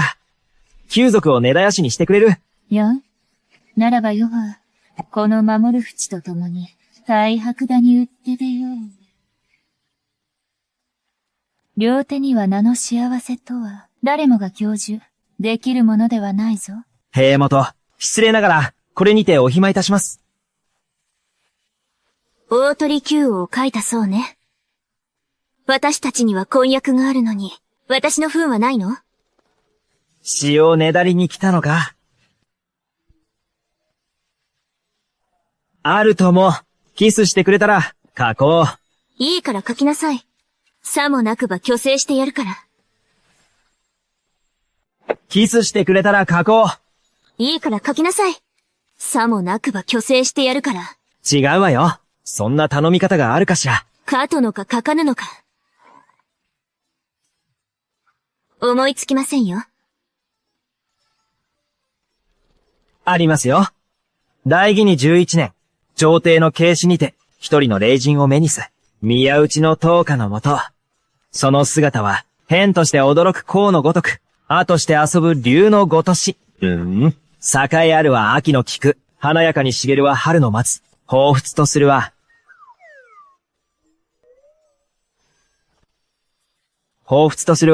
軽きく者が津を平いるが若く、たゆたうは流れる、風の雪を回らすが、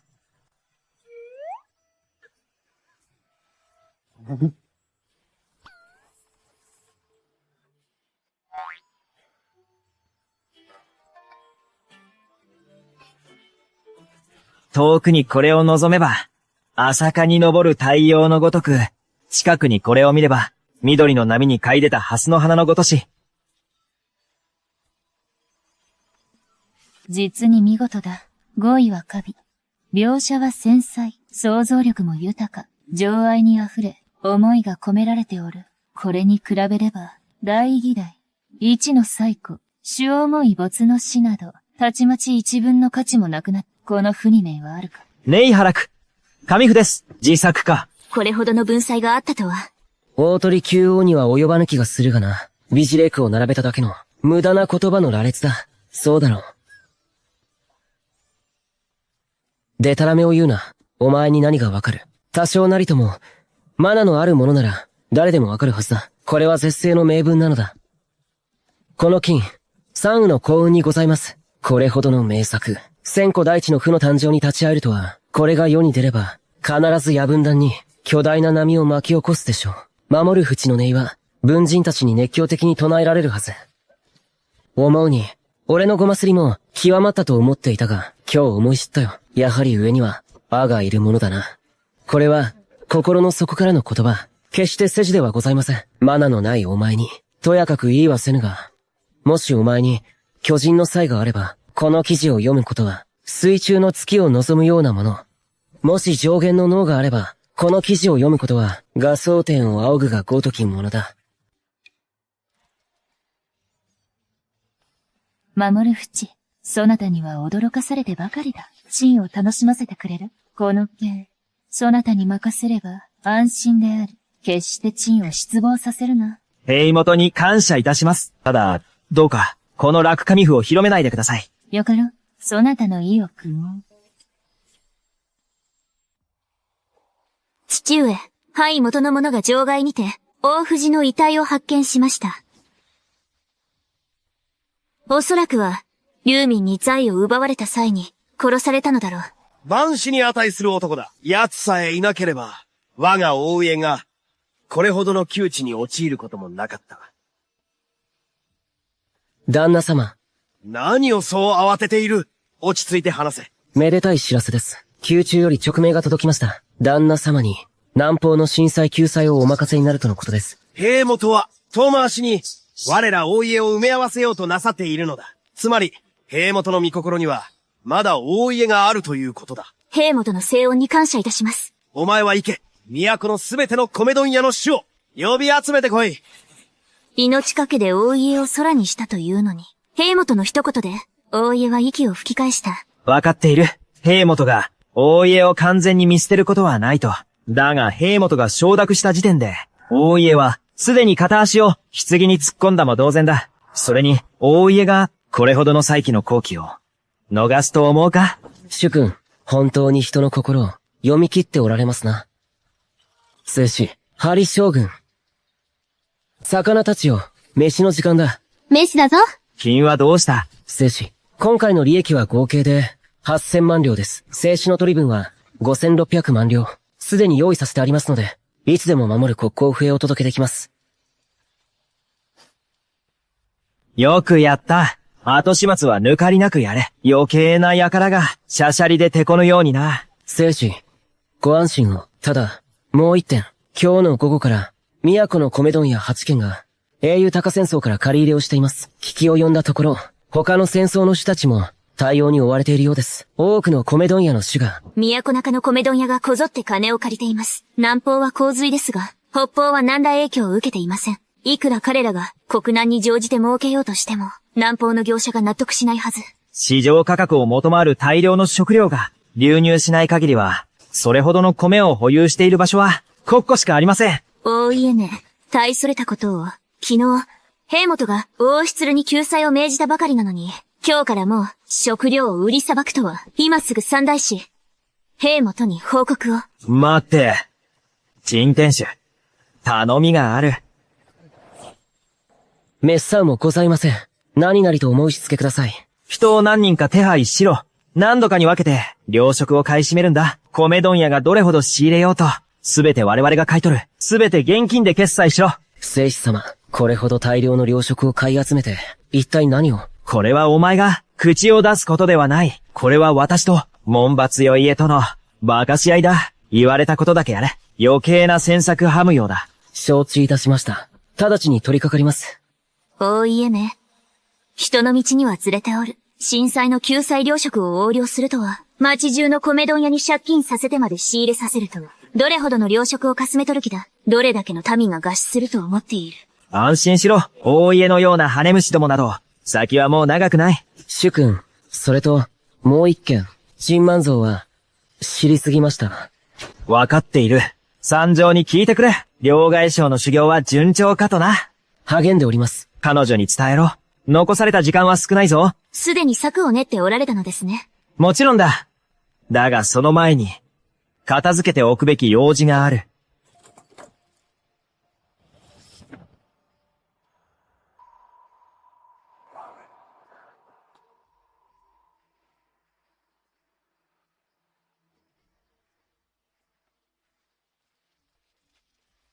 守る淵。私は朝廷から任じられた身だぞ。私を監禁するなど、正気か朝廷の咎めが怖くないのか。貴様ら、青い絵が犯した収賄の罪など、兵元のお手を煩わせるまでもない。六王義門の命において、一族皆殺しの刑に処せるのだ。証拠があるなら出してみろ。なければ、私を解放しろ。大義に18年、貴様らは塩もい没から10万両者賄賂を受け取ったな。大義に19年には、さらにどこからか200万両者と大金を受け取っている。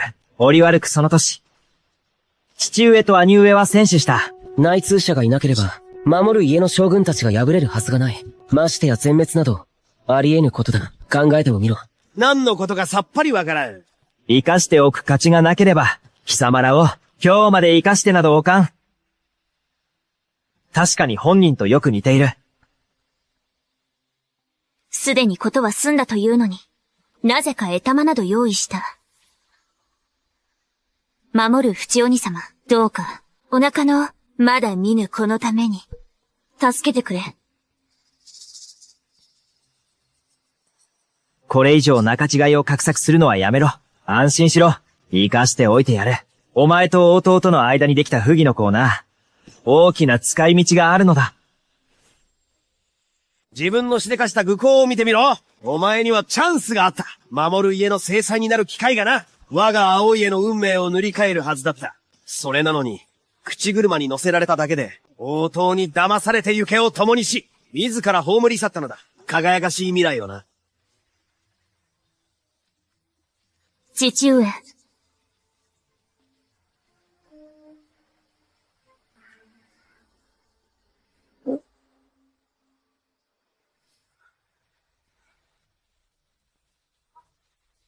他にどんな手段がある？好きに使うがいい。たとえ死んでも、一言たりとも話すつもりはない。安心しろ。生死である私は今回、尋問に来たのではない。私が欲しいのは、お前のここだ。生死様、それはまずいのでは。しかし、相手も男ですよ。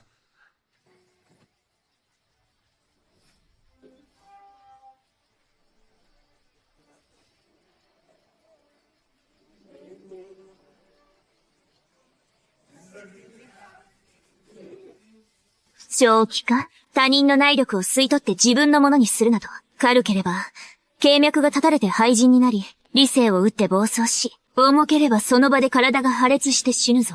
体操支給の資格だ。利用しないのは惜しい。私がついている。この世で守る子を除いて、誰がお前を傷つけられようか。わかっている。お前が一番、私を思ってくれているとな。どうやら無事のようだな。高尊金。部屋まで貸してくれ。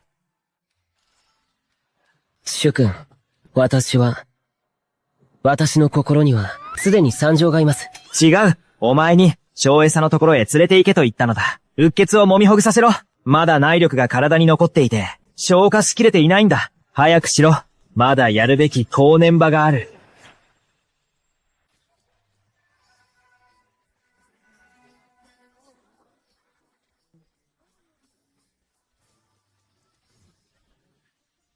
生死とあちらの方の好みは、実に突飛なものですな。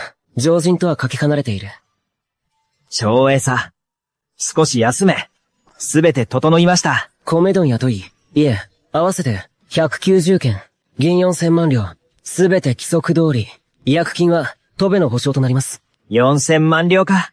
となれば2000万石の兵糧だな。この卑劣な奴らめ、兵糧を売り払う速さだけは、一人前だ。生死様、我々は一体いつ、米問屋へ、兵糧を回収しに、兵糧を受け取る必要はない。どうせ近いうちに、返してやることになる。生死様、それはどういう意味で？兵糧を集める際、私の名は出さなかっただろうな。そんなことがあり得るのか？決してそのようなことはありません。100人以上手配したのです。各地から糧食を買い集めるために、手落ちは一切ございません。よし。契約書は置いていけ。元がって休め。沈殿、ご苦労であった。当然の務めでございます。聖子様、塩川石駅の鎮番島の弱みを握っております。ある時、奴が深酒をして、うちの店の娘に話したのです。儲か油を敵国に高値で売り飛ばしたと、量は少ないとはいえ、旧族皆殺しに値する祖先の墓を暴くほどの大罪です。なんだと？塩川石駅とは隅のことで、生成すれば、儲か油になります。火を近づければ激しく燃え、水をかけても消えません。石油か。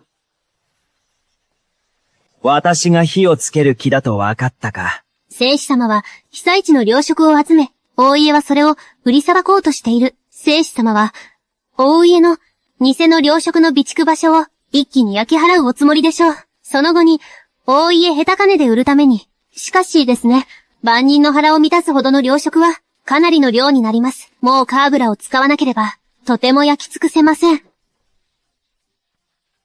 悪くないな。最近の勉強の成果が出ているようだな。これなら安心して任せられる。英雄高良が、将をお前に任せよう。何ですと？聖子様、感謝いたします。将へさよ。参上に伝えろ。もう、カーブラ破産たるで10分だとな。決して婿の民を傷つけるな。それと、彼女の安全を守ってやれ。承知いたしました。聖子様。高尊金。この鎮万蔵という男。志向、ご安心を。私は、六王義門に知らせてこい。私を一番理解しているのは、この高尊金ですな。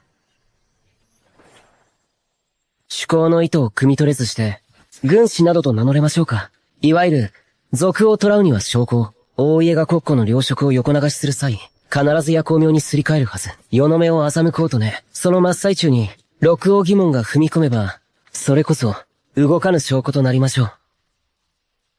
お前と参上がいれば、大技をなせぬ心配はないな。行け。紀伊順、すぐに張りくれないセミを呼んでこい。は。行け。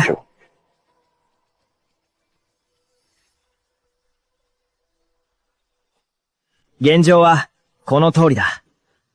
さすがは銅のクソ孫よ。実に見事な連環の系だ。兵元よ。大家率いる門閥どもは、もう終わりだ。お前、水臭いじゃないか。共に、宝刀息子でいようと約束したのに、自分一人でこっそり努力しよって。よせ。それで、我々に計画を明かしたのは、人手を借りるためなのだな。それも致し方のないことです。兵糧庫には、必ず野獣兵が配備されているはず。針守る領家の精鋭以外に、他に考えられません。他に誰が、突入して火を放てると。だが、両家が同時に、これほどの精鋭を動かせば、人目につくのは避けられんぞ。お祖父様、紅線、ことここに至っては、隠し持っていたものを、出しなさい。お前がそれほど骨を折ったのなら、不憫に思って、力を貸してやろう。ハリー家の精鋭は、確かに動かせぬ。だが、私が辺境を守っていた数年間、密かに5万の兵力を、正体に分散させて、変装させて都へと戻らせた。いつでも動かせるぞ。あの日、お前の父と兄が、伏兵に遭い、8万の精鋭のうち、2万が死傷した。同敗変を感じ、全軍全滅と虚偽の報告をしたのだ。残りの6万の精鋭は、元より、お前の命を守るための布石。ここ数年、お前が牙を隠し、気を伺っていたのなら、今こそ、こいつはお前に託そう。隠し兵がいるとは呼んでいたが、これほどまでとはな。兵元に追い詰められ、挙句、我ら両家に、時間の刑まで仕掛けられねば、これほどの備えはしなかった。どういう意味だ？愚か者め、新宮の奥深くで、一回の宝刀息子が、公主に薬を漏れるとでも思っていたのか？愚か者め、本気で、新宮の奥にいる宝刀息子が、公主に薬を漏れると思っていたのか？当時から、妙だとは思っていた。だが不敬は戦死し、守る家は後継ぎに恵まれず、どうも、追い先短い身、計略を仕方に取るしかなかった。ハリーへとの婚約解消を演じ、紅線を、辺境へと送ったのだ。だが、釘を刺しておくぞ。もし本当におかしな真似をしてみろ。この私がお前を殺してやる。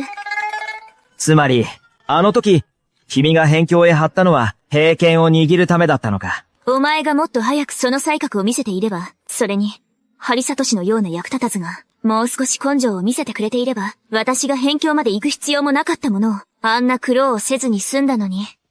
ご苦労なことです。実際、それほど多くの人手を動員する必要はないかもしれません。一度気づかれれば、言い逃れのできない紙幣を蓄えたという無本の罪に問われますから。そうだ。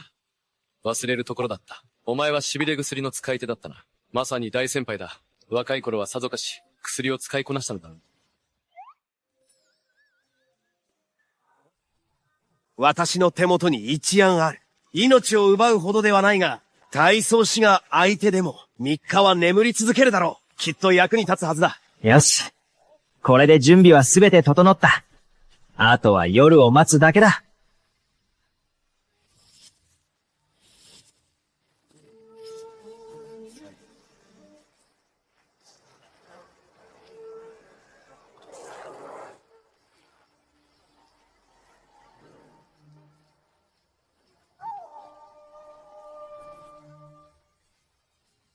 兵元、大家はすでに勢いを失いました。なぜあそこまで彼らに固執なさるのですか？お前は分かっていない。父王がかつて世に教えられたのだ。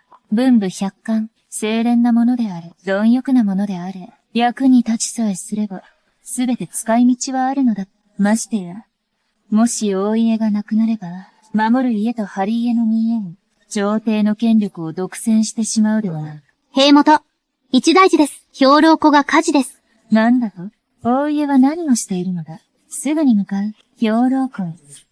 者とも、来い！急げ！急げ！早く水を探せ！王の叔父上。賢い老い御殿。お前はまさに救世主だ。安心してください。私がお助けします。義父上、この大火事、おそらくもうか、油が使われています。水では消えません。土や砂を使わねば。なら、ぼさっとしてないで、早く火を消しに行け。さっさと行け。なんて不注意なんだ。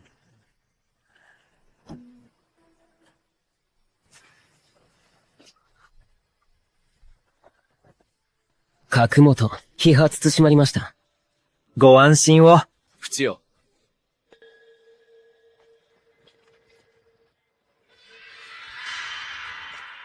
どうしてこれほどまで燃えたのだ？兵元と長公主のおなりにございます。兵元におまみえいたします。目を上げよ。王の出る。観測。世の前へはい出てこい。兵元。お前とこの絵軍は何のためにいるのだ？厳重な警備の地で火を出しては何事だ？なぜ火の勢いがこれほどに？始める前に火を消し止めず？兵元。この火はもう、カーブラによって放たれたものです。お囃子軍も最初はそれを知らず、水を使ってしまいました。もうか油だと判明した後は、砂で覆う様に変えましたが、ですが、その時には、すでに火の勢いが抑えきれなくなっておりました。もうか油は、常にお囃子軍の管理元にあります。どうして流出したのですか？長公主殿、お答えします。それは真にもわかりかねます。しかし、もうか油の一両に至るまでの用途は、すべて記録されております。一族の命にかけて、保証いたします。このモーカ油は、決して我がお囃子軍から漏れたものではございません。よかろう。伝令せよ。すべてのモーカ油を調べ上げろ。もし1分でも足りなければ、お前とお囃子軍全員の首をはねる。あ、行け。陳に説明せよ。兵元、お怒りをお慎めください。兵元、秦が先ほど消化していた際、おかしな点を見つけました。申し上げても、よろしいでしょうか？申せ。兵元、秦が確認したところ、麻袋の中身はすべて砂でした。そう。この兵糧は、いかい、大、跡形もなく消えております。なんだと？また聞き及ぶところによれば、京城とその周辺の各都市の米問屋や糧食庫は、借金をしてまで糧食を買い込んでおり、消えた糧食は2000万単にも上ります。よくもやってくれたな。王グレル、陳の糧食を横領するとは、大胆不敵な何千万もの被災民がこれを知れば、反乱が起きるぞ。陳の天元を滅ぼすつもりか。兵元、お慎まりください。この小僧の言葉など、デタラメです。私のデタラメだと、王殿だ。この通り、糧食は燃えても、砂は燃えませんよ。手元、中に入って、重さを測りましょう。糧食か砂か、測ればすぐにわかります。測りますか？兵元、お林軍の猛火油は一両たりともかけておりません。これは。兵元、我ら平民は皆、京都の糧食庫を預かる番頭です。この数日というものを皆、大家と兵糧の取引をしております。兵元何とぞ、草民のためにお裁きを、食料を買い付ける金は、すべて戦争から借りたものです。もし違約となれば、戸部の賠償をせねばなりません。自業自得だ。国難に乗じて、私腹を超えやそうなどと考えた報いだ。兵元わかりました。王室領は国庫の食料の穴を埋められぬと悟り、それでこのような下流焼き蔵の芝居を売ったのです。王土の町に大胆なことを。兵門、証拠は明白です。どうか兵門、大家を処罰してください。兵元、大家一つで国庫の大半を空にできるはずがありません。必ずや他者の関与があるはずです。守る淵は本当にやり遂げた。門閥の連中をすべて泥沼に引きずり込んだ。やはり私の妹は大したものだ。観測。はあ、勅命を伝える。この絵軍。兵馬司、京都府。全軍出動せよ。文武百官の邸宅へ向かい、包囲せよ。もし、何らかの罪の証拠が見つかれば、容赦なく切れ。は、よし、行け。は、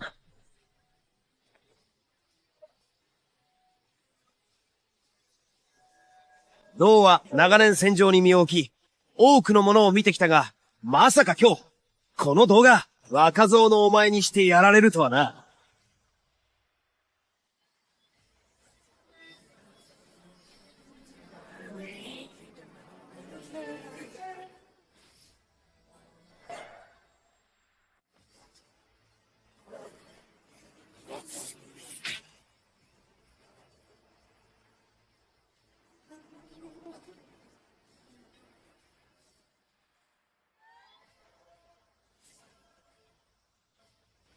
貴様、武芸が使えたのか？それもお前のおかげだ。俺を暗殺するために送った。あの武道体操士のおかげでな。この私が、無念極まる。取引をしないか？俺の父と兄が戦死した件に、大家は関わっているのか？関わったものをすべて吐け。死んでも言うものか？では、お前たちの大家の血筋をつなげると言ったら、知らぬようだな。お前の息子大藤が青の芸をはらませたことを、今その女は我が守る家の治療にいる。本当か？これが最後のチャンスだ。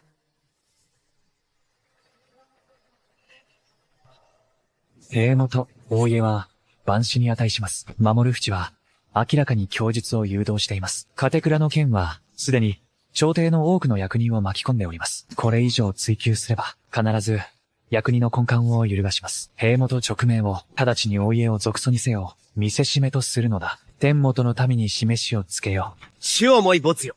死をもい没。貴殿が城を捨てるというのなら、こちらも容赦はせぬぞ。守る家の精鋭を売り渡したのは、こいつだ。でたらめを言うな。私は文の道を極める者。平権など、一度も欲したことはない。兵元、死をもい没は長年、我ら大家と裏で結託し、我ら大家を利用して、外敵と通じ、役人に賄賂を送り、過去で不正を働き、場外に清風林を建立して、志士を囲っていたのです。黙れ、狂ったか。主の大最古よ。身に覚えがないのなら、何をそう焦る必要がある。おーと出る。今の言葉に証拠はあるのか？証拠はすべて、書斎の隠し部屋にあります。死をもい没。貴殿がそう出ることは見越していた。読みへの道連れができて、何よりだ。兵元、老臣は郷土にて、見つけ出しました。我が小山子たちの、非業の死に関する証拠を。者とも、証拠を持って参れ。者とも、王室領、天狼へ連行せん。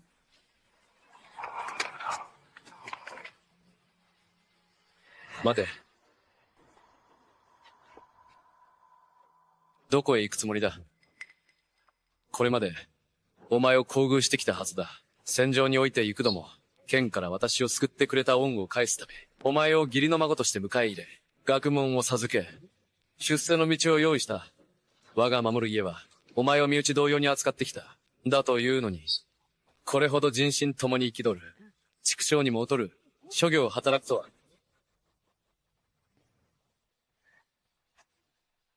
私に学問をさせたのは、私が武芸を身につけ、軍に入って、平権を奪い、守る家の根幹を揺るがすのを恐れたからだ。本当に身内だと思っているなら、なぜ一度も私を、守る家の指導に入れなかったのだ。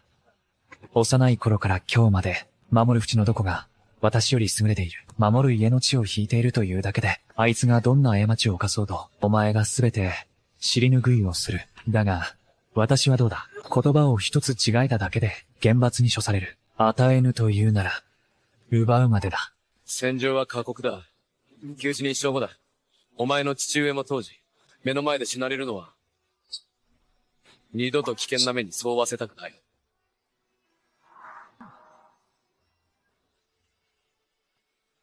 一生大学しろいとして、悠々自適に暮らし、人々に高しわれ、映画を極めるのは嫌か。綺麗事は誰でも言える。買ったと思うなよ。長年耐え忍んできたのは知っている。すべては、今日のためだろう。だが、考えたことはあるか？他の門閥が滅ぼされ、守る家とハリー家が、朝廷を牛耳り、天元を意のままにすれば、兵元はますます枕を高くして、眠れなくなるぞ。でたらめをもうすな。陳がどうしては父を義おうか？者とも、この恩知らずの輩を、連行して切り首に処せ。貴様らに私は殺せ。私は、大義第一の最高、分断のタイトなのだぞ。私を殺せば、天元の里子たちが、黙ってはいない。主題最古よ。随分な自信だな。守る淵。お前の最大の誤算は、長年宝刀息子のふりをしすぎたことだ。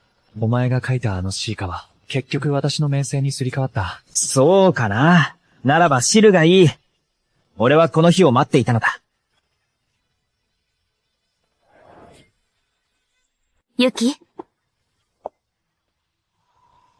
この落紙符は、私が兵元のお前で、超公主のために書いたものだ。兵元という証人がおられる。天元の里子で疑う者などおらぬ。これほどの傑作が出れば、分断を圧倒する20分だ。お前の自称する分断のタイトなど、この符の前では、への突っ張りにもならぬ。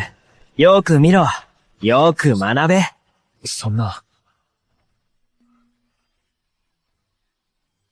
この符が世に出れば、天元の里子たちは悟るだろ？守る淵が牙を隠していたのは、陰人のためで、それゆえに他人に、名声を盗用されたのだとな。彼への尊敬はさらに深まるはずだ。だというのに、貴様は他人の名声を語った、希代の恥さらしよ。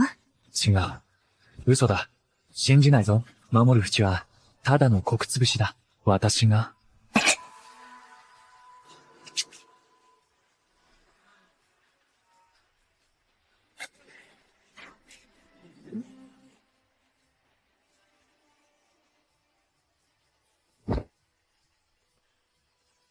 噴死したか？随分と答え性のない男だ。こんな死に方では生ぬるい。誰か、引きずり出せ。台形はなったが、南方の震災は、どう収集をつけるつもりだ。兵元、ご安心を、すでに十分な蓄えを確保しております。兵元、聖子殿のもと、私めが事前に人を剣圧し、米問屋から、兵糧を買い集めました。いつでも南方の救済へ、輸送可能です。それほどの大金をどこで手に入れた？先の詐欺事件の黒幕は、お前だったのだな。めっさうもございません。一銭も出さずに、門閥の財を奪い、大家にその罪をなすりつけた。さらにその金で、大手米問屋と提携し、買い占めたのは、兵糧だけではない。奴らに契約を交わさせ、全財産を吐き出させた。着実に布石を打ち、緻密に計算したが、守る淵よ。お前という男は空恐ろしい。私は、兵元の憂いを除いたまでです。今や天元の門閥は一掃され、守る針の両家が国を守っております。兵元は枕を高くして眠れるはずです。簡単に言ってくれる？誰を被災地の救済に送ればよい？高尊金がおります。高尊金は先に、不正事件に連座していた。兵元が彼を救済に剣わせば、天元の里子たちは、こう思うでしょう。兵元は家境を浄化されたのだと。朝廷に人材がいないと。まだお悩みですか？よかろう。ひとまず好意は保てた。守る淵をなだめて謀反を抑えただけでも、幸運と言うべきか。思いもしなかった。皇室と門閥の馬鹿し合いで、陳がこれほど乾杯するとはな。まあ、よい。疲れたゆえ。元がある。あとはお前に任せる。看行する。兵元をお見送りいたします。さすがはわしの自慢の孫だ。成長したもんだ。わしも、ようやく余生を、のんびり過ごせそうじゃ。そうはいかないよ。60代なんて、まさに、働き盛りじゃないか。それにさ、子供ができたら面倒見てくれるんだろ？どうなんだ？それならたくさん産め。たった一人じゃ、わしの遊び相手には足りんわい。ひ孫か。多ければ多いほどいい。願ってもないことじゃ。俺は構わないよ。産むのは君だけどね。二人とも励めよ。励むんじゃぞ。何笑ってるんだ。酒だ酒。若者よ。頑張れ。金よ、感謝いたします。主君、この金に本望を遂げさせてくださり。ことがなればと言ったはずだ。交換厚次郎くが待っている。お前の分もな。勤労。京都で帰りを待っているわ。金、これにて失礼する。行こう。暑いね。